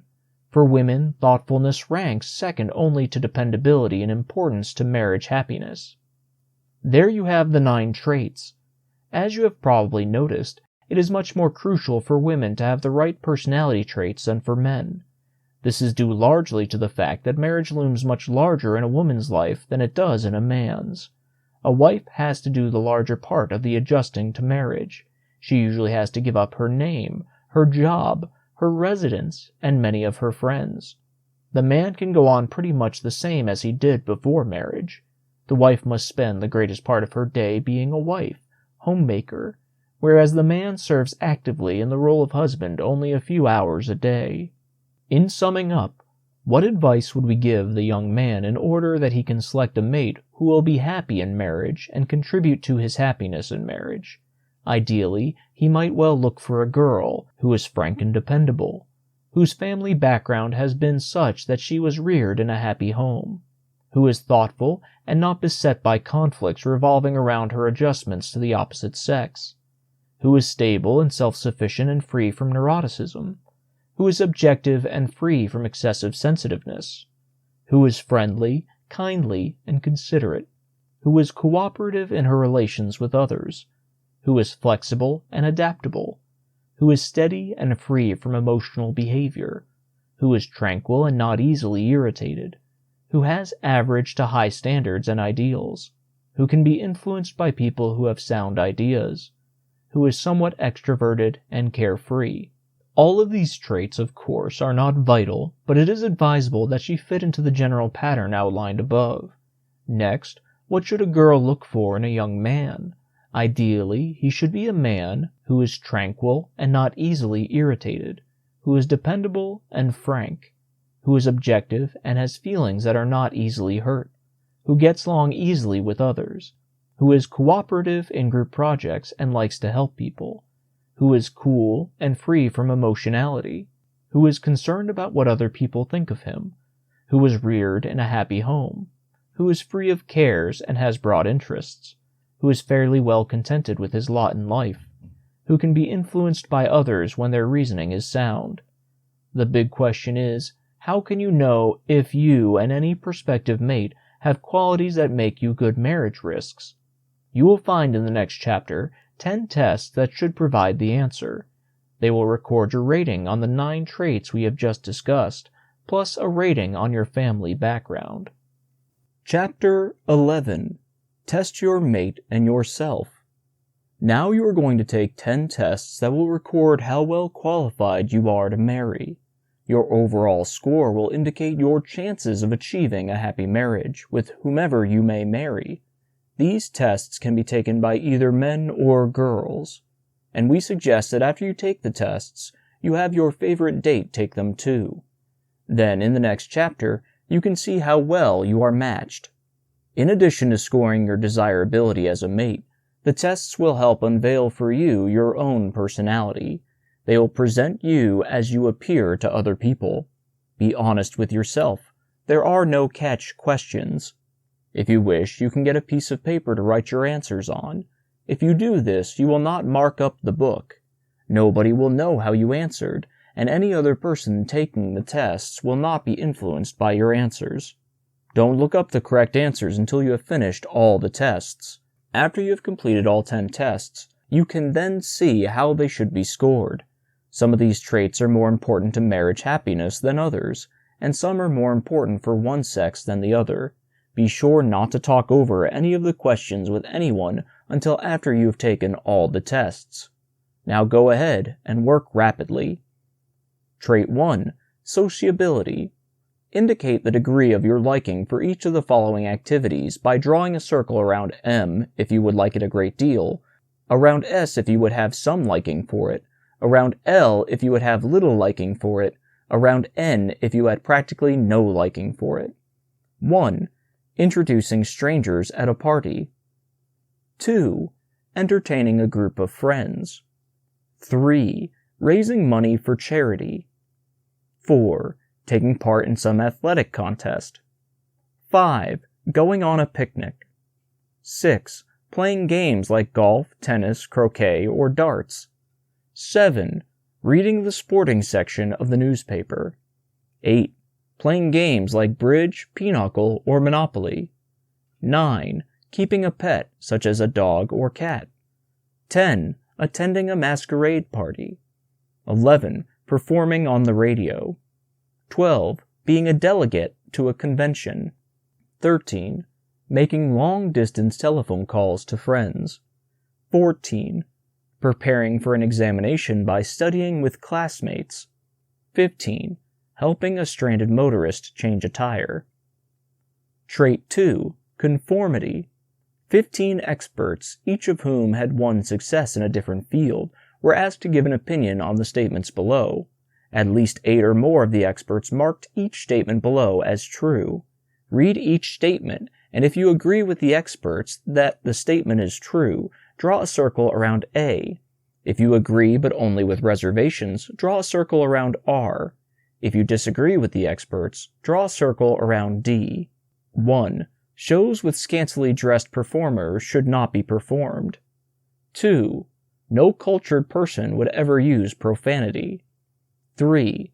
The right to vote should be given to persons of 18 years of age. 4. No person except a law officer should be permitted to own a pistol. 5. No acceptable excuse can ever be made for suicide. 6. Children owe their parents more than their parents owe them. 7. Few people would be better off dead than alive. 8. Rich people are no happier than poor people. 9. Natural resources should belong to individuals rather than the government. 10.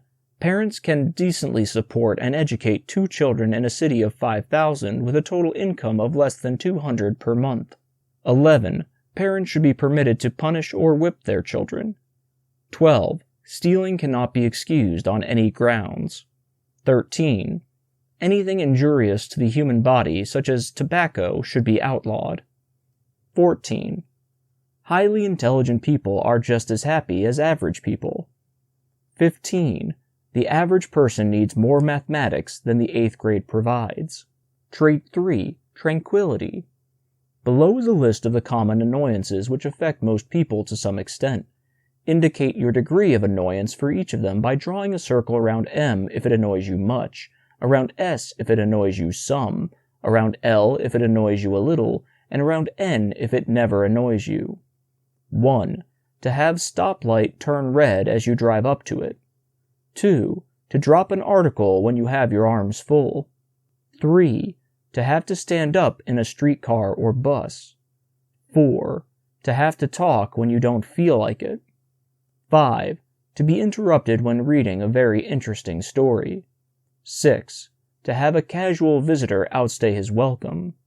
7. To be detained when you are in a hurry. 8. To listen to radio when static is bad. 9. To have someone break an engagement at the last minute. 10. To be interrupted when you are talking. 11. To have someone read over your shoulder. 12. To miss a streetcar or bus. 13. To have movie film break at an exciting point. 14. To burn your mouth or tongue with hot food or beverage. 15. To be accidentally locked out of your car or home. Trait 4. Dependability.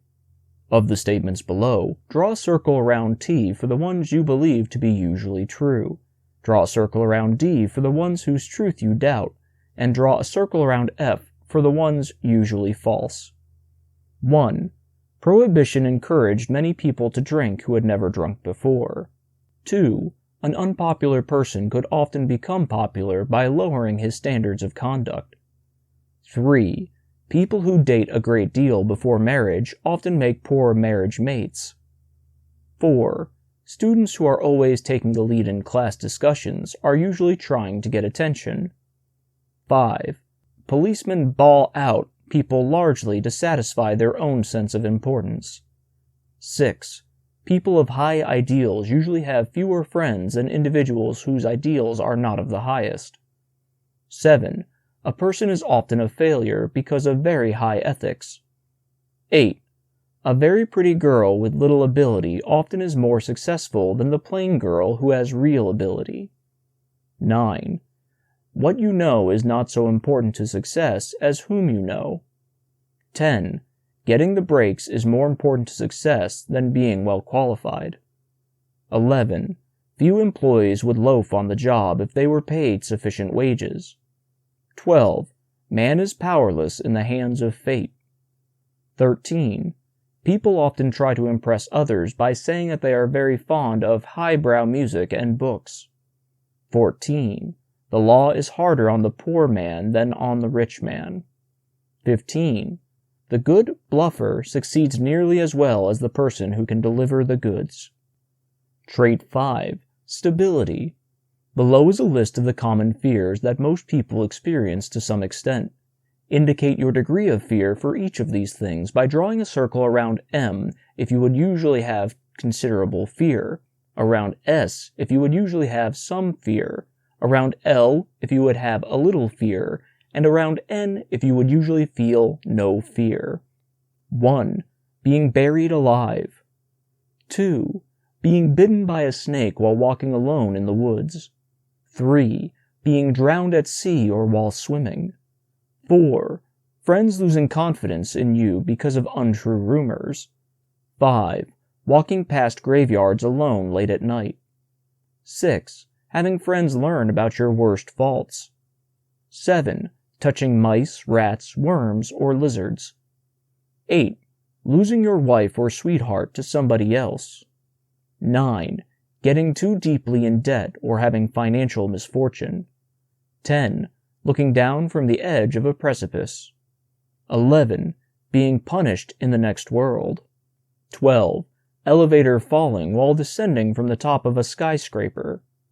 13. Losing your mind or becoming insane. 14. Losing your eyesight. 15. Listening to radio horror story late at night while alone. Trait 6. Standards and ideals. Indicate the degree of your dislike for each of the following activities or things by drawing a circle around M if you would dislike it a great deal, around S if you would dislike it some, around L if you would have a little dislike for it, around N if you would have no dislike for it. 1. A person who brags about his achievements. 2. Individuals who always put the blame on somebody else. 3. Storekeepers who never make mistakes except in their favor. 4. Extreme pessimists or people who always expect the worst. 5. A girl who is a gold digger. 6.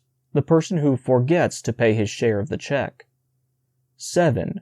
People who are never on time for appointments. 8. People who have little control over their tempers. 9. The girl who uses excessive makeup. 10. People who cheat on examinations. 11. Individuals who are careless and indifferent about dress. 12.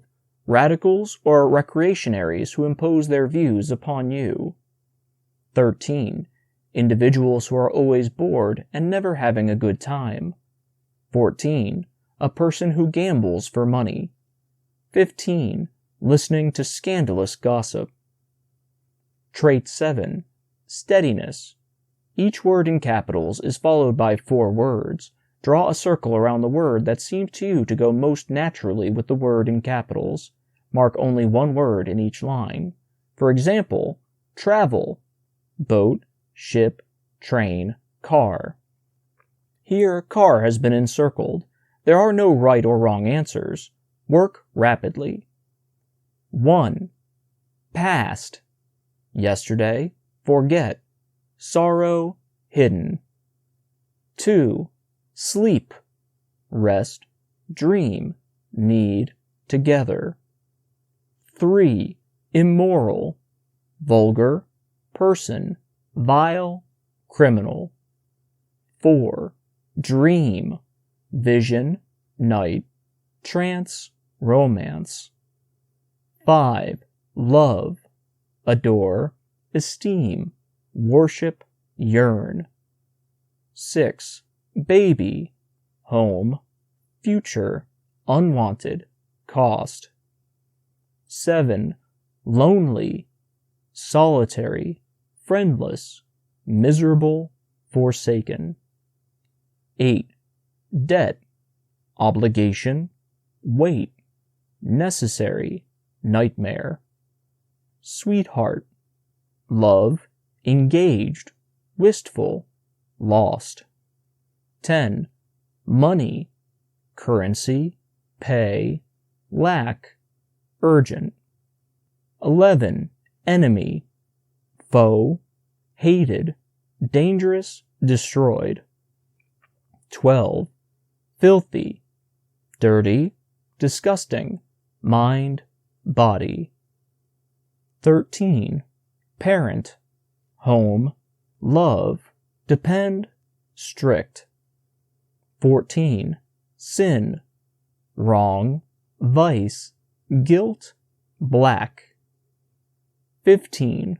Revolting, distasteful, repulsive, loathsome, degrading. Trait 8. Flexibility. Below is a list of activities or things. If you feel about the same way toward them now than you did 3 or 4 years ago, draw a circle around S. If you have partially changed your feelings toward them, draw a circle around P. If your feeling now is considerably different from your feeling 3 or 4 years ago, draw a circle around D. 1. Pacifism. 2. Labor unions. 3. Less governmental supervision of business. 4. Old age pensions. 5. Sit-down strikes. 6. Socialization of medicine. 7. Emphasis that colleges place upon activities. 8. The Soviet Union. 9. Distribution of wealth. 10. Capital punishment. 11. Sterilization of the feeble-minded. 12. Work or starve relief legislation. 13. Need for polls like the Gallup or Fortune polls of public opinion. 14. Basing taxation on the ability to pay. 15. Preferences for styles of homes. Trait 9. Seriousness. Below is a list of topics which people consider to some extent at one time or another. Will you indicate the degree of thinking you have given each of them during the past year by drawing a circle around M if you have done much thinking, around S if you have done some thinking, around L if you have done little thinking, and around N if you have done no thinking? 1. Responsibilities that parents and children should share. 2. Proper training of children. 3. Immoral influences of movies on children. 4. Smoking of cigarettes by girls and women. 5. Importance of regular saving of part of income. 6. Use of the atomic bomb in warfare. 7. Regular attendance of religious services. 8. The way or place to spend your vacation. 9. Stricter censorship of books and magazines. 10. Learning to dance, ski, skate, etc. 11. Punctuality on a job or regular class attendance. 12. Getting better grades at school or working for a promotion. 13. The cost of living. 14. Life after death. 15. Automobile accidents caused by reckless driving. Trait 10. Family background. Be absolutely truthful in taking this test. Try to be objective and honest with yourself. Answer yes or no if possible. If you can't decide yes or no, then circle the question mark. 1. Were your own parents quite happily married? 2. Did you have a happy childhood? 3. Did you have a great deal of love and affection from your mother? 4. Did you have a great deal of love and affection for your father? 5. Did you get along well with your mother without any serious conflict? 6. Did you get along well with your father without any serious conflict? 7. Was your home discipline firm but not harsh? 8. Was the punishment that you received both mild and infrequent? 9. Is your present attitude towards sex free from disgust or aversion? 10. Was at least one of your parents easy to talk to and frank about matters of sex? 11. Were you reared in either the country, a small town, or the suburbs of a city? 12. Do you go to church 3 or 4 times or more every month? 13. Are you regularly employed? 14. Do you have many friends of your own sex? 15. Do you belong to 3 or more social organizations? Directions for scoring your tests. Do not read these scoring directions until after you have taken the tests. When you have marked the tests according to the directions, then you are ready to score them. Because all the tests are not scored in the same way, be sure you score them very carefully. After having done so, then turn to the further directions, some of which apply to a man, some of which apply to a girl. Test for Trait 1. For each item that you have marked M, give yourself 3 points. For each one that you marked S, give yourself 2 points. For each item that you marked L, give yourself 1 point. Items marked N are counted 0. Then add these numbers up for your total score on Trait 1. For example, if you marked 4 of the 15 items M, that would give you 12 points. Let us say you also marked 5 items S, that would be 5 times 2 points, or 10 more points. If you marked 3 items L, that would be another 3 points. That would leave 3 items that you marked N, for which you get no credit. Your total score on Trait 1 would then be 12 plus 10 plus 3 equals 25 points. Test for Trait 2. For each A you marked, you get 2 points, and for each R, you get 1 point. Items that you answered D are counted 0. Add these up for your total score. Test on Trait 3. The scoring is reversed on this test from that is used for Trait 1. On Trait 3, M is scored 0. Each S gets credit of 1 point. Each L gets credit of 2 points, and each N gets credit of 3 points. Test on Trait 4. You mark the items on this test either T, D, or F. Those you marked T are scored 0. For each D answer, you get 1 point, and for each F answer, you get 2 points. Test on Trait 5. Each marked M gets 0 credit. Each S gets 1 point. Each L gets 2 points, and each N gets 3 points. Test on Trait 6. Each M gets 3 points. Each S gets 2 points. Each L gets 1 point, and N receives no credit. Test on Trait 7. This is the test in which 4 words come after each word in capitals. The first of the 4 words gets 3 points if circled. The second gets 2 points. The third word gets 1 point, and the last word receives no credit. Take the word past. If you marked yesterday, or the word in the first column, you get 3 points. If forget is circled, instead you would get 2 points. If you marked it hidden, you would get no credit for that word. Add all your points for your total score. Test on Trait 8.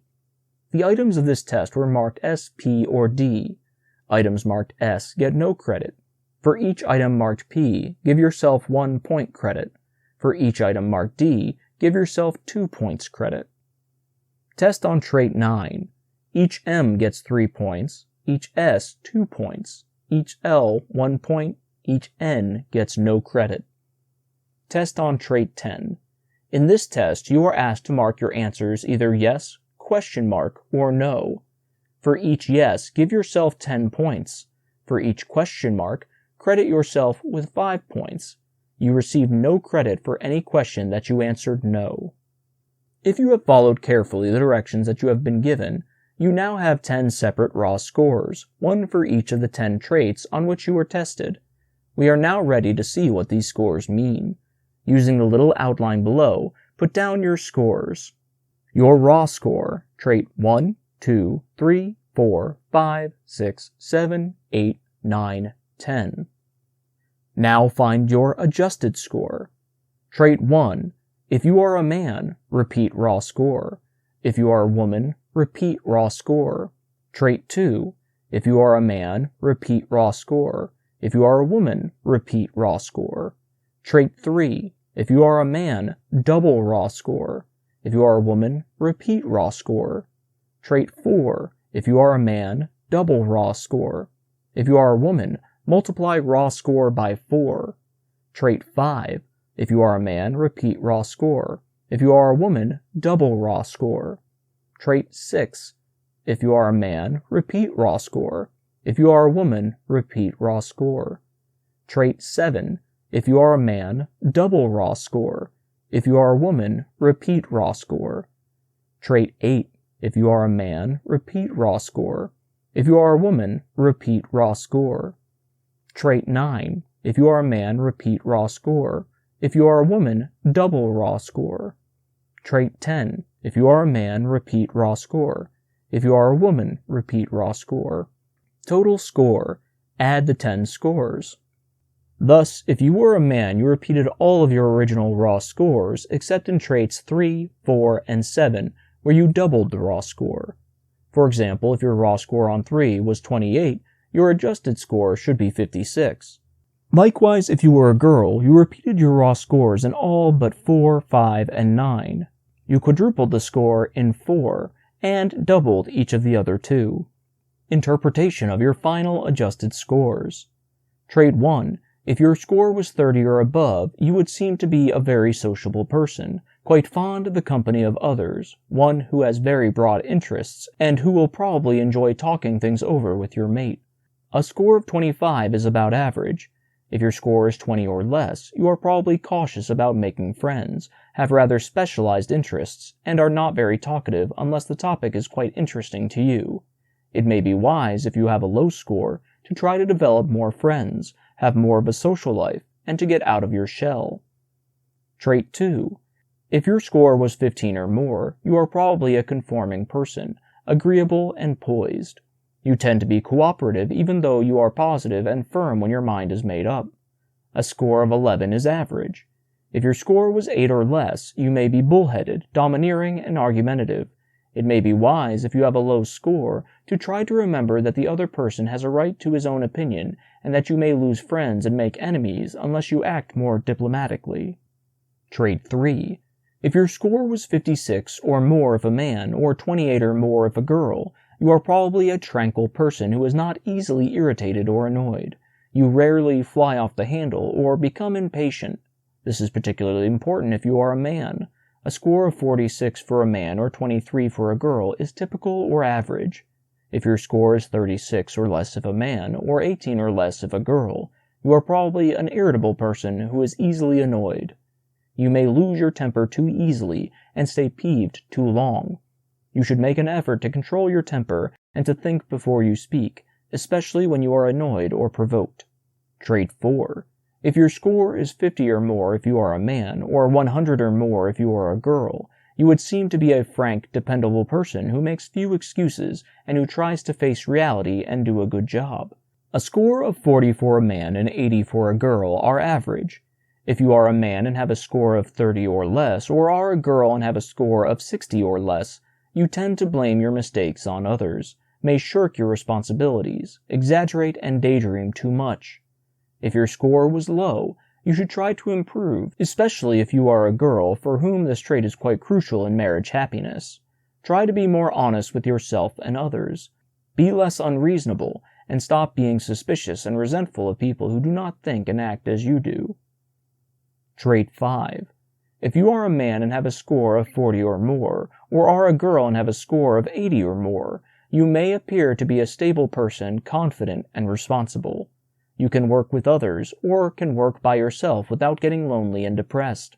An average score is 30 for a man, or 60 for a woman. If you are a man and have a score of 15 or less, or are a girl with a score of 30 or less, you may be unstable, nervous, and fearful. You may feel inferior at times and get blue and discouraged. You need to raise your opinion of yourself. Acquire more social skills. Train yourself to be very good or expert in something like a sport or a hobby. Trait 6. If your score was 30 or above, you would seem to have extremely high ideals and standards, especially if you are a man. While this is generally desirable, don't permit yourself to become too intolerant or prejudiced about others. A score of 25 is average. A score of 20 or less is low and may indicate that you are too broad-minded, too flexible and expedient in your standards and ideals. Watch this, because you are not the sort of person who should let himself go. Keep a firm grip on yourself, and remember, it is easier never to begin a bad habit than it is to break one. Trait 7. If your score is 80 or more if you are a man, 40 or more if you are a girl, you are probably a very objective person who thinks like most other people think. You are probably quite steady, look at things dispassionately, and are neither repressed nor hypercritical. A score of 70 for a man or 35 for a girl is average. A score of 60 or less for a man or of 30 or less for a girl may indicate that you are temperamental and emotional. You may at times appear peculiar and odd to your friends. You may be repressed. Associate as much as possible with others. Don't be the first to suggest something different or the last to give in. Trait 8. If your score is 22 or more, you would seem to be a person whose attitudes and interests are flexible and adaptable, especially if you are in the 20s. If you are in the 30s or 40s, a high score is probably less desirable than an average score. A score of 13 is average. If your score is 8 or less, you would seem to be a very persistent person whose attitudes and interests are so fixed and rigid that you may find it difficult to adjust readily in marriage. Especially would that seem to be the case if you are in the 20s. Trait 9. If you are a man and your final score is 30 or above, or if you are a girl whose adjusted, doubled, score is 60 or more, you would seem to be a thoughtful person who has done considerable thinking about marriage and its responsibilities. Particularly does this seem to be true of women. Attitudes towards marriage would appear to be wholesome and concerned about making the marriage a success. A score of 24 for a man or of 48 for a girl is average. A score of 18 or less for a man or of 36 or less for a girl is low, and suggests that you may be immature in your thinking, and that you may not have given much consideration or thought to the responsibilities of marriage. Trait 10. This test measured your family background to see if you had been reared in the kind of home in which parents and circumstances were favorable to developing traits and attitudes essential to happy marriage. If you scored 120 or more, and remember the higher the score the better, your family background was conducive to your happiness in marriage. A score of 100 is average. If you scored 80 or less, it would seem that your family background was not one that tended to develop you in the traits and attitudes necessary for happiness in marriage. Summary. You took a total of 10 tests. If you followed the directions, you have scored them correctly. If you were a man, you doubled your scores on traits 3, 4, and 7 before you interpreted them. If you were a girl, you doubled your scores on trait 5 and 9 and quadrupled or multiplied by 4 the score you earned on trait 4. After having made these adjustments, you then read the interpretations and saw how you compared with other people of your own sex. Perhaps your prospective mate also took the tests, and both of you now know how you stand as individuals. We hope you and your mate made average to high scores on all of these tests. But now you want to know if you are the sort of person, and if your mate is the sort of person, who will be happy in marriage. Go back to your final adjusted scores on the 10 tests. Add all 10 of these test scores together, if you have not already done so, to see what the total is. If you are a man and your total is 450 or above, you would seem to be the sort of person who has an excellent chance of finding happiness in marriage. This is particularly likely to be the case if you also made high scores on traits 3, 4, 7, and 10. If you made a score of about 350, you would seem to be a person who has about an average chance of achieving marriage happiness. If you made a score of 265 or less, you will need to use great care in selecting your mate, and be willing to work very hard at making your marriage happy. If you are a girl and if your score is 500 or more, you are the kind of person who would seem to have an excellent chance of being happy in marriage. Especially is this likely to be the case if you made high scores on traits 4, 5, 9, and 10. If you made a score of about 400, your chances would seem to be about average that you will find happiness in marriage. A score of 300 or less is not too favorable to happiness in marriage. In our next chapter, you are going to be able to compare your testing partner with yourself and see if the two of you would be likely to be happy if you married each other. So far, we have just tried to find out if you, or if your mate, is likely to be happy in whatever marriage is entered upon. In this next chapter, we want to find out if you two people are likely to be happy in your marriage to each other. You will have need for the final, adjusted scores on each of the 10 tests, as well as your final or total score you calculated by adding the 10 separate scores.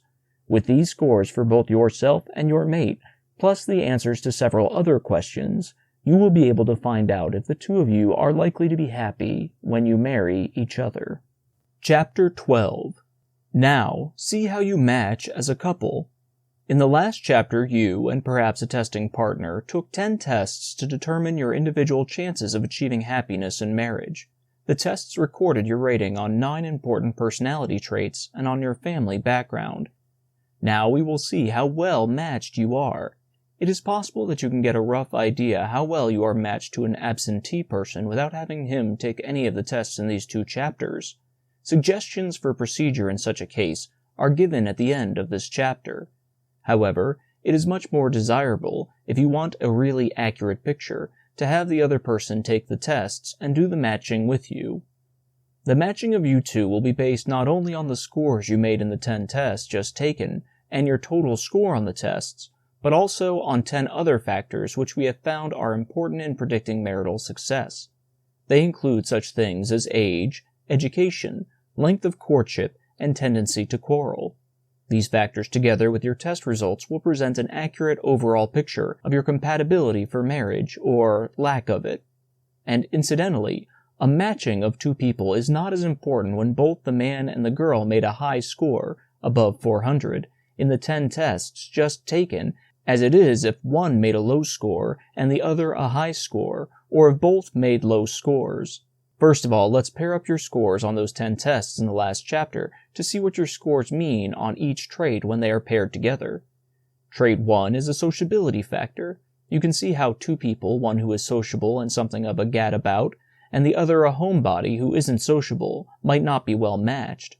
Both should be sociable and like to go out and be with people, or both should be fireside toasters, home-loving souls who enjoy being alone with each other.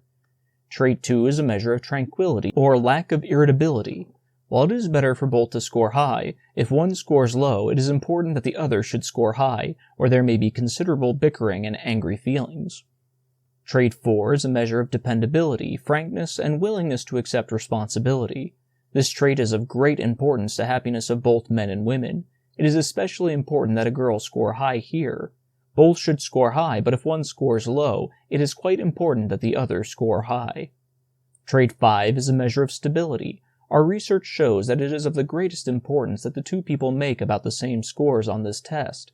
While it is better for both to be high, it is more crucial that the girl make a high score be very stable than it is for the man. Trait 6 is a measure of standards and ideals.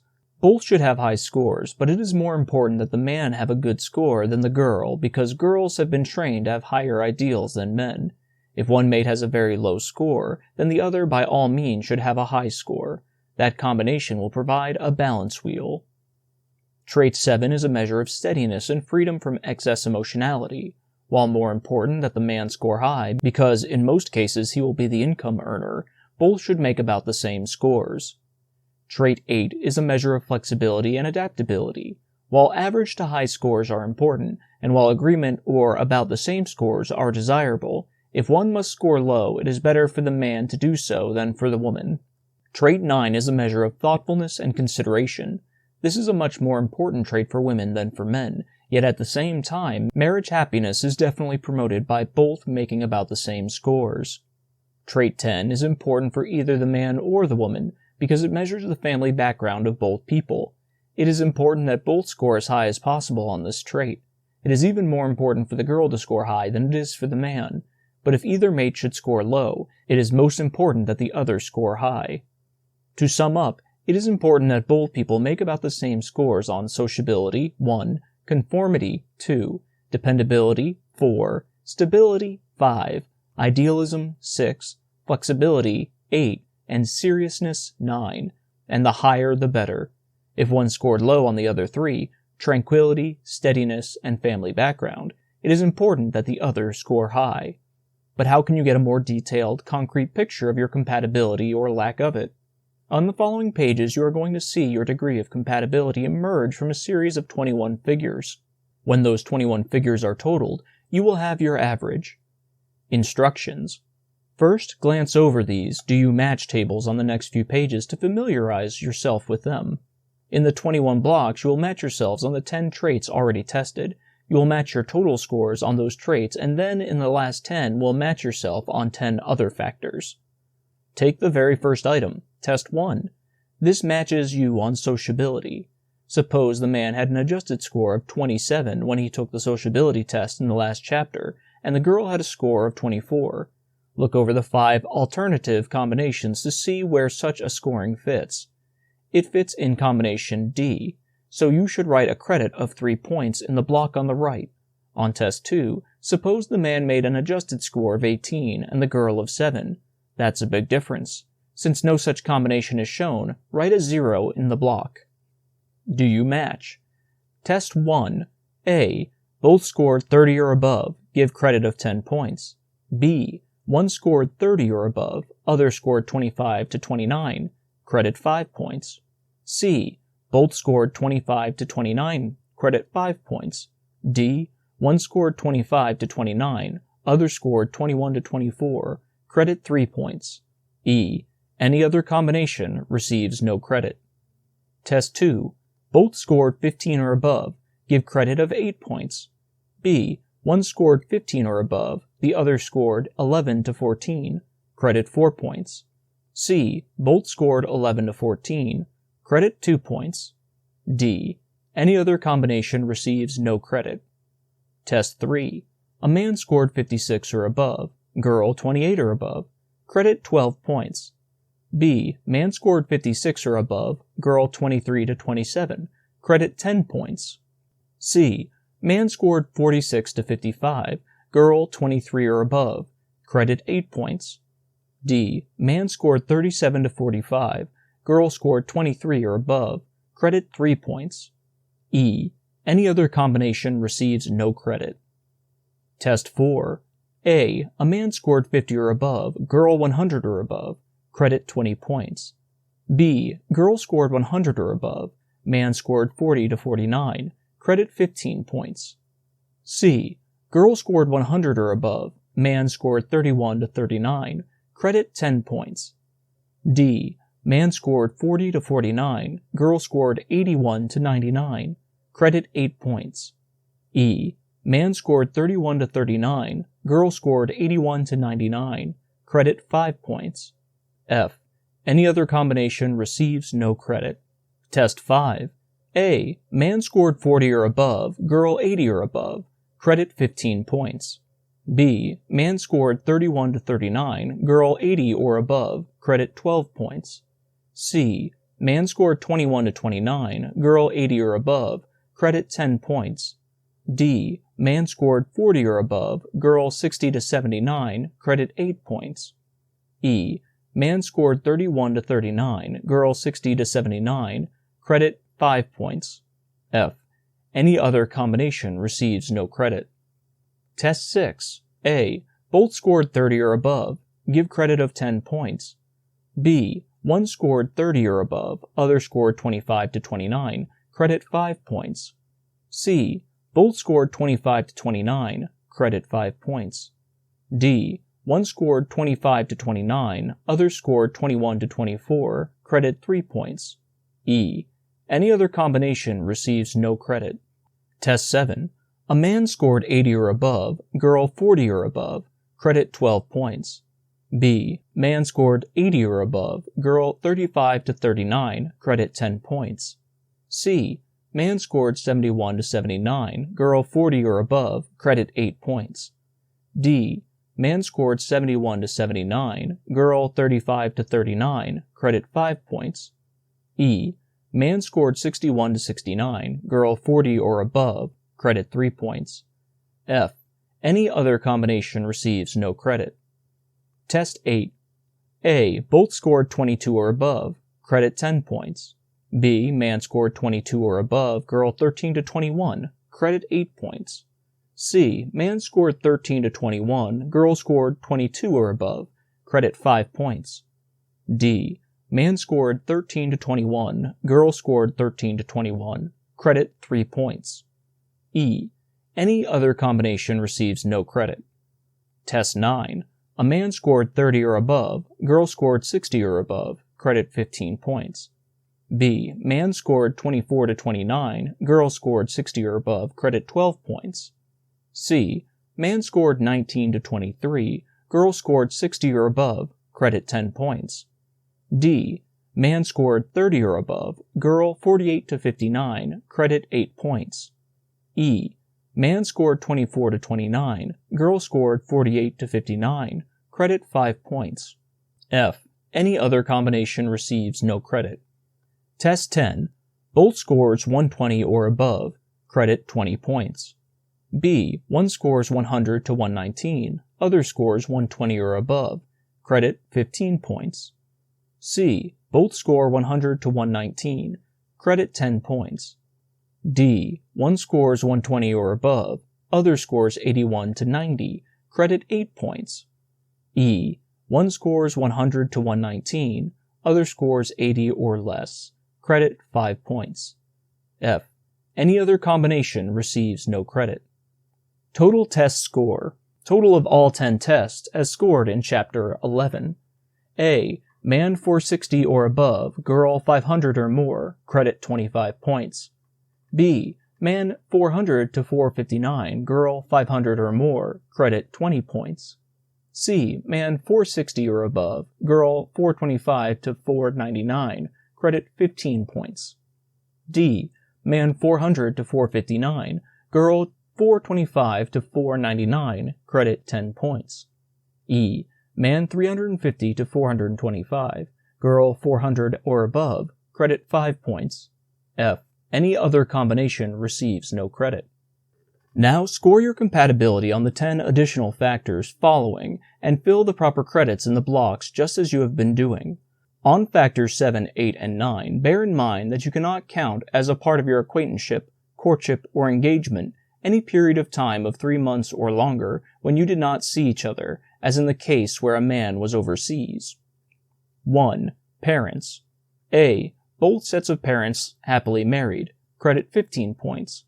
B. One set of parents happy, other set average. Credit 10 points.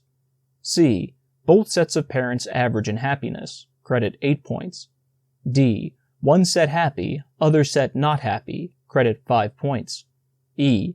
Any other combination receives no credit. 2. Schooling.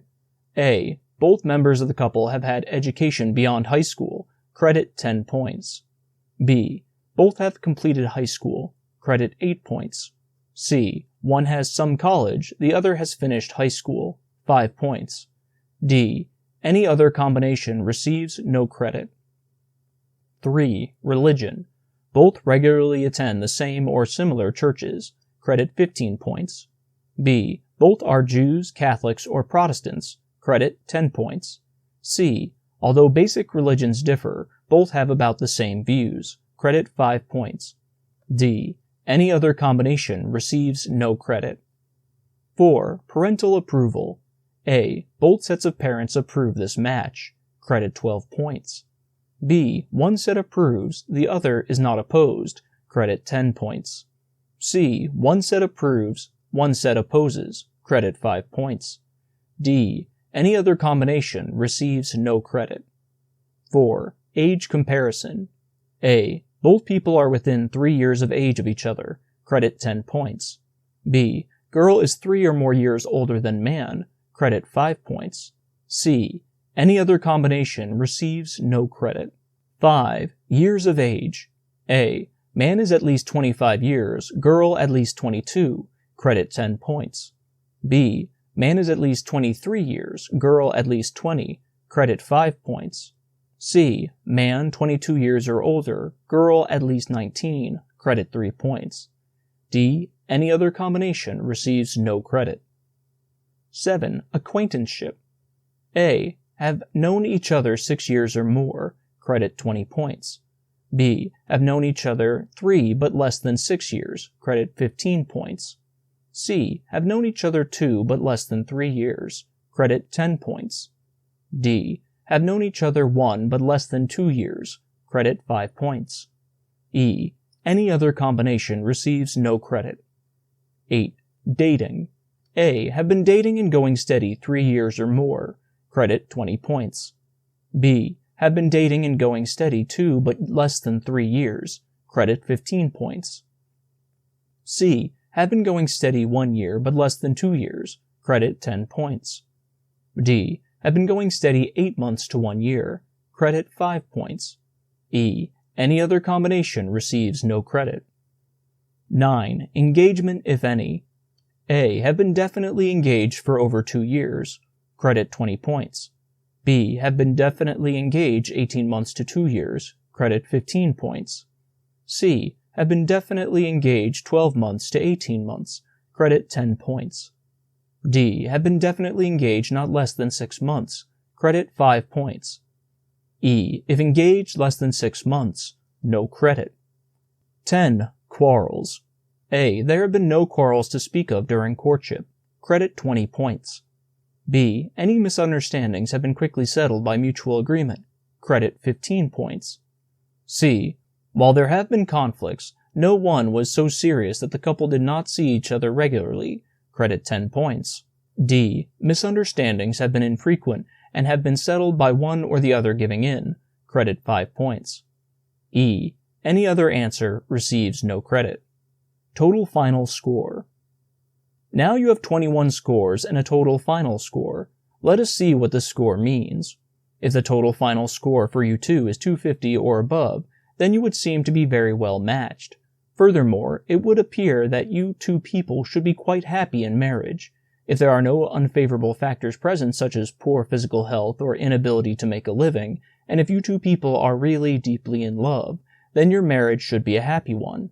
If the final score is 200 to 249, you would still seem to be fairly well matched. If there are no unfavorable factors, if both of you are old enough for marriage, and if both of you are determined to make it work, you should be happier than is the average couple.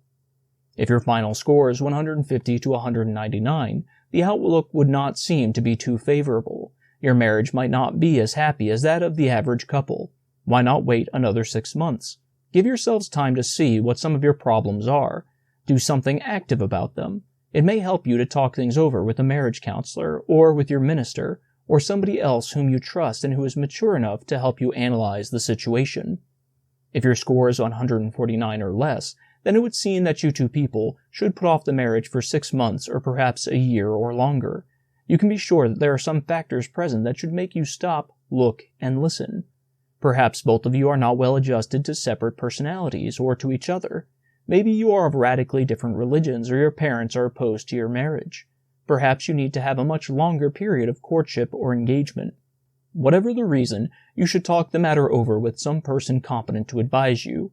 See a good marriage counselor or psychologist who specializes in guidance. Talk things over with your minister, rabbi, or priest. You don't want to make a mistake and have an unhappy marriage that might terminate in separation or divorce. Of course, you can say, and correctly, that you have little or no responsibility for some of the factors, such as the lack of happiness in your parents' marriage. Even though this may be the case, you have been affected or influenced by the presence or absence of happiness in your own home. What are some concrete suggestions that may help you bring about a happy marriage, even though one of you, or the two of you, may not have made scores typical of young couples who get married and are happy? These suggestions may be of help to you. 1. If you are introverted, unsociable, you should increase the number of social skills that you have. Oftentimes, we find that our enjoyment from association with other people is increased greatly when we learn to do some of the things they do, such as dance, bowl, swim, etc. Try to be outstanding in something. 2. Acquire a philosophy of life. What are your beliefs and views? Are you a conservative or a radical in politics, religion, ethics? Are there some guiding principles in your life? If you aren't sure, sit down with yourself and try to figure out what you believe in practice. Check it against your own behavior. Do you say one thing and do another? Are your family and friends rather sure about what you believe in, or do they have trouble predicting what you will do next? 3. Is your temper explosive, unruly, and peevish? Why do you get angry? Is it because you feel inferior? Why do you feel inferior? Can't you do something about it? Do you honestly try to control your temper? 4. Are you unstable, fearful, nervous? Why? Is it because you feel you are unattractive or ignorant? Or are you carrying around feelings of guilt and uneasiness about something you feel ashamed of? Is it your physical health? See your physician. If it is your mental health, see a clinical psychologist or psychiatrist. Develop a trusting, confidential relationship with someone, preferably an older person, with whom you can feel free to unburden yourself. 5. Are your standards and ideals too low or too high when compared to your behavior? Perhaps you are an intolerant and prejudiced person who is too narrow-minded and prudish. Are you critical and gossipy about many of the things your acquaintances do?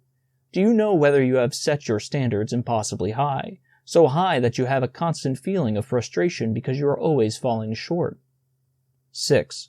Are you an emotional person, always going off on a tangent, never able to keep a steady course? Is it because you aren't in the work you want to do? Can't you change jobs? Perhaps you are confused in your thinking, disturbed about religion, morals, things that are right or wrong. Have you asked your friends their ideas? Do you keep busy? Have you talked things over with your pastor? Is there some serious frustration always hanging over your head? Why don't you sit down, take stock of yourself? It is only by inventory of ourselves, accompanied by a searching analysis, that we discover what is wrong and see ways to clear things up. 7. Are you so set in your ways that you cannot see that circumstances alter cases? Do you earnestly try to adapt yourself to people and new situations, or do you expect all the adaptation to come from somebody else? Perhaps you are smug, never have a new idea. Try reading a Republican newspaper if you have never read anything but a Democratic paper. Go to a different church. Get out of the rut you are in. Listen to other people's ideas for a change. Don't be so cocksure that you are always right and the other fellow always wrong. 8. Do you ever sit down and think? Reflect about yourself, your friends, your activities, your responsibilities. Do you stop and ask yourself if you are selfish and inconsiderate? Do you sympathize with others? Try to avoid saying things that may hurt somebody's feelings. Do you build up people rather than tear down? Do you go out of your way to help others? 9. If you and your prospective mate are constantly quarreling, have you stopped asking whose fault it is and started doing your best to prevent conflicts? Unless you two people settle your problems by compromise and mutual give and take, your marriage future looks dark. 10. Did you get engaged shortly after you first met? In most real love, an engagement rarely occurs before the couple have known and dated each other regularly for at least a year or longer. 11. Are you sure it is love? Could it just be loneliness, a desire to escape an unpleasant environment?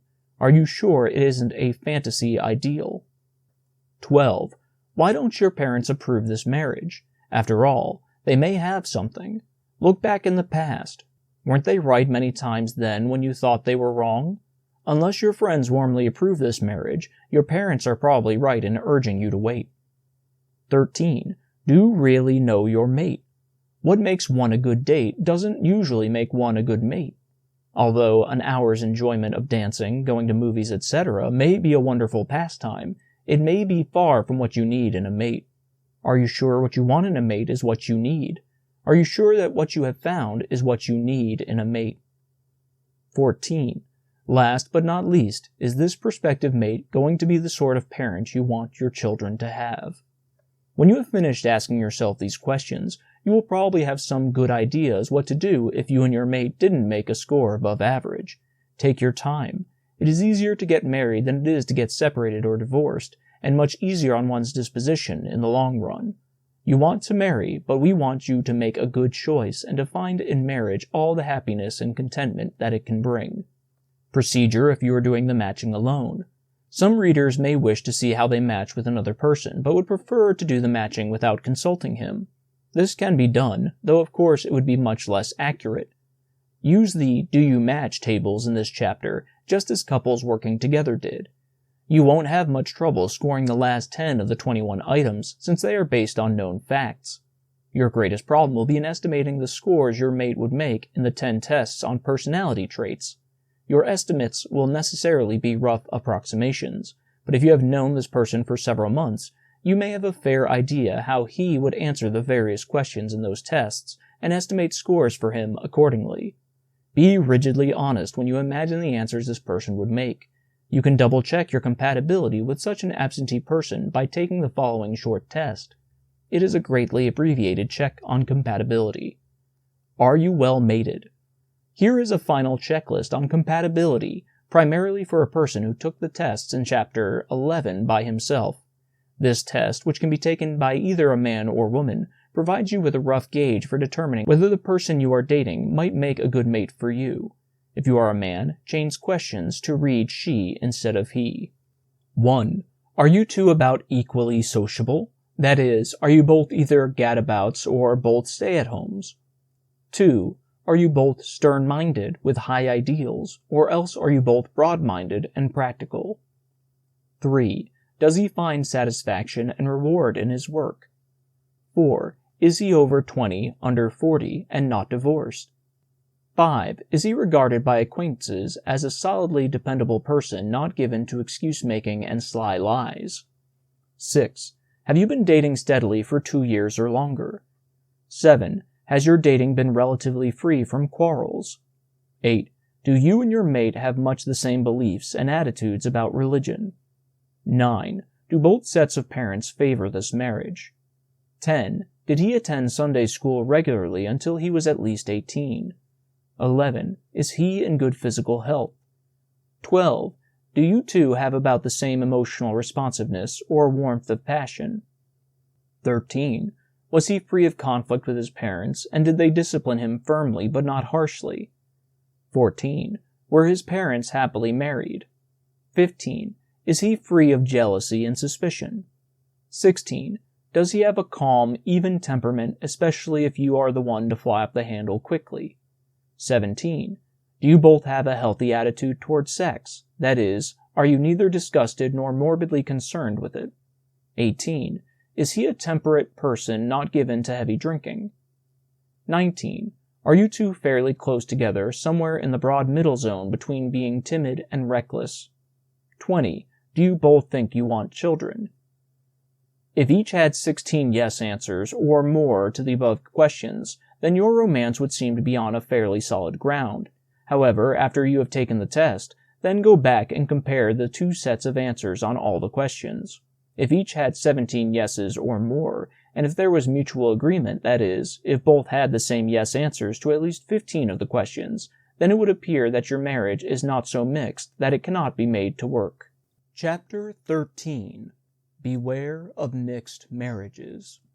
The mixed marriage is any marriage in which great differences exist between the husband and wife, particularly differences of culture or religious training. You also have a mixed marriage if there are decided differences of personality, of intelligence, of education, of age, of race or nationality, of social culture, or of economic status. Suppose there are great differences. That's what makes life interesting, some people say. Differences may be interesting, but if they are really fundamental, they can form a gulf between the two mates that will make happiness difficult to achieve. It is the conviction of the authors, based upon a study of hundreds of happy and miserable marriages, that the more a man and girl have in common, the more likely they will enjoy being married. One of the factors that seem to have great importance in making a marriage work is the congeniality of the two persons. This congeniality must be built upon the things they have in common.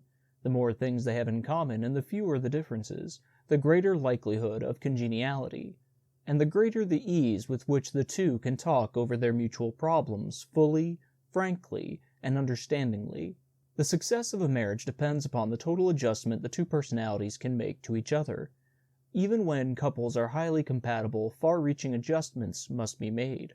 When to the normal differences you add fundamental differences of background, the sheer problems of adjustment will add a severe strain to the union. Suppose the two people do bridge the gulf between themselves. There will be great differences between their two sets of parents that may present problems, and there will be the differences between their two sets of friends. No couple lives completely alone. Two mates not only take each other for better or worse, but they also must take with them the parents and friends of the other. Take two cases with which we are familiar. They are typical of the cases in the files of any marriage counselor. Their real names, of course, are not used.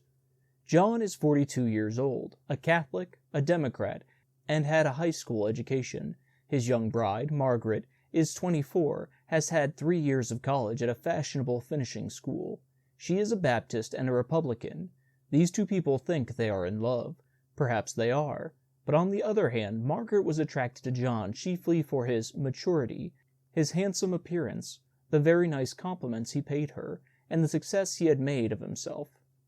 She likes the idea that he is a self-made man. He is the junior partner in a business, and his income is about $6,000 a year. John is fussy and parsimonious in his habits, and thinks that going to the movies once every month or two is enough for anybody. He is not very sociable, and would rather stay at home and read some thrilling mystery story than go out. He lives with his parents, and has specified that Margaret come and live with them, as his mother is not in too good health. Margaret is vivacious, full of life and energy, very much interested in parties, dancing, and sports. She is warm-hearted, and since she was accustomed in her own home to having servants, she is careless where she puts things. After she finishes dressing, her room looks as though a Kansas cyclone had struck it.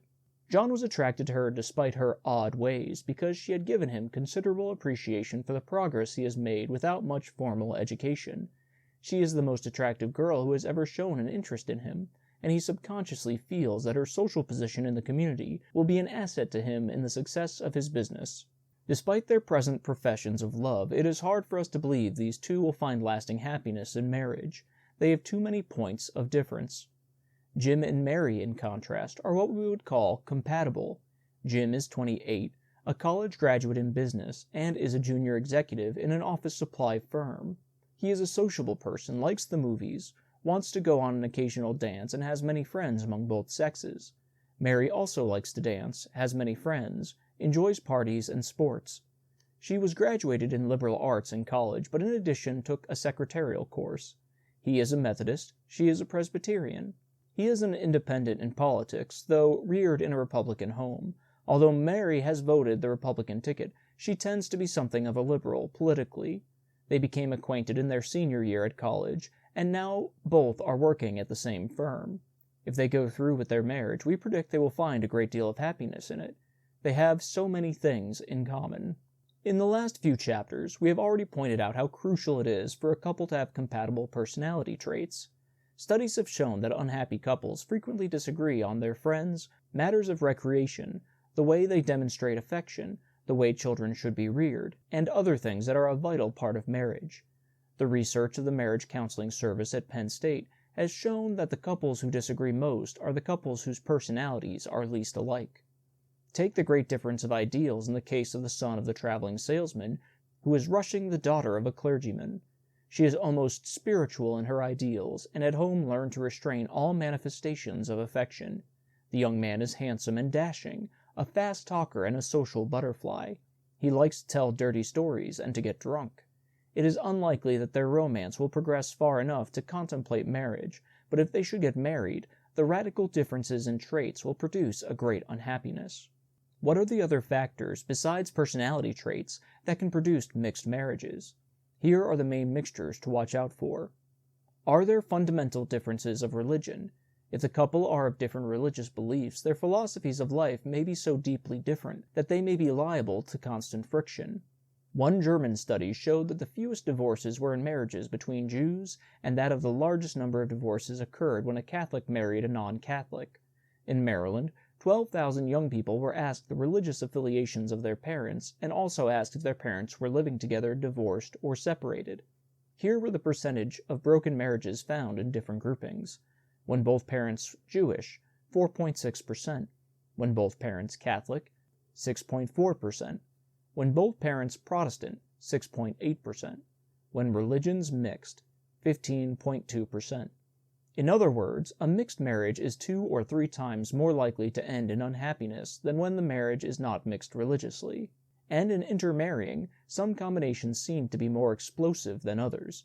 Below are 3 possible combinations in descending order, with the bottom combination least likely of all to produce a happy marriage. Protestant to Jew, Protestant to Catholic, Jew to Catholic. Catholics have the greatest difficulties in intermarriages, presumably because their church takes a sterner view of intermarriage than do the other churches. Another factor may be that they are taught not to use birth control devices, though family spacing through rhythm is condoned. Suppose that a Catholic and Protestant do marry. There are thousands of couples who have achieved happiness in spite of religious differences. You can achieve it, perhaps, but both of you should face the problems involved in such an intermarriage before, not after, the wedding. If possible, one should agree to embrace the religion of the other. You should also definitely agree on the church in which the children are to be reared. You should even discuss the size of the family desired, because that may become a point of difference. If both refuse to budge from their religion, they must face the likelihood of disharmony developing after marriage, particularly as children come along and decisions must be made about their religious training. Religious intermarriages are particularly difficult when one or both are deeply religious and feel very strongly about holding to their particular faith. Are there significant differences of intelligence? A wife can be somewhat less intelligent than her husband, and they can still be happy. But almost any other variations in intelligence are apt to produce problems, especially if the differences are pronounced. Studies have shown that husbands and wives usually are much more alike in intelligence than in physical characteristics. People in general tend to select mates whose mental ability is about the same as their own. When two people of vastly different mental equipment marry, the less endowed mate is apt to develop very strong feelings of inferiority, and the two may find it very hard to select interests and activities to share. The more intelligent one may unconsciously develop a superior attitude that may be patronizing or impatient. Another thing they're bound to disagree on is how to spend their leisure time, the kind of friends that they will have, and the social ethics they will have, and in fact, their whole philosophies of life. The brighter mate reads serious magazines, listens to symphonies and forums, reads little to no light fiction. The less intelligent mate is interested in the spectacular radio programs, reads the more frothy magazines, has few deep intellectual interests. It is the glamorous, exciting things that appeal. Also, they do not share ambitions. Two such people cannot talk over with each other their hopes and ambitions, their frustrations. There is no sharing. One feels aloof from the other. Are there 4 or more years' difference in formal education? There can be wide differences in schooling, but only as long as the two people's interests and attitudes are about the same.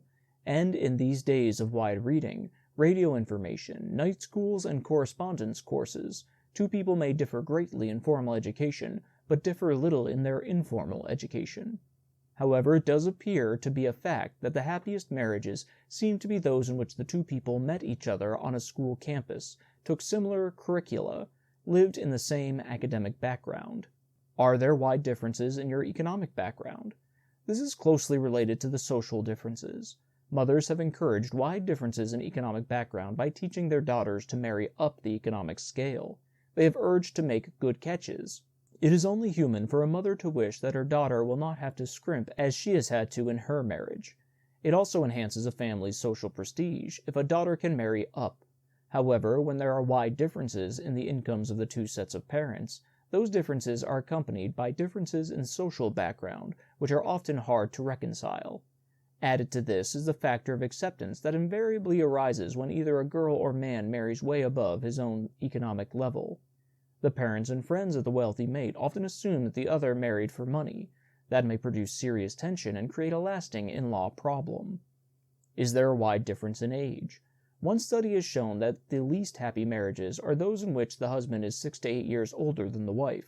Perhaps it is not the difference in age itself, so much as the fact that the people that far apart in age will be unlike in other respects, which creates the strain on the marriage. The happiest marriages for wives seem to range from one extreme, where the wife is 4 years older than the husband, to the other extreme, where the wife is 4 years younger than the husband. The happiest marriages for husbands seem to be those in which the husband is from 1 year older than the wife, to where the husband is 4 years older than the wife. When all the evidence is analyzed, it would seem that the happiest marriages for everybody concerned are those marriages in which the husband and wife are within 1 to 2 years apart from each other. Are there differences in your social culture? Here is a girl who has been reared in the South. She was taught to be a lady, to be waited upon, not to work because she would have servants. Here is a man brought up in Nebraska, reared in a home where his own mother was hard-working, not only did the housework, but occasionally helped milk the cows and helped do other chores for her farmer husband. With the Southern girl, there has been a tremendous emphasis upon family, on social prestige, on doing certain things in certain precise ways. In the case of the Nebraska man, little of this formality has been present. Instead, the emphasis has been upon hard work, upon thriftiness, upon a wife sharing heavily the responsibilities of earning a living. Two such widely differing philosophies are likely to produce grief in marriage. The war, with its tremendous shift in population, produced a great many of these inter-regional marriages. They are certainly not doomed, but the couple should face frankly the problems involved in a mixing of cultures. Those, briefly, are the main types of mixed marriages. You should enter into them carefully, if at all. In any case, where there are serious differences of background, the couple should compare themselves carefully, see just what the differences are, be realistic about those differences, ferret out the special problems that those differences will create, as in the rearing of children, agree on ways to attack the problems and solve them. Only then is there hope that the marriage can be a success. The difficulty is that couples tend to gloss over differences that exist. They refuse to identify them, to admit their existence. They put off facing them. Then later in marriage the problems can no longer be avoided, and by then they have become so acute that a reconciliation becomes very difficult. For example, if a Catholic wants to marry a Protestant, it is far better for the couple to see the problems that will exist from such a mixed marriage before they are married than after they are married. Chapter 14. 9 Dangerous Characters. There are some prospective mates who will survive all the tests we have given you thus far and in fact look like ideal partners, and yet will bring you grief every time in marriage. In studying marriage failures, it has been found that again and again certain types of mates make a marriage seem intolerable. We'll introduce you to 9 of the worst troublemakers. They are hard to detect, but usually you can spot them if you have had several months really to know them before you commit yourself to marriage. The jealous mate. Perhaps a man becomes excessively jealous because his young wife is attractive to other men, or because she has been accustomed to traveling with a more sophisticated crowd than he has. On the other side, perhaps the wife, with little cause, becomes insanely jealous of her husband's secretary. We know from investigation that jealousy causes at least 1 out of every 5 quarrels that occur between American husbands and wives.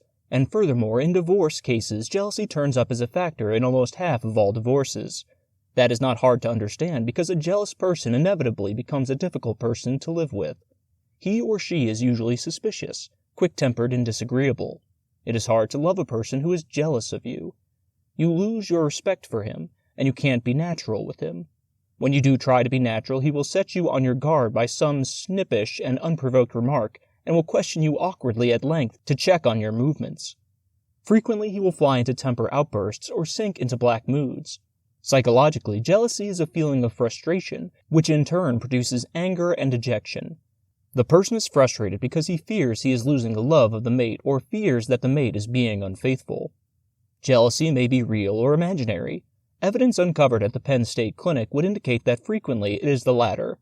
In real jealousy, the mate knows, or suspects correctly, that the other person is flirting or acting in a questionable manner. In imaginary jealousy, the jealous person is that way simply because he lacks confidence in himself. He would probably be jealous of anyone he married, because he has strong feelings of inferiority and is usually unstable emotionally. Any prospective mate who is habitually in such a mental stew without real cause would make an extremely poor husband or wife. The mate who wants to improve you. There is sound psychology behind the thought in the marriage ceremony that you take your spouse for better or for worse. At the wedding, each mate should be accepted for what he is with no reservations for the future. Marriage is a partnership in the true sense, and if one partner takes it upon himself to teach or improve the other, that relationship is sorely disturbed. One starts feeling superior and the other either inferior or indignant or both. It is terribly easy for some new husbands and wives, after the glamour has worn off, to see flaws in their mates that should be corrected immediately. Their intentions may be kindly, but soon they are continually criticizing and imploring the mate to change his or her ways. A constant urge to improve a mate is closely akin to nagging. In fact, nagging means oral pressure, and when applied to a spouse, it invariably produces discord. The nagger in marriage is one of the major troublemakers. If the attempts to improve a mate are made in public, as they frequently are, the affronts then clearly become intolerable. Nothing produces greater resentment. Even if the aggrieved partner can absorb such criticism without slashing back, he will seethe inwardly and seek revenge for such an assault on his dignity. Let's look at the improver. It has been found that such a person is rarely the happily adjusted, emotionally mature person. Rather, he could stand some self-improvement himself. Usually he is trying to improve the other either because of his own underlying feeling of inferiority or because it gives him a mean, petty advantage over the other. If after reading the above you still feel that your own mate or prospective mate has faults that could well be improved, why don't you try one of these tacks? First, remember that if you maintain high standards yourself, your mate will gradually rise to them. Set a good example. Couples grow more alike every day they are married. If you are anxious to have immediate results, use indirect rather than direct suggestions. A wife, for example, might say to her husband that she appreciates the fact that he has been more considerate of her during the past few days. This may be hokum, but even though he has not been any more considerate, the compliment will encourage him to be more considerate in the future. Or suppose that a man thinks his fiancée shows appalling taste in her clothes. A frontal criticism would wound and probably infuriate her, but if he starts out by complimenting her on the few presentable things she wears, he can use them as springboards for getting across to her the kind of clothes she would wear to make herself most appealing to him. Few women can resist such suggestions. The nervous mate. Many wives neglect their husbands, and many husbands quarrel with their wives, because they are emotionally insecure. They are at loose ends with themselves. In scientific language, they are maladjusted or neurotic. A marriage in itself rarely cures an emotionally unstable person. In fact, it may aggravate his trouble by adding new frustrations. A person who is unstable before marriage is apt to find that the increased responsibilities and decreased liberty under marriage impose new burdens. His frustrations become aggravated. Every marriage counselor knows from experience that unhappily married couples usually present difficulties that can be traced to the emotional maladjustment of one or both of the mates. Perhaps the husband flies into a rage if supper is late or if his pipe rack has been moved. But any psychologist knows that such tantrums are merely symptoms of the man's basic maladjustment to life. They will appear when he meets any sort of frustration. If the wife is careful to have supper on time and to keep the pipe rack in the same place, the eruptions will appear somewhere else. They will appear, that is, unless the husband can get a hold of himself and grow up emotionally. This may require help from an experienced psychologist who can get at the roots of the man's difficulties. Here are some other thoughts for easing a situation where one or both of the couple are high-strung. When either mate is upset, the other should make it easy for him to talk his troubles out. Talking things over dispassionately is a wonderful way to ease tensions. Psychologists now realize its importance and refer to it as mutual psychotherapy. Sometimes the tensions are produced by physical and mental fatigue. Perhaps one or both mates are working too hard and relaxing too little. If so, they should try to modify their routines to get in more rest, sleep, and relaxation. The financial critic. Money is not the root of all evil, but it certainly is at the root of a lot of marriage unhappiness. All studies that have been made concerning the reasons why married couples quarrel agree that financial arrangements cause more friction than any other one phase of marriage.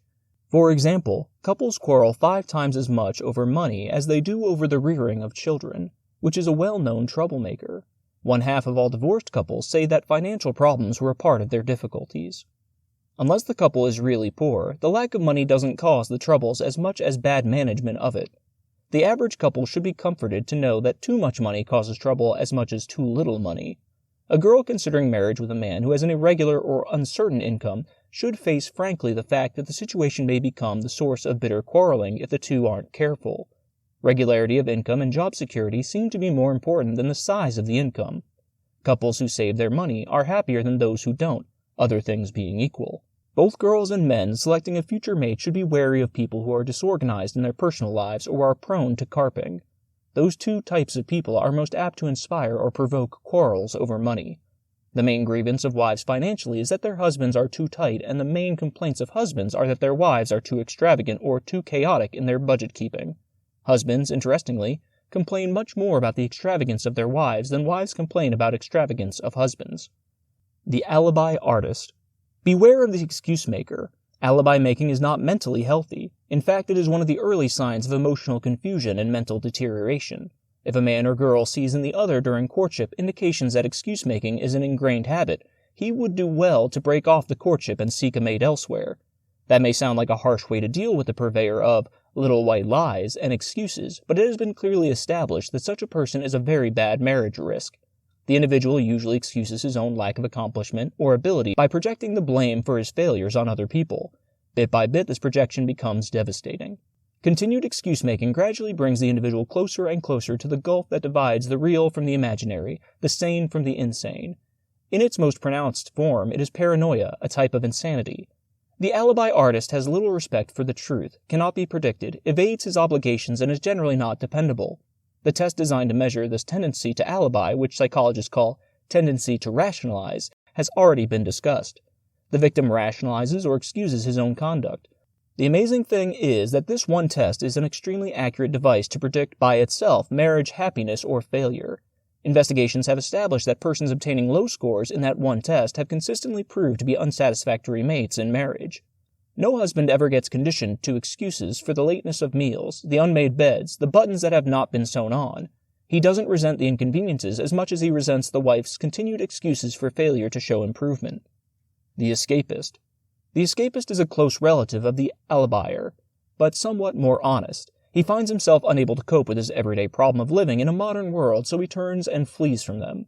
This flight may be physical, that is, he may become a hermit or may go into the armed forces where he can shed all responsibilities for directing his own life.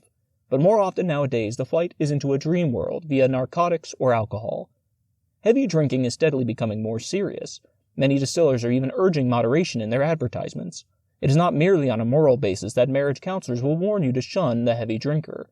As a husband or wife, he is a hard person to live with, and marriage rarely cures dipsomania or any other mania. So don't think that you can cure a fiancé or fiancée who habitually tipples. The causes of drunkenness are not too well known, but one thing is sure. The habitual use of alcohol is just a symptom of the person's basic maladjustment to life, and not the cause of the maladjustment. In alcohol, he forgets his problems, or imagines that he has found a brilliant solution for them. The person who drinks excessively is always a psychological problem, and an amateur cannot hope to be too successful in tackling it. Even a sanatorium cure brings only temporary relief unless the basic conflicts that impelled him to drink are resolved. Usually very careful counseling of the alcoholic is necessary to uncover his troubles and help him work out a solution for them. The disorderly mate. To be successful in marriage or almost anything else in life, a person must keep his affairs in a fair degree of order. You should be wary if you find that a person you are considering for marriage is sloppy in his or her appearance or affairs. If a girl's apartment looks like an unmade bed, you can consider that a fairly accurate forecast of how she would manage your home. Or if a man is habitually late for dates, or shows up without a tie or with unshined shoes, you can be sure that he would be even more sloppy and inconsiderate as a husband. Neatness, of course, can be overdone. One wife we know objects to her husband sitting in certain chairs until he has changed his clothes. Another will not permit her husband to enter the living room, which she prizes, until he takes off his shoes unless there are guests. Some people are fastidious about the way they dress and yet are disorderly in organizing their lives. Others are the other way around. But when disorderliness becomes general, an intolerable strain is imposed on a marriage. The mate with clinging relatives. Statistically, in-laws cause about as much marriage woe as drinking. Many a promising marriage has been marred by them. In the past 6 months, more than 10% of the troubled married couples consulting with the Penn State Marriage Counseling Service had problems aggravated or initiated by their in-laws. We read recently a letter from a young wife who bewailed the fact that her husband's mother insisted on going along with them on their honeymoon. She had told her son she needed a vacation and would like to go with them. Without consulting the bride, he agreed. The bride lamented, "I spent far more time alone with my mother-in-law than I did with my bridegroom." Living with in-laws at any time creates a hazard for most couples and should be avoided if possible, but is particularly irritating during the first few months of marriage. Those months are crucial because of the adjustments the two people are making. It is then that they get fully acquainted, adapt their habits, work out compromises. Any person contemplating marriage shows a lack of foresight if he fails to consider the attachments his prospective mate may have to close relatives, or if he fails to weigh the chances that these relatives will ever live with the couple, and the outcome if they do. One little-known aspect of this is that some in-laws in a couple's home cause more trouble than others. The husband's mother, for example, is apt to produce more difficulties than the wife's mother, because it is the wife who must spend most of the time with the woman. The husband's mother often becomes a rival of the wife for the husband's attentions, and, as the husband's own mother, may become head of the household. Likewise, a wife's father in the household presents more difficulties than the husband's father. It is not necessarily fatal to live with in-laws. In fact, the hazards are relatively small if the man and wife are both grown up emotionally and very happily married. If you do find yourself eventually living with an in-law in the home, remember most of all to keep all financial arrangements clear-cut, and abide by them even more scrupulously than you would if they involved total strangers. Further, don't borrow money from them. The flirt. Whether male or female, the person with the roving, aggressive eye is a poor prospect for marriage. The flirt is a poor prospect because he is basically a shallow, conceited, inconsiderate person incapable of genuine love. He will prove a difficult, unsatisfying person to live with as a marriage partner, because the wedding ceremony will not change his fundamental characteristics. You will have trouble establishing a give-and-take relationship with him. Then, when the glamour of the wedding wears off and the normal difficulties of marriage adjustment confront him, he will find this humdrum and start recalling his premarital conquests. Soon he may be flirting again, and you may find yourself with a triangle on your hands. Triangles are responsible directly or indirectly for at least a fourth of all divorces. Are you too jealous? Every person is a little jealous of his or her mate, but there is a point where the jealousy becomes excessive and dangerous. Whether real or imaginary, the jealousy puts you in such a dark mood that anything you do may harm rather than improve the relationship. 1. Do you feel this potential mate of yours neglects you? 2. Do you want and need considerable attention and praise? 3. Does he turn and look at other girls, or does she seem to relish the attention of other men? 4. Do you ever try to get even? 5. Is your temper easily aroused? 6. Does it upset you to have somebody disagree with you in public? 7. Do you keep close tabs on him or her when both of you are at a party? 8. Do you feel envious of certain other persons of your own sex that you know? 9. Do you ever quarrel with this person after returning from a party? 10. Has he or she learned not to praise the other people of your own sex in front of you? 11. Do you like to listen to gossip? 12. Do you sometimes feel alone when in a crowd? 13. Do you want this person to wait on you a good deal? 14. Do you think most people of the opposite sex will bear watching? 15. When this mate is late, do you want an explanation? 16. Do you ever have it out with a person who says untrue things about you? 17. Would you ever be considered a possessive person? 18. Have you ever suspected that some friend's mate was misbehaving and have contrived to let the friend know about it? If you answered 14 or more of these with yes, you are a victim of extreme and unhealthy jealousy. If, however, you answered less than 4 with yes, you apparently don't even love the person. Chapter 15. People Who Should Not Marry at All. Every time the marriage counseling service at Penn State has offered its course on the preparation for marriage, the class has been asked to list the qualifications they think a person has to have before he should undertake marriage. It was interesting to note that the girls in the class consistently voted for higher qualifications than the men. We have averaged the responses of the many hundreds of students and present below those qualifications mentioned by at least 50% of the students. Qualifications for marriage, and percentage voting for them. Freedom from venereal disease, 100%. Freedom from feeble-mindedness. If sterilized, 24% would permit marriage, 99%. Freedom from insanity, 97%. Freedom from criminality, 94%. Freedom from dipsomania, 91%. Freedom from drug addiction, 85%. Freedom from neuroticism, 76%. Proof by groom that he can support bride. This includes evidence of occupational proficiency and at least $150 in savings, 69%.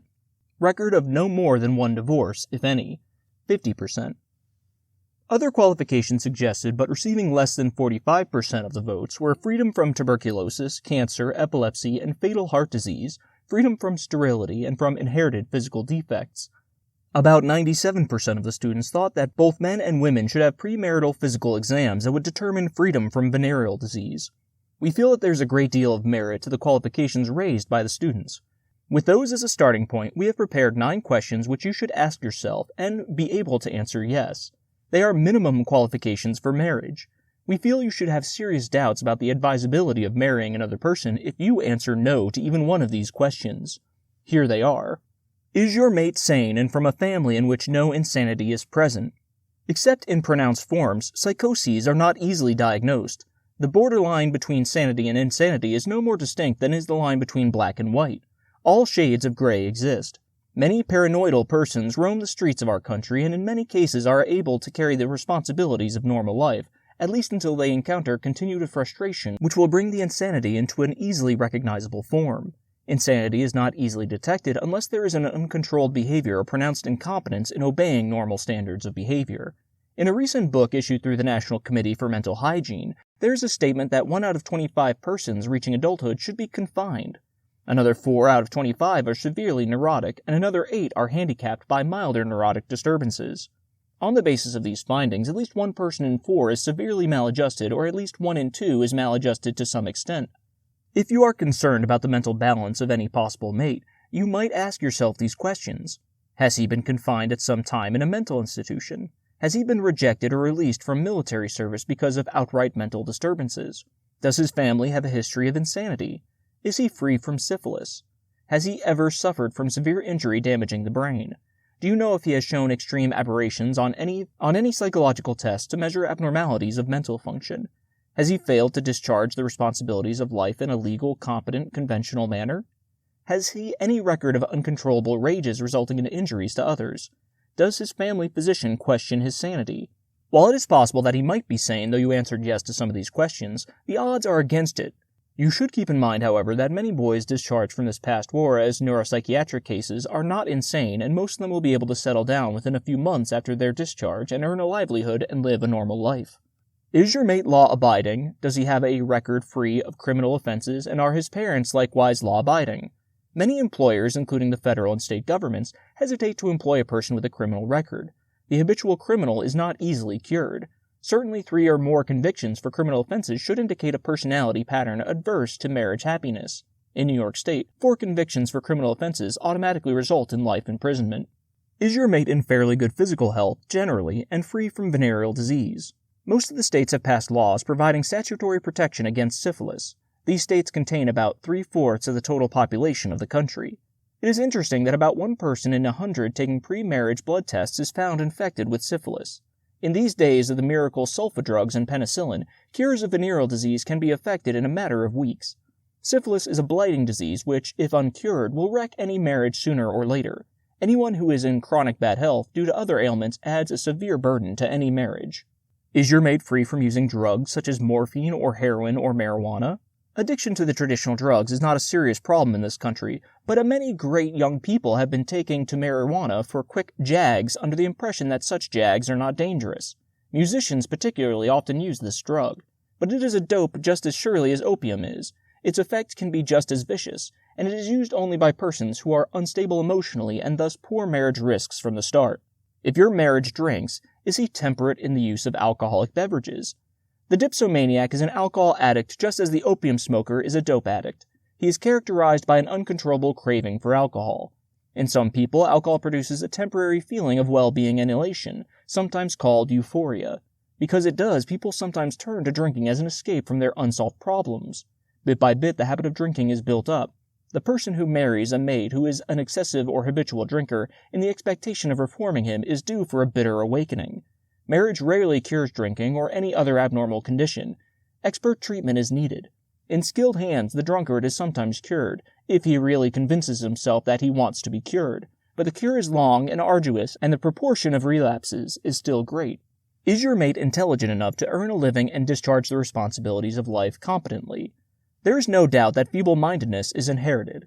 Individual intelligence tests usually indicate that a person is feeble-minded who scores an IQ of 70 or less. 100 is average.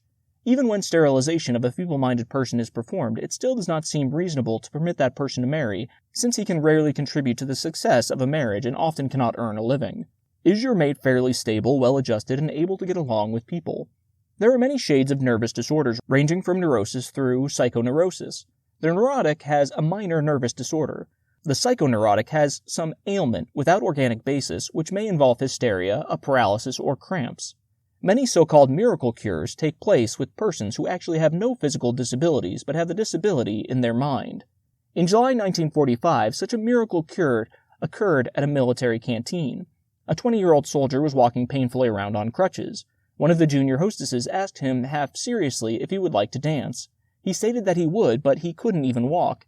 She replied that she was a big, strong girl who could hold him up. The soldier laughed, pushed his crutches under the table, stood up shakily, clung to a chair, then to the hostess. Getting started was difficult, and he stumbled a time or two. Slowly they began to dance. Amazingly, the soldier began having less and less trouble with his legs. They danced all through the evening, and when the soldier left to take her home, he was walking perfectly and left his crutches as a memento of his cure. As a result of the shrapnel wound, he had become convinced he would never walk again. Under the stimulation of music and the eagerness of a young girl to dance, the soldier forgot his crutches. So it goes with psychoneurotics. They are convinced that their neck is paralyzed, that they cannot hear or cannot see. Many such cases show immediate improvement once the war is over, and the frustrations and fears of war lift from them. But others retain their bodily symptoms of psychological disturbance throughout their lives. In this post-war world, marriageable girls will have to be concerned about the mental disturbances of some ex-service males. They should be sensible about these defects and realize they are merely a product of war-imposed frustrations, but they should be sure that they can recognize the defects and are prepared to live with them. About 20% of all war casualties returned to this country have been mental cases, and the fighting was so grueling in some theaters of war, such as the Solomons, that the percentages of psychological casualties have been known to rise at times to as high as 40% of all casualties. A neurotic or psychoneurotic needs skillful treatment from a psychiatrist or clinical psychologist. A girl should hesitate to marry such a person at least until a medical authority has pronounced that he is competent to make the adjustments that a marriage entails and to fill the role of a mate successfully. Is your mate a person who has not been divorced from 2 previous marriages? Even a person with 1 divorce, to his credit, is a hazard when he remarries. A person with 2 divorces should definitely be shunned if you hope to achieve a lasting and happy marriage. Divorce is not inherited, but it does run in families. It is known that persons whose own parents are divorced are much more likely to seek divorce than those whose parents were not divorced. Divorce is marriage bankruptcy, and any person who has failed twice in marriage is unlikely to succeed in a third. A person with a record of 2 divorces should have his right to marry anyone seriously questioned. A bank would certainly hesitate to lend a man money who had failed to pay a previous loan, and certainly would refuse a loan to a person who had gone bankrupt twice before. The couple that marries in haste frequently divorces in haste.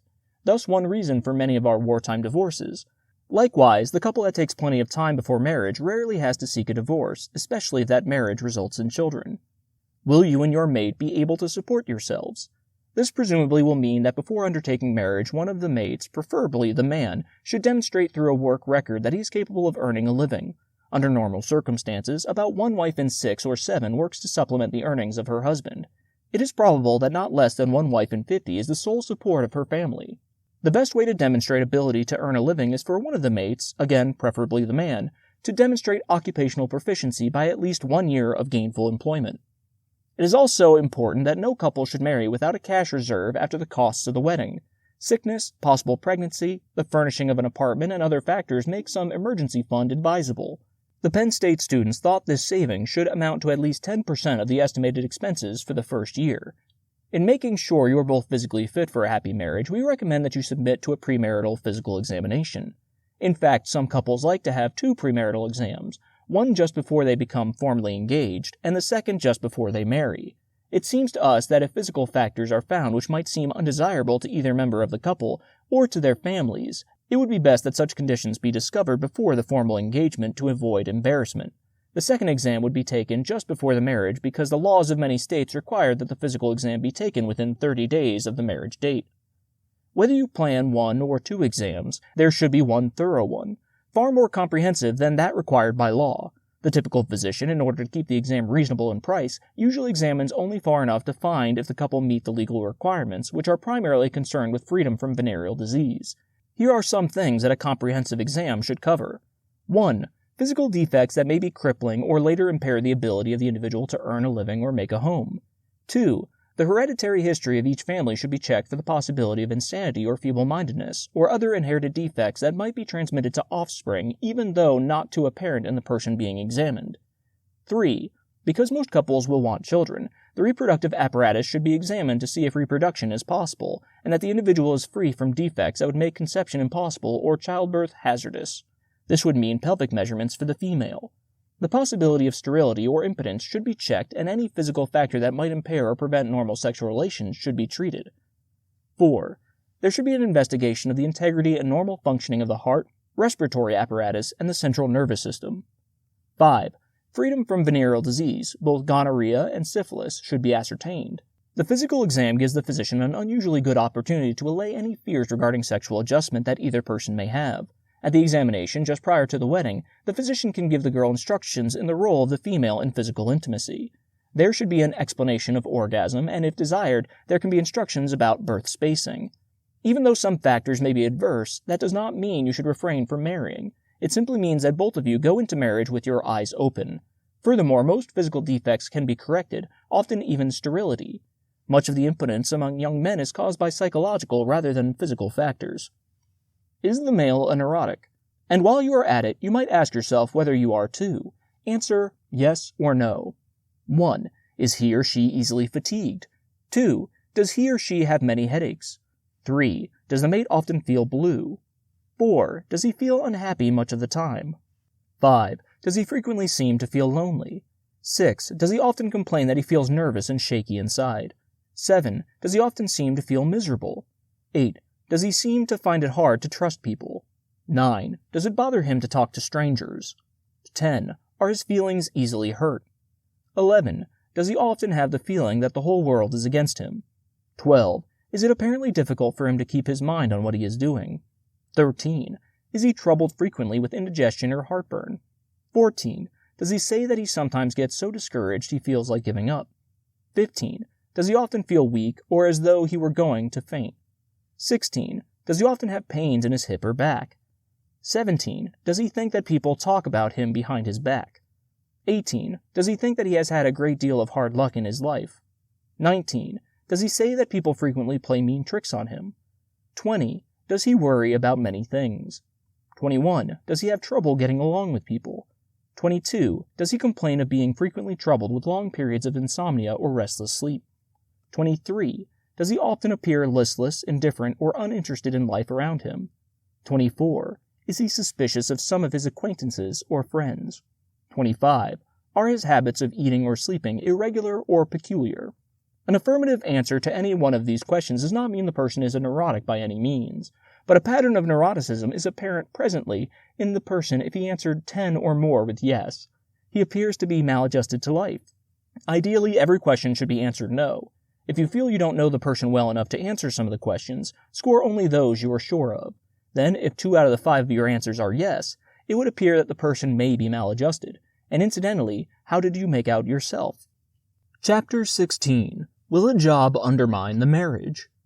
The only thought couples usually give to their respective careers at the time they decide to marry is whether there will be enough income to support them. Actually, the type of work the groom does may produce irritations that may ruin the union. Or if the bride wants to continue her career after marriage, that may cause trouble if not handled carefully. Let's take the problem of the bride first. Should she continue her career or devote all of her energy to managing a home? There is, of course, no final answer. We know of many married couples who have worked out excellent relationships while the wife continues her career, but we also know that such an arrangement is not normal and that it often produces difficulties because of psychological factors. It is apt to be a blow to the husband's sense of mastery of his own home if the bride decides that he can't support her properly on his salary. It deprives the wife of the opportunity to win the husband's affection and appreciation for her homemaking skill. Believe it or not, one very important appeal of marriage to a man is to have his favorite dishes home-cooked and waiting for him when he comes home from work. If the wife has a career, the couple usually ends up eating out or eating warmed-up delicatessen specials. Finally, a career makes it difficult for a wife to bear and rear children, and children are another of the big values of marriage that holds couples together. Homemaking is a definite career, and if there are children, a full-time career. There is far more to making a home than the housekeeping end of it. A homemaker is a physician when the husband or child is sick. She is an interior decorator. She must be a good cook and dietitian. She must be an expert on clothing repair. She must be a good teacher and an expert on the psychology of handling children. She must often be a judge in settling arguments. She must be an expert purchasing agent because she will spend at least 80% of the family's income. She must be some sort of bookkeeper if she keeps the budget and pays the bills. She must be a repairman who can replace a fuse, repair an electric light cord, put oil on a squeaking hinge. If the average husband gave as mediocre a performance on his job as many wives do as homemakers, he would be fired. Unquestionably, one of the reasons why divorce is on the increase is that careers and other diversions prevent wives from giving as much attention and care to the art of homemaking as they once did. Why do married women work? Here are the main reasons. Pure necessity. To enable themselves to have more luxurious and extra comforts than the husband's income alone could afford. Because marriage is not too satisfying to them and they are bored. Because they do not want children. Because they want to be independent financially. Because they would rather hire somebody to do the housework than do it themselves. Because they want an independent career. Virtually all studies made show that the happiest married women are those who do not work after marriage. In the study by Dr. G.V. Hamilton, A Research in Marriage, only 45% of the women working after marriage had a satisfactory to very satisfactory marriage, compared to some 55% of the women not working after marriage who were happy in marriage. Once a wife starts working, she may resolve to stop at the end of a specific period, but by the time the deadline arrives, she usually finds a reason why she should continue a little longer. Frequently, she and her husband have bought things like an automobile that prevent them from attaining enough stability financially to permit her to stop working. She continues to work, thereby putting off having children and perhaps never has them. But now let's take up the greater and less understood dangers involved in the types of work the groom does. Many wives today think they are dissatisfied with their husbands when actually they are dissatisfied with his working habits or his job. For example, some jobs carry more social prestige than others. Here are some 24 occupations rated by college students, 1940, on their prestige, with those with the highest prestige at the top and those with the least prestige at the bottom. 1. Physician. 2. Clergyman. 3. Lawyer. 4. College professor. 5. Manufacturer. 6. Banker. 7. Artist or author. 8. Man of leisure. 9. Engineer, college trained. 10. Factory superintendent. 11. School teacher. 12. Storekeeper. 13. Farmer, owner. 14. Insurance agent.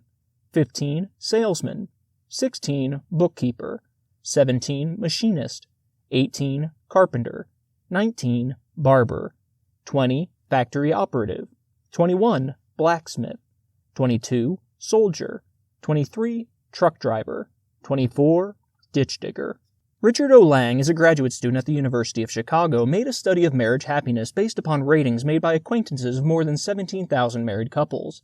On the basis of his findings, here's how 50 different occupations rated on the descending scale of marital happiness. The happiest are at the top and the least happy are at the bottom. Here is the approximate order. 1. Chemical engineers. 2. Ministers. 3. College professors. 4. Teachers. 5. Engineers. 6. Wholesale salesmen. 7. Chemists. 8. Accountants. 9. Civil engineers.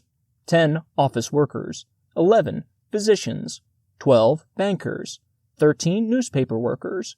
14. Government workers. 15. Cooperative officials. 16. Architects. 17. Large business owners. 18. Lawyers. 19. Store salesmen. 20. Contractors. 21. Printers. 22. Bookkeepers. 23. Dentists. 24. Bank employees. 25. Small store owners. 26. Factory foremen. 27. Garage owners. 28. Mail clerks. 29. Insurance salesmen. 30. Brokers. 31. Electricians. 32. Druggists. 33. Clerks. 34. Salesmen, auto, etc. 35. Railroad office workers. 36. Railroad workers. 37. Farmers. 38. Bond salesmen. 39. Skilled workers. 40. Barbers. 41. Gas station employees. 42. Truck drivers. 43. Musicians. 44. Real estate salesmen. 45. Plumbers. 46. Auto mechanics. 47. Carpenters. 48. General mechanics. 49. Traveling salesmen. 50. Laborers. One interesting statistic is that while 80% of the clergy had happy or very happy marriages, as assessed by their friends, only 40% of salesmen had marriages at least as happy or very happy, again as assessed by friends. Only 11% of the clergy seemed to be really unhappy in marriage, while 36% of the salesmen were. Obviously, education is not the determining factor in an occupation's happiness quota because physicians, lawyers, and dentists, who require more schooling than almost any other group, are definitely less happy in marriage than engineers, teachers, and ministers. Musicians rate very low, coming between truck drivers and real estate salesmen, apparently because of the mobility and impermanence of their jobs. There are 7 types of work that seem to be the major vocational troublemakers. They don't need to produce trouble. In fact, if both the man and the wife are aware of the potential dangers involved and act accordingly, trouble rarely occurs. But if they don't possess such awareness, they may find it increasingly difficult to find happiness through marriage. Both will be resentful without knowing why. We don't advise girls to avoid marrying men in these types of work. That would be ridiculous. But we do suggest that they take the job into consideration. Then, if they go ahead and marry the man, they will do it with their eyes wide open and with a plan to remove the danger by normalizing their married life as much as possible despite the job. With that thought in mind, let's take up the 7 big troublemakers. The man who travels a lot. This includes not only the traveling salesman, whose reputation for waywardness has a great deal of basis in fact, but also traveling entertainers, truck drivers, professional soldiers, casual laborers, railroad workers, air pilots. There are also multitudes of others whose work requires stopovers or prolonged stays away from home. It is the mobility of the job rather than the fact that unreliable characters work in them that produces the trouble. Lonesome and dissatisfied, the mobile person seeks substitutes which create strife at home when they are learned of, and feelings of guilt with the man even when they aren't. Such a mobile person is more likely to come in contact with other women who may seem very attractive to him since he is denied the companionship and daily affection of his family. There seems to be absolutely no doubt that those occupations which are somewhat fixed, that is, which require little or no traveling, provide happier marriages, other things being equal. Wives can counteract the danger by frequently arranging to accompany the husbands on trips they may make. Even though the wife may have children, there are many trips on which she can accompany her husband. In most cases, the husband, far from resenting her presence, welcomes it because he does not get lonely and bored traveling in strange towns. Even though the wife is busy, she should take time out to accompany her husband over his entire territory so that she sees some of the problems he faces and meets some of the people he has to work with. In doing this, she serves 2 purposes. She is better able to talk to her husband intelligently about his work if she knows the operation and people involved. This will encourage him to unburden his occupational problems to her rather than think she is just a dumb housewife and take them elsewhere or brood over them. The second purpose is that by letting his associates on the route see her, she makes them more aware of the fact that he is a happily married man, and they will thus be less likely to put temptations in his way. In taking normalizing actions such as these, a girl can more safely choose a mate whose work keeps him mobile, with less fear that the marriage will be hazardous. The man nobody knows. If the groom earns his income outside the community where you live and is seen very little there, he will feel less desire for social approval of his conduct. To put it in sociological terms, he will not be under close community scrutiny. Thus, he is more susceptible to the temptation of heavy drinking, gambling, or other women than the man whose job does come under community scrutiny. Examples of the latter are teachers, ministers, storekeepers, and town officials. These men all come into a great deal of daily contact with the members of the community and thus are more concerned about keeping up appearances. Other things being equal, the greater the degree of social control exerted, the greater the happiness of the marriage. If a girl does marry a man who doesn't come under this scrutiny, she can to some extent bring him under it by being seen with her husband at many public places, encouraging him to join with her in participating in many community activities, by introducing her husband to many different people and letting them know the kind of work he does. The man who works at abnormal hours. During the war we came to hear a lot about the swing shifters, but in war or peace there are millions of men who keep unusual hours: policemen, newspapermen working on morning newspapers, bartenders, night watchmen, etc. They can make it difficult for a wife, particularly if she is a mother, to adapt her daily routine of living to the shifting hours of work. This is destructive to happiness because husband and wife have little opportunity to be with one another. Furthermore, not many men can change their hours of sleep from week to week without becoming irritable. If he has children, he is denied the normal opportunities to play with them. All the evidence we have indicates that occupations which require working late are not as likely to be associated with marital happiness as those occupations which permit working during the daylight hours. In one case, a married couple 7 years were on the verge of divorce within 4 months after the husband took a night job. He had become lonely because he missed all his normal associations and finally had fallen in love with a waitress at an all-night lunchroom where he ate. Happily, the wife kept her senses and instead of agreeing to the divorce, merely asked for a postponement of the decision for a few months. Meanwhile, she got busy and made a greater effort to make home a more appealing place to him. She arranged the schedule of the children so that they could be with their father an hour every day. She began paying more attention to her own grooming and arranged her own schedule so that she could sleep at the same time her husband did 2 days a week. Soon the husband lost interest in the other woman. The man whose income is irregular. This includes all salesmen working on commission, freelance writers, small business owners, seasonal workers, lawyers, physicians, brokers, plumbers, architects, etc. One fact that has been noticed repeatedly in marriage studies is that regularity of income has a considerable influence upon marriage happiness. Perhaps couples having regular incomes are better able to plan their expenditures and savings, to be neither flush at one time nor impoverished at another, and are better able to work out long-term financial plans. At any rate, there seems to be a good deal less bickering where the income is regular. To live happily with a man with a fluctuating income, the mates need to show the wisdom of the biblical Joseph by saving during fat months for lean months, and by keeping an unusually rigorous eye on the accounts. If they can save up a real backlog and can take a philosophical attitude towards the whimsies of his income, they should have no more trouble than the average couple. The savings will provide a psychological cushion as well as a real one. The man whose work is dirty or nerve-wracking. We know a farmer who says his wife is so annoyed by his dirty clothes that she won't touch them and won't let him inside the house until he puts on dress shoes. Such wives should remember that dirt is an honorable mark of a farmer's, a mechanic's, or a coal miner's occupation, and perhaps if approached good-naturedly, he can be persuaded to change to clean clothes before leaving the site of his work.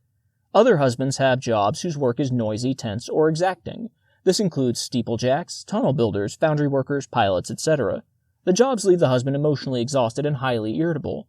The wife of such a man will find herself involved in a repeated quarreling and sniping unless she realizes the husband's state of mind when he comes home and sees to it that he has a warm bath and an hour of rest and relaxation before she disturbs him or approaches him with any family problems. The man who feels insecure in his job.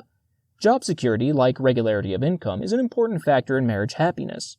A number of studies have shown that the most contented and satisfied men are those who feel secure in their job. The assurance of permanence enables the man to be serene. When a man feels insecure in his job, he is more likely to change jobs frequently, hoping to improve his tenure. This constant changing of not only jobs, but the accompanying new neighborhoods and school systems for the family produce frayed nerves and many annoying problems. Loss of work, even though it is temporary, brings worry over where the next meal is coming from, brings in the possibility of public relief, lowers the man's self-respect, and may decrease his wife's confidence in him as a worthwhile husband and provider. Undoubtedly one of the reasons for the rise of the divorce rate after the Great Depression was the tension engendered by threat of unemployment which placed great strains upon family living. If a girl marries a man in such status, she should be prepared to help her husband by not being critical of his work, and by not throwing it up to him that he is unable to get a permanent job. She can even encourage and sympathetically help him get some specialized training that may prepare him for a better job which offers greater security. Perhaps he can do it at night or by correspondence courses. Far more men than do would seek to improve their vocational skills if their wives would encourage and inspire them to become more competent. The man who is not proud of his job. Social prestige of an occupation is an intangible factor that nevertheless has had a great deal to do with marital happiness. A man is more likely to work out a happy marriage when he is engaged in work that is approved and respected by the community. If the man is a gravedigger or bill collector or dog catcher, the wife, and particularly the children, may be sensitive about the lack of prestige involved. If such a marriage is to succeed, the wife must realize that her man is performing an essential function in the community. Further, she should realize that if such a family seems to live happily together, if they are active in church and community affairs and lead respected lives, they will be accepted for what they are and not for what the man's occupation happens to be. One of the happiest, most respected men we know is the garbage collector in a New England town. We repeat, the 7 types of men we have just discussed are not necessarily to be shunned as mates, but girls marrying them should realize the problems that may be involved. Chapter 17. The Veteran as a Mate. Most of the marriages from now until 1955 will involve veterans of World War II. It is probable that at least 8 million veterans will marry by then. During these years, our marriage rate is expected to be the highest in our history. For this reason, if for no other, it is pointless to make any special problems of the veteran, as so many people are trying to do. It is true that war changes men, but it also changes the girls who stayed at home, and for that matter, the men who happen to stay at home. There's no need to discuss the question, should a girl marry a veteran, because most girls will marry veterans anyhow, and there's no reason why they should hesitate. But what we will do now is point out some of the changes that occurred while the man was away so that the veteran and the girl can understand each other better. In many ways, the veteran is a better prospective mate than when he went away. He may have acquired some good habits in the army, getting up on time, taking care of personal belongings, orderliness. His horizon may have broadened, and he may have learned to be more tolerant. He probably has matured beyond his chronological age. He has learned a great deal about loyalty to a cause, perseverance, and patience, all of which help make him a better mate. Often he has achieved an emotional independence from home and mother. He has become practical and very realistic. Most important of all, perhaps he has learned while away to appreciate the value of marriage and the home.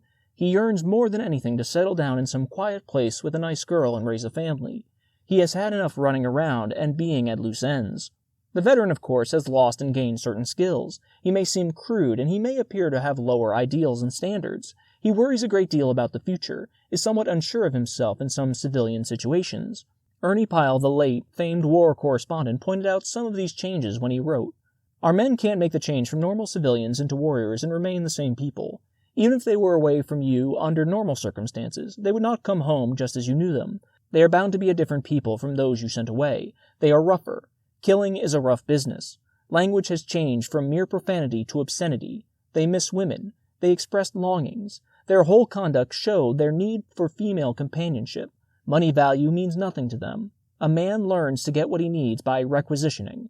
It isn't stealing, it's the only way to acquire certain things. War puts old virtues in a changed light.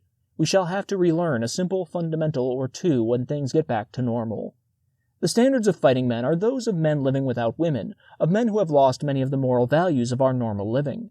If they hadn't lost them, they wouldn't have been good killers. Some of them may have feelings of guilt or remorse from cheap women they have known. Others are shy and withdrawn because they have had long periods of isolation away from women. As a result of the war, many veterans have open or subconscious conflicts involving weakened morals, shattered values, duties to others, debt the government owes them, opportunities they have missed, war injuries or handicaps they incurred. They are bothered about whether to return to school, whether to go back to the old sweetheart, whether to remain in the army. Some have feelings of inferiority as they try to make their way into a strange world or return to an almost forgotten world. In the army or navy, they learn to let others take the responsibilities and the initiative. They made fun of the eager beavers and learned to regard gold-bricking, evading hard work, as a virtue. But in civilian life, ambition and hard work are two of the great virtues. In addition to all these issues to worry them, they face the job of deciding what to do. In one survey of soldiers, about 70% said they would return to school on a full-time schedule with or without government aid. Another 28% said they would go back to school if government aid was provided. That makes 35% who hope to go to school, but many of them probably won't. Most of these hoping to return were under 25. About half of all men hope to return to their old job or to a new job in their same community.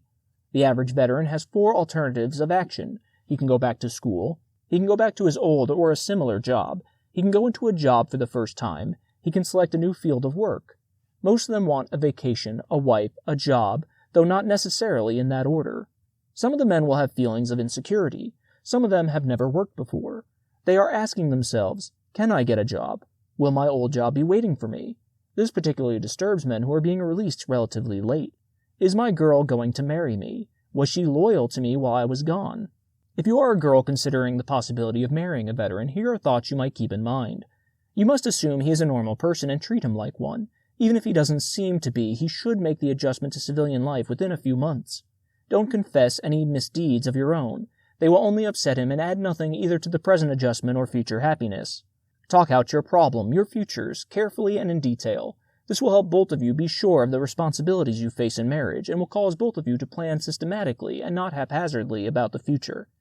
If you agree to marry, go ahead and be married in a church with a conventional ceremony with all the trimmings. Unless he is terribly opposed, don't be contented with less than a church or home wedding with the friends and families of both present.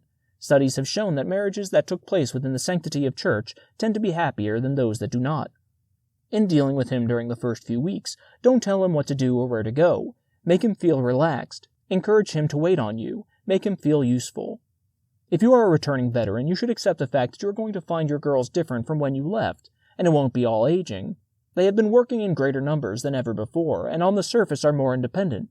In spite of this, remember that girls want to be treated gently and considerately. They still love soft lights and sweet music. They want to hear your compliments. They want that tender goodnight kiss if they like you, and that romantic conversational interplay. You must not forget that you have been away a long time. You may find your feminine psychology rusty. Girls are still soft and sentimental, still wanting to be made love to, still wanting to marry and make homes and have your children. Don't let the inhumanity of war make you cynical. Such an attitude would keep you from finding the mate with whom you can be happy. Will you pick your mate or will she pick you? Because of the surplus of women over men, now you can do the picking. You don't have as much ground for wondering whether you will marry as the girls do. But will you pick your own mate? Probably not. It has been said, a man rushes after a woman until she catches him. Actually picking a mate nowadays is a mutual process. Both of you pick each other. It is a complicated process and probably neither of you knows quite what is going on. Part of the time, one of you may be more aware of what is going on than the other. Part of the time, neither of you is sure. What kind of a mate should you look for? These things have been covered in detail in previous chapters. However, here are a few thoughts that take on particular pertinence when applied to veterans. Ask yourself, will she make me a good wife? Can she cook, sew, run a home? Is she the sort of girl I would like to have as a mother of my children? Will she wear well? Don't pick her just because she is glamorous, because glamour and good looks are largely cosmetic processes anyway. Is she selfish, or is she considerate of me and my well-being? What are her good traits? What are her poor traits? Don't marry a girl whose traits are opposite of your own unless she is opposite only in good traits which you lack. For example, if your own parents were unhappily married, pick a girl whose parents were happily married. If you feel unsure of yourself, pick a reliant, confident girl. If you are quite irritable, be sure to get a mate who is definitely tranquil. What about the men who have been physically or mentally hurt by the war? Should a girl shun a man who has a war injury? In World War II, which lasted some 44 months, casualties of one sort or another exceeded 1 million men, with nearly 300,000 lives lost and with 15,000 veterans losing an arm or leg or more members of his body. To learn how girls would feel toward marrying injured men, the senior author asked 500 girls whether they would marry veterans with any of 33 different types of war injuries. The injuries included such things as loss of speech, loss of 2 eyes, complete deafness, recurrent malaria, loss of hair and eyebrows due to burns, several fingers missing, injuries to the head including replaced nose, ear, teeth, and jaw. Many of the girls queried were engaged to servicemen. It was interesting to note that older girls showed a greater willingness to marry injured men than the younger girls. This may be due to the fact that the older girls are more concerned about their chances of marrying. Also, engaged girls show a greater willingness than unengaged girls. The reason for this may be that engaged girls know the capabilities of their fiancés and can see how their men could be successful at a job and married in spite of an injury. Of the 33 injuries, only 4 were checked by the majority of engaged girls as serious enough to impel them to withdraw from their engagements. Those 4 in order were impotence, loss of both arms in such a way that they can't be replaced with artificial arms, mental unbalance requiring institutional confinement for several months or longer, loss of both legs so that they are not replaceable. While, as you notice, these fiancés felt extremely reluctant to marry a man who has lost his sexual potency, only a small proportion, 16%, would refuse to marry an ex-soldier who had become sterile. Inasmuch as most of the engaged girls would not marry a man who had become sexually impotent, it is clearly evident that the sexual activity is regarded in a far different light than having children. Most of the girls would marry if they could have sex even though there were no possibility of conceiving children. When the unengaged girls were queried, 8 injuries were listed by the majority, including the 4 mentioned by the engaged girls. The additional 4 were loss of speech, loss of 1 leg and 1 arm when neither is replaceable, general permanent bad health, mental instability that requires no institutionalizing. It was interesting to note that neither group showed a majority opposing blindness. Also note that these girls listed loss of limbs only where they were not replaceable. Most girls professed willingness to marry men if they lost limbs that could be replaced by artificial ones. All the girls seemed to have been deeply impressed by the progress made in rehabilitating the injured. Many had seen the amazing results with their own eyes and so had lost their fears about marrying men with such injuries. Probably 75,000 returning veterans may have hearing impairments, but with hearing aids or lip reading, most of these men can be fairly normal within a few months. Even though a girl hesitates about marrying an impotent man, much of impotence is psychologically caused, and if so, is curable. Furthermore, the newer sex hormones science has discovered are wonder workers. Here are a couple of precautions that should be observed in marriages involving injured men. No girl should marry a veteran because of pity. It should be for love. No veteran should hesitate to marry just because he has a defect, providing the two love each other. One of them, preferably he, can make a living, and providing they have discussed the handicap and both understand its nature and limitations. They should give themselves a waiting period, just as any other 2 people who have been separated should do, for say 6 months before marrying. Remember that few people are 100% perfect physically. Under usual conditions, 18% of our working population has a definite physical defect or chronic disease. Of our war-handicapped, it is believed that some 80% can be placed, by careful selection of jobs, in work where they can be happy and just as productive in that particular job as they would be without the handicap. Another 12 or 13% will need rehabilitation before such placement can be made. Another 5% will need extensive rehabilitation, and even then will have to be placed in sheltered work. What about the psychological casualties of war? Here we do have a real problem. Before the end of the war, about a third of the Army's discharges were psychoneurotic cases of one form or another. But should you also remember that 1/6 of the men rejected by the draft, the 4 Fs, were rejected for neuropsychiatric reasons. The fact is that close to 1/4 of all the single men in this country are maladjusted to some extent. This helps explain the terrific rise in the rate of divorce. Psychoneurosis is a broad term covering combat fatigue, war nerves, ulcers, and other psychosomatic disturbances. In World War I, it was mistakenly referred to as shell shock. Don't feel that there is something lacking in a veteran who has suffered a psychological breakdown, because the facts show that unskilled bad eggs are less likely to break down than the men who had good records in clerical or skilled jobs in civilian life and were exemplary in their military conduct. Some of the factors producing breakdown in war service were long continued tension, repeated expectancy of injury or death, terrifying experiences, loss of comrades in war from battle, excessive physical fatigue, and insufficient sleep. Perhaps it would help you to understand the psychoneurotic if we explain just how these breakdowns occur. Try to bear in mind that all of us have a breaking point, which varies from person to person. This breaking point is a frustration climax and is reached whenever a person has had so many frustrations piled upon them that he can no longer endure them. The ability to take it is frustration tolerance. Any one of us can break if the frustrations are intense enough and long continued. So, when the soldier breaks, it simply means that his frustrations have been more than he can bear. It is nothing to be ashamed of and has nothing to be hidden.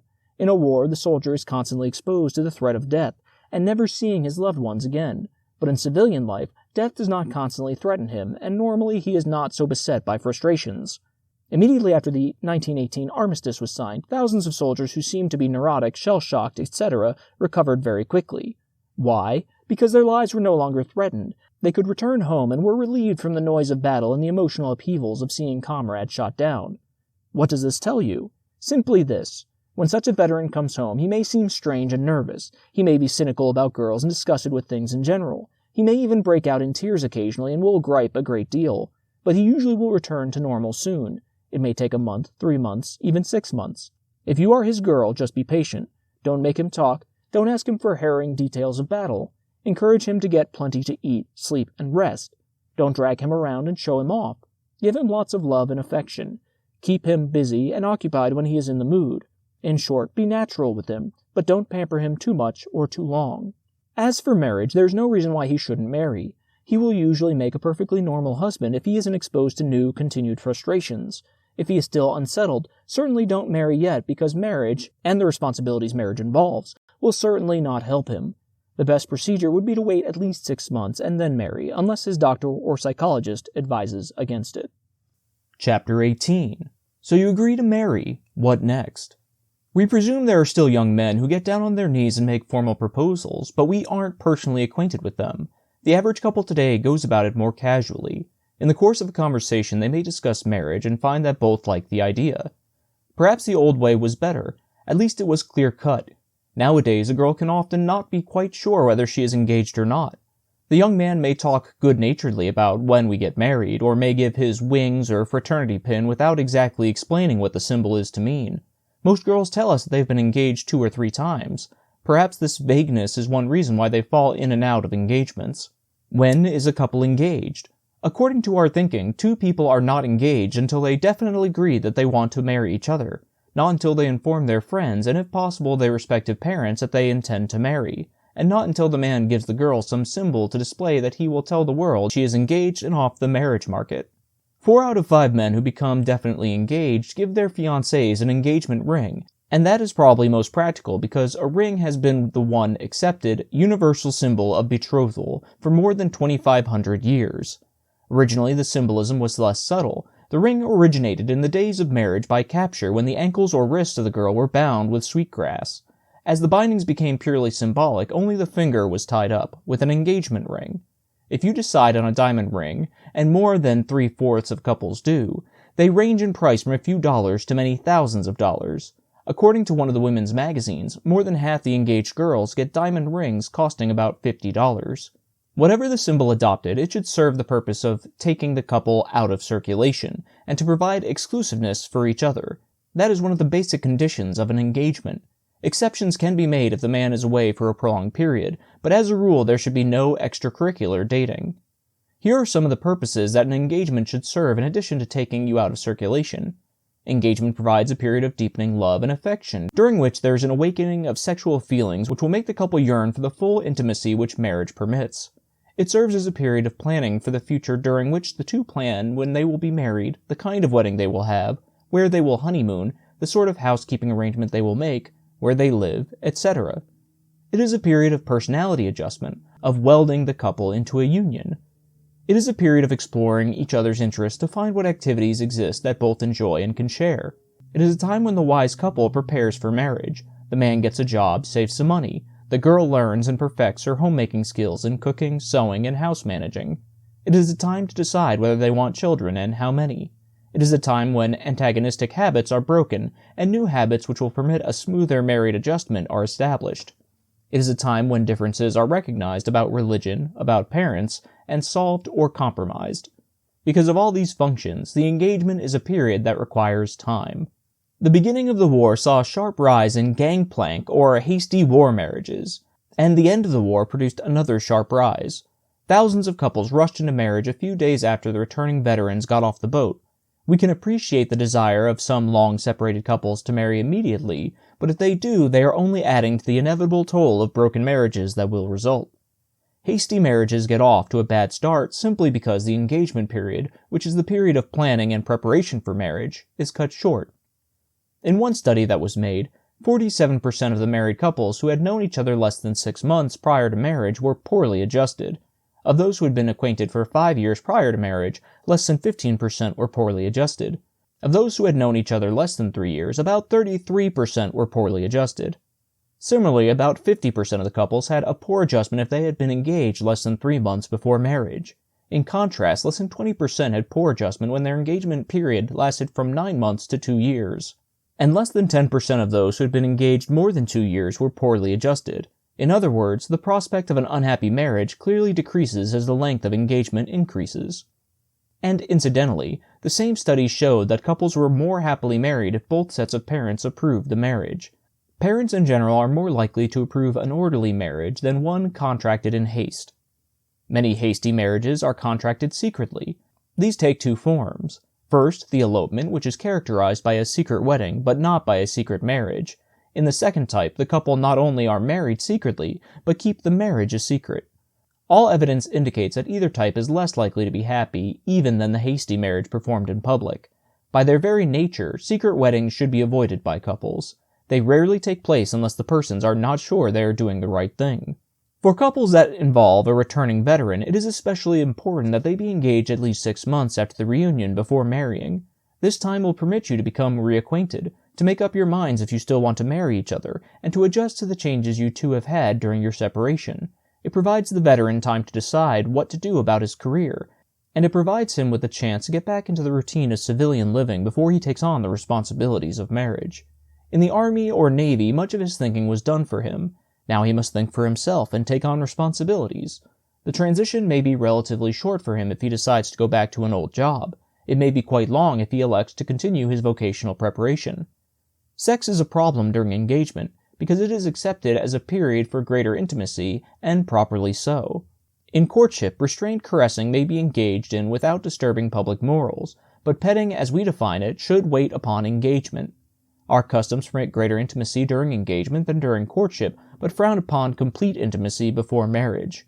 On the other hand, society relaxes chaperonage of engaged couples, permits them to keep later hours, to be together for longer periods of time, perhaps to take trips together.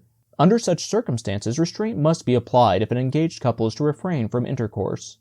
Fortunately, a girl has more inhibitions, and thus can apply restraint more readily. However, if she loves her fiancé deeply, she is torn between two desires, whether to do or not to do what she has been taught, or whether to do or not to do what her loved one suggests. If she gives in to him, it is usually because of the tenderness of her affection rather than because she has great sexual desire. Each couple should decide what their limits will be and stick by them. Both should remember that many engagements never result in marriage.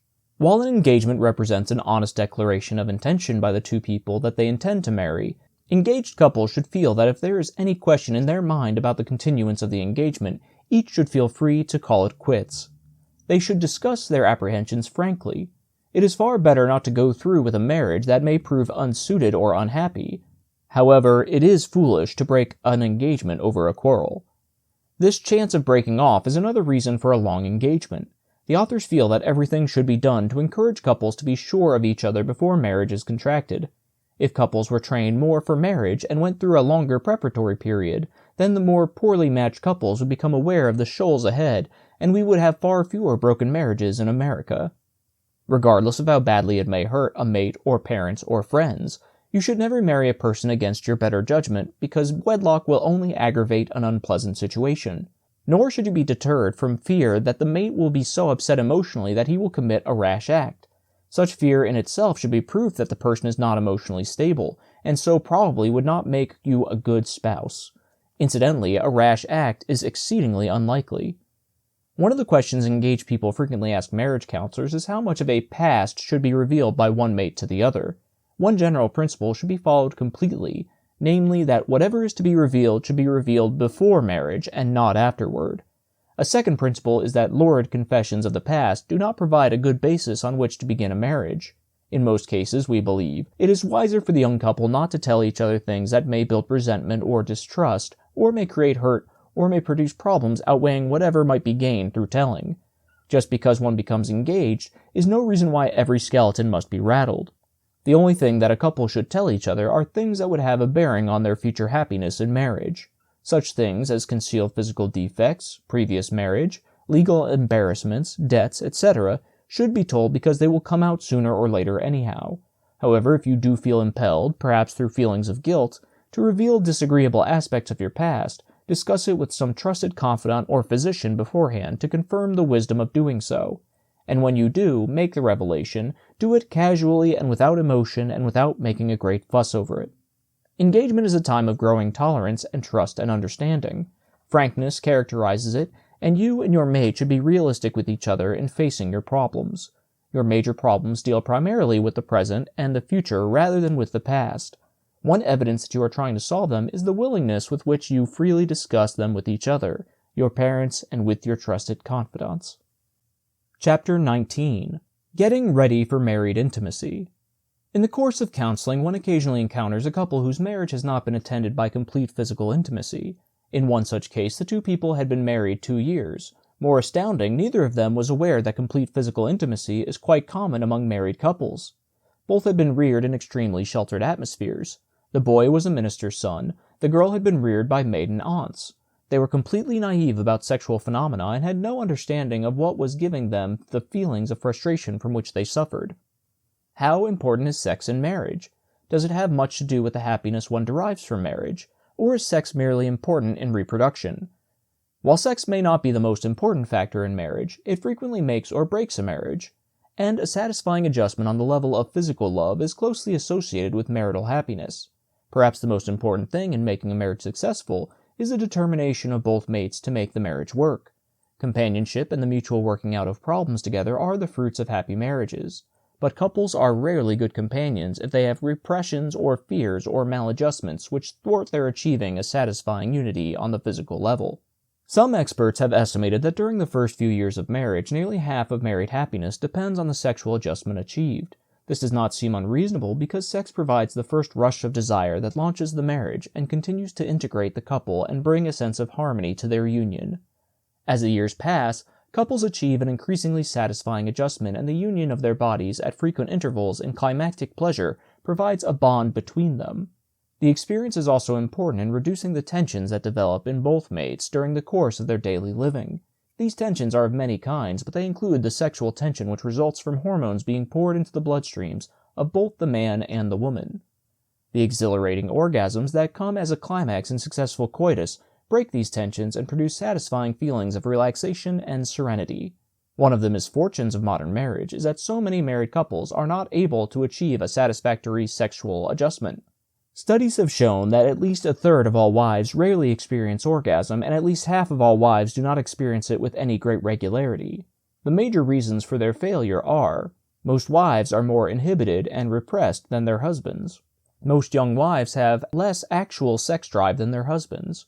The husbands, in too many cases, are inconsiderate of the wife and are primarily concerned in achieving satisfaction for themselves. Too often sex, instead of being a bond, becomes a quarreling point between the couple. Both are resentful. Such feelings tend to increase tension rather than reduce it. Because sex is so vital to the happiness of a marriage, we suggest that both of you and your mate read a good book on sexual adjustment, so that you will know what to expect and won't be frightened by the thought of it. The girl, and perhaps the man, can learn a great deal by taking up the matter at length when she goes for a premarital physical examination a week or so before the wedding. She can ask the physician questions about sexual matters and clear up any points that trouble her. He can describe for her the sensation she can expect to experience during the physical intimacy. At the time of the examination, she can also discuss any fears she has of immediate pregnancy before their marriage has a chance to become stabilized. He may suggest contraceptive devices or techniques to eliminate that possibility, and may take her pelvic measures to see if the pelvis is too narrow for normal childbirth. Most engaged couples want to know about contraception, and the average young doctors and nearly all gynecologists are well equipped to give such information. Couples should be careful to thresh out this matter of contraception before marriage because religion sometimes causes them to have strong and dangerous differences of opinion about it. The problem of whether to have or not to have children and when to have children should definitely not be left to chance. Most religious leaders are now in agreement on that. For those couples whose religion forbids contraceptive devices, the rhythm method can be followed, although this method is not recommended for couples whose religion permits them to use other methods.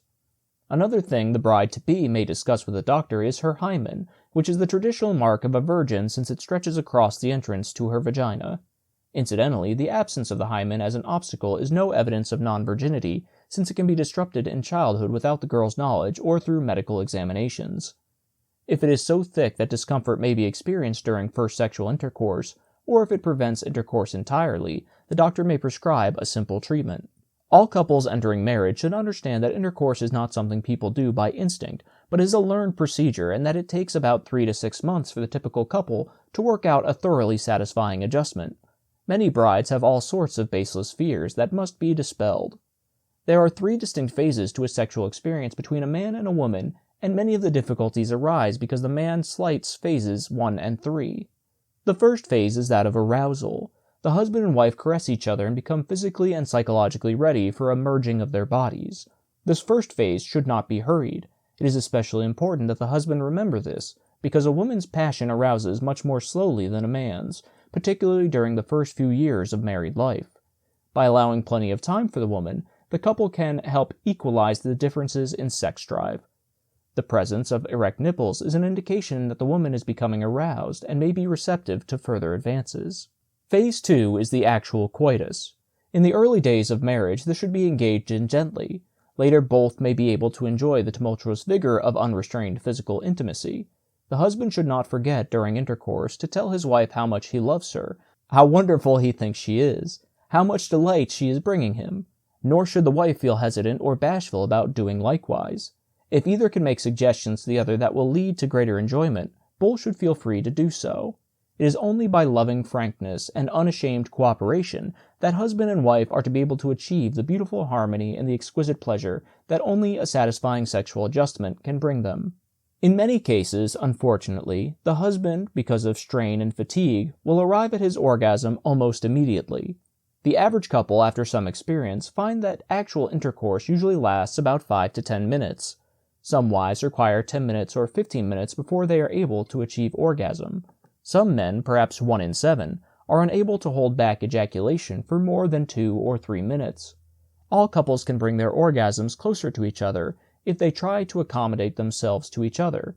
The ideal is for both man and wife to have orgasms simultaneously.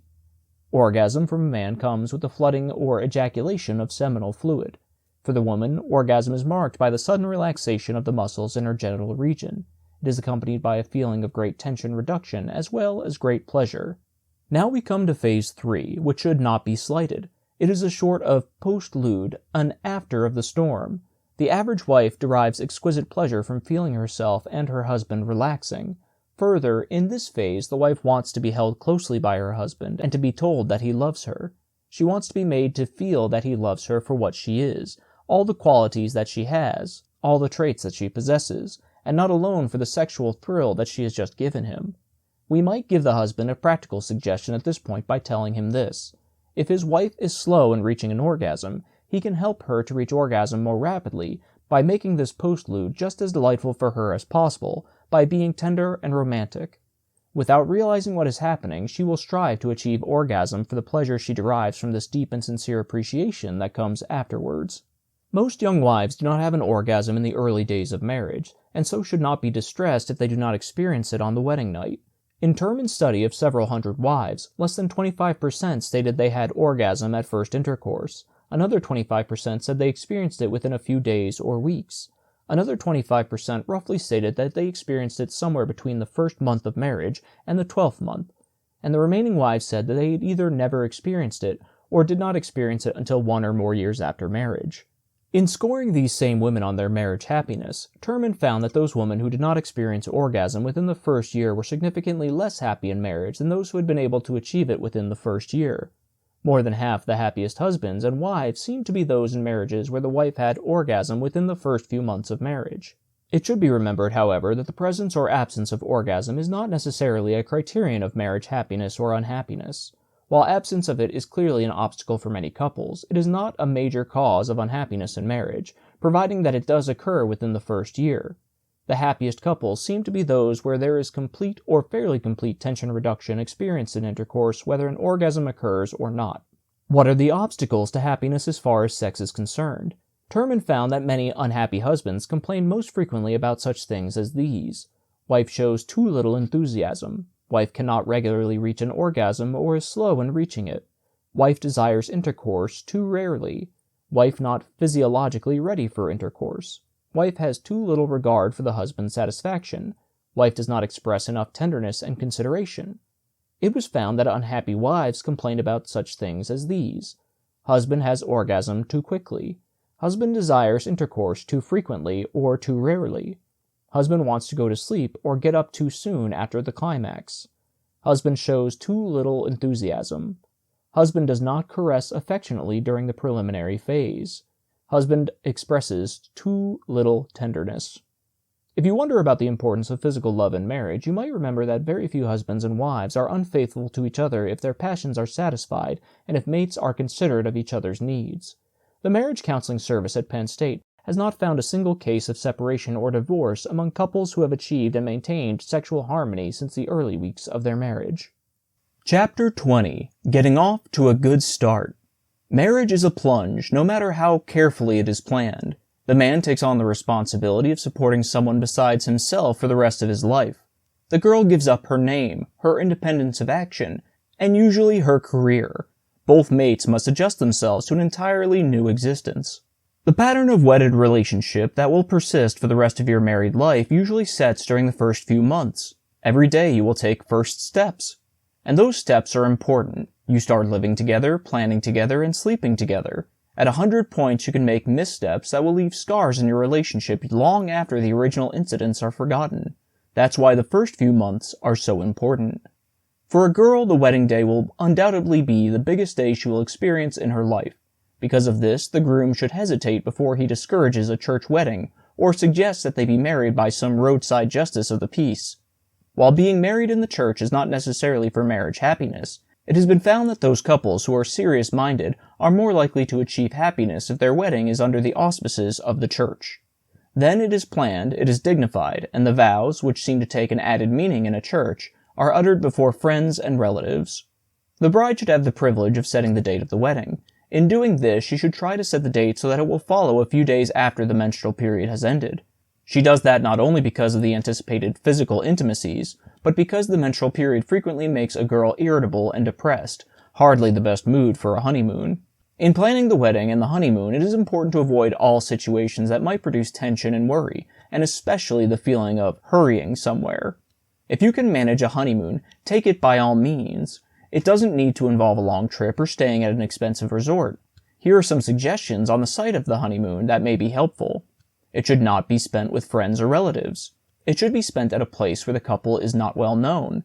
It is better to spend it in the country or a small town rather than a bustling metropolis. It should be spent where there are no obligations to attend social functions or to meet definite schedules. It should be spent where both will be completely free of outside responsibilities, such as cooking their own food, so there will be no limit on the time they can spend together. It should be spent where there are things to do and activities to enjoy whenever they feel in the mood for such diversions. The first adjustment faced by the typical married couple is sexual. For the typical couple engages in sexual intercourse on that first night. If they have discussed their attitudes on sex before the wedding, they have paved the way. Nevertheless, many couples feel self-conscious on their honeymoon night. Perhaps they would be even more self-conscious if they realize that marriage happiness during the first few years will depend a great deal on achieving a good sexual adjustment. Often a husband can make that first night easier for a wife if he finds an errand to perform while his bride is preparing to retire. He may even suggest to her that he will be gone for 15 or 20 minutes, which will give her a chance to be in bed when he returns.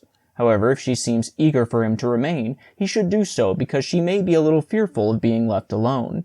In any case, it is important that both respect each other's privacy, especially carefully during the first few weeks. Marriage, as we say, is an abrupt step, and each should strive to ease the impact of the transition as much as possible. If the new husband is ever romantic, it should be now. The bride is probably a bit nervous about what is to follow, and this can be largely dissipated if the groom is gallant and endearing and considerate. This is not only the decent thing to do, but is sound psychology. It will build up in her a feeling of pride in him and a desire to share with him everything possible. Actual intercourse should not be launched on that first night if the passions of both are not genuinely aroused. It is important that both the bride and groom be completely agreeable before the first intimacy is experienced. If the bride remains apprehensive about it, they should content themselves with milder intimacies and take up the matter another night. They should not feel there is some hard and fast tradition that they must have an experience that first night. If the bride is a virgin and still possesses the impediment of one, both should understand that some pain will be experienced during the first intercourse and neither may achieve a climax. Further, both should understand that sexual adjustment is learned, not inherited. The initial learning may be somewhat awkward and not too satisfying. It is not a natural, spontaneous thing, contrary to the average young person's notions. It is this misconception that frightens many brides into frigidity when they find intimacy doesn't come naturally to them immediately. Many feel that there must be something wrong with themselves when they don't enjoy it from the start. But if they are patient and gentle with each other, within a few weeks they should sense the deep thrills that lie in store for them, and within 6 months at most, they should have achieved a grand and satisfying relationship. If they are to achieve anything beyond animalistic excitement, the aim of both the man and the girl should be not to receive satisfaction, but to give satisfaction. It is this considerateness that makes the act sublime and enriching. It welds them into a strong union. As the honeymoon progresses, something usually happens towards the end that jolts the couple back into reality. For the first time, perhaps unconsciously, the groom starts acting like a husband or the bride like a wife. Usually it is the groom. Perhaps he forgets to kiss his bride when he leaves her for a few hours. Perhaps she catches him thinking of someone else while she is confiding her love. Or perhaps he just refuses to get up and look at the gorgeous sunrise that is thrilling her. This little baptism comes sooner or later, and brides should prepare themselves for it. It signifies that the honeymoon is just about over, and that they are returning to the day-to-day of living together as two human beings. The bride may feel let down or heartsick. She may even cry a little or flare up and upbraid him. Or worse, she may retreat into her shell. If she fails to handle the incident calmly and retain her sense of proportion, she may develop an attitude that will get them off to a bad start. As they get down to the day-to-day job of adjusting themselves to married life, the wife will find that the major burden of the adjusting falls on her. That is because the woman normally must rearrange her life, upon marriage, more than the man, despite the fact that they are partners.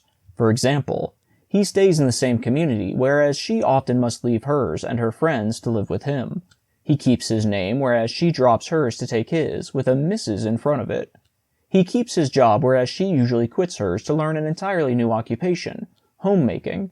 He continues to make his own money, whereas she becomes dependent upon him even for spending money.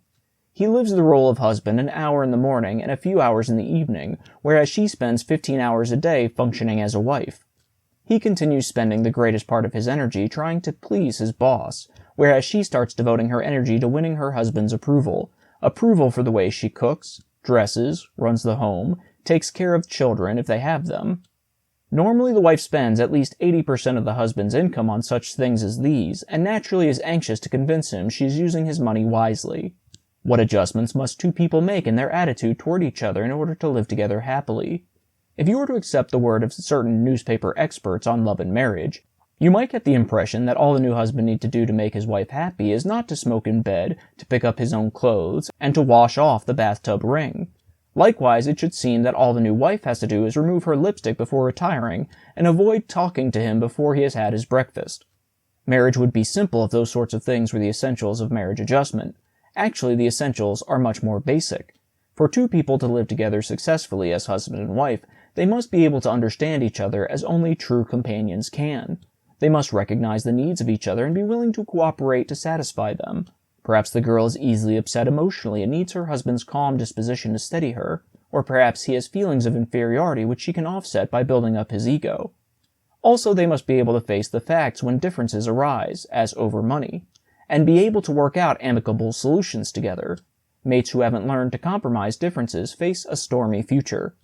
If you want your mate to be eager to please you instead of ignoring or defying you, learn to condition him by rewarding him with praise and caresses. When the husband does something that displeases a wife, she must never reward him. Likewise, for example, if the wife wants a new dress which is too expensive, and the husband tries to make it clear to her that he cannot afford it, and she has a temper tantrum, he should not give in and buy the dress. In this case, the husband would reward her temper tantrum. Let this happen 2 or 3 times, and thereafter she will use a tantrum to get the thing she wants from him. She knows he hates such scenes and will give in. It will be much better psychologically if the much-desired dress can be given to her as a reward for something nice she has done. While a husband or wife wants to feel that things are done out of love or for love only, the fact remains that love continues only if it is nourished. If a husband snarls at his wife, never gives her a kind word, never rewards her, and is always condemning or punishing her, the day will come when she will absolutely despise him. There is such a thing as deathless love, but it exists only when it has a firm foundation of considerateness between the two. Another thing a newlywed should learn is the importance of tension reduction. The husband may come home from the office and lash out at the wife because supper is a little late. What has happened, probably, is that he has had some disagreeable experience at his work, but had to keep his temper under check there. He comes home seething and explodes at the first provocation. The young wife may retreat to her own room crying unless she senses the real reason for his anger. Instead, she should recognize that he is tied up in nervous knots, take his outburst philosophically, and try to reduce the tension by caressing him, by talking cheerfully and complimenting him on something nice or laudable he has done. By doing so, she brings pleasantness after unpleasantness, and thus encourages him to bring his troubles to her, rather than to his male cronies or to some other woman. Married couples should also understand the importance of climactic sexual relations as a means of reducing tension. Another psychological habit that should be helpful to newlyweds is the use of indirect methods to get what they want. You will have a happier, more loyal mate if you can get him to do things you want by making suggestions rather than demands. If the lawn needs mowing, just mention how ragged the grass is getting. Usually he will then mow it on his own initiative. On the practical side, it is very helpful if the two can work out some plan for handling the income during the early weeks of marriage so that they can see just where the money goes. A simplified but formal budget is helpful here. Further, it is vital that the wife quickly acquires skill in managing the home so that the husband will be initiated pleasantly into the role of being a homebody. A messy home frequently produces irritations which disrupt cordial relations between the two mates. The new wife should plan her housework so that the tasks fit into a pattern and are taken care of in order and at specific times. For example, Monday may be wash day, Tuesday, Thursday, and Saturday may be shopping days, Wednesday may be ironing day, Saturday morning may be baking day. This really amounts to a budget of her time and her work. If they are to live happily ever after, it is important that the wife knows her husband's food likes and dislikes. The importance of food to marriage success is frequently misunderstood by newlyweds and highly underrated. A large portion of the husbands who take their troubles to the Penn State Marriage Clinic disclose sooner or later that their wives are poor cooks and serve them late, slapped-together meals. When a husband comes home tired and harassed from his day's work, nothing will restore him to a genial mood as much as his favorite dishes of food, expertly prepared and served soon after he arrives. During the first few weeks of married life, the wife should make an effort to learn something about her husband's food likes and dislikes. Some of this should already have been gathered by observation during courtship, and the honeymoon by noting the foods that he chose in a restaurant. Simply knowing the husband's favorite dishes is not enough. The new husband may not throw the first batch of burned biscuits at his wife, but if the next batch is burned too, he is apt to at least throw some caustic comments. Soon after the honeymoon, there will come a time when one or both of the mates may no longer be satisfied just to be with each other. They will become more independent of each other unless during the first few months of marriage they have explored each other's interests and found things they can do together. If he is to become anything more than the provider and she anything more than the housekeeper, they must establish a sound basis for companionship. How can this be done? The essentials of human companionship are pretty universal for any two people, whether they are mates or just close friends. Comrades most frequently have these things in common. They enjoy talking to each other. Mates should not feel that they have completely succeeded as partners until each regards the other as the one person he or she can unburden himself to about anything that is on his mind. Each can help develop a strong feeling of conversational companionship in their union by being a ready and sympathetic listener to the thoughts that are uppermost in the other's minds. Both should realize that a woman's interests naturally are different from a man's. After their own immediate preoccupations of the day, a woman's interests tend more towards clothes, decorations, and amusements, whereas the man is more interested in money, world affairs, and sports. A good middle ground is their mutual interests and hobbies and the activities of their mutual acquaintances. Companions enjoy doing things together. One of the first things newlyweds should investigate, if they haven't already, are the things that they can do peaceably and enjoyably together. Perhaps both get a great deal of pleasure from listening to early jazz recordings, or skiing, or merely playing chess or being together every night and saying very little. Visiting friends can be fun where the two husbands are congenial and the two wives are fond of each other. One of the sad things about marriage is that a bride's best friend marries a man whom her husband can't stand, or the man's old roommate marries a flighty, affected girl the wife can't stand. Such antagonisms should be sensed, and the bride and groom should in such cases try to get together with their old friends on an individual rather than a family basis. Companions respect each other's opinions and abilities. The shrewd wife keeps up with the world so that her husband will respect her as an individual in her own right. Wives that become completely dependent on their husbands and cling to them because they have no other interest frequently lose the respect of their husband. It helps if they are seeking a common goal. One of the very best ways there is for a couple to develop a strong basis for companionship is to have common aspirations which both believe in and talk about enthusiastically. This means sharing in a long-range project. They map their plans together and carry them through. They share triumphs and disappointments. They may build or remodel a home for themselves. In the process of planning, waiting, and dreaming together, they become comrades for life. While it may be argued that building or buying a home is more expensive in the long run than renting, nothing gives a couple greater feeling of solidarity than home ownership, especially when they plan together in building, remodeling, or furnishing it. Even saving money can be a common goal that will develop companionship, especially if the couple are saving the money for something they both want badly, such as a car or long-dreamed-of vacation trip. In general, a young couple earning between $1,800 and $3,000 a year can well aim to save at least 5% and better still 10% of their income. If they strive for a percentage much higher than that, they may find it entails too great a denial. Similarly, the goal of a couple may be to raise a large happy family. They plan the arrival of their children and, working as a team, guide the growth and development of each child.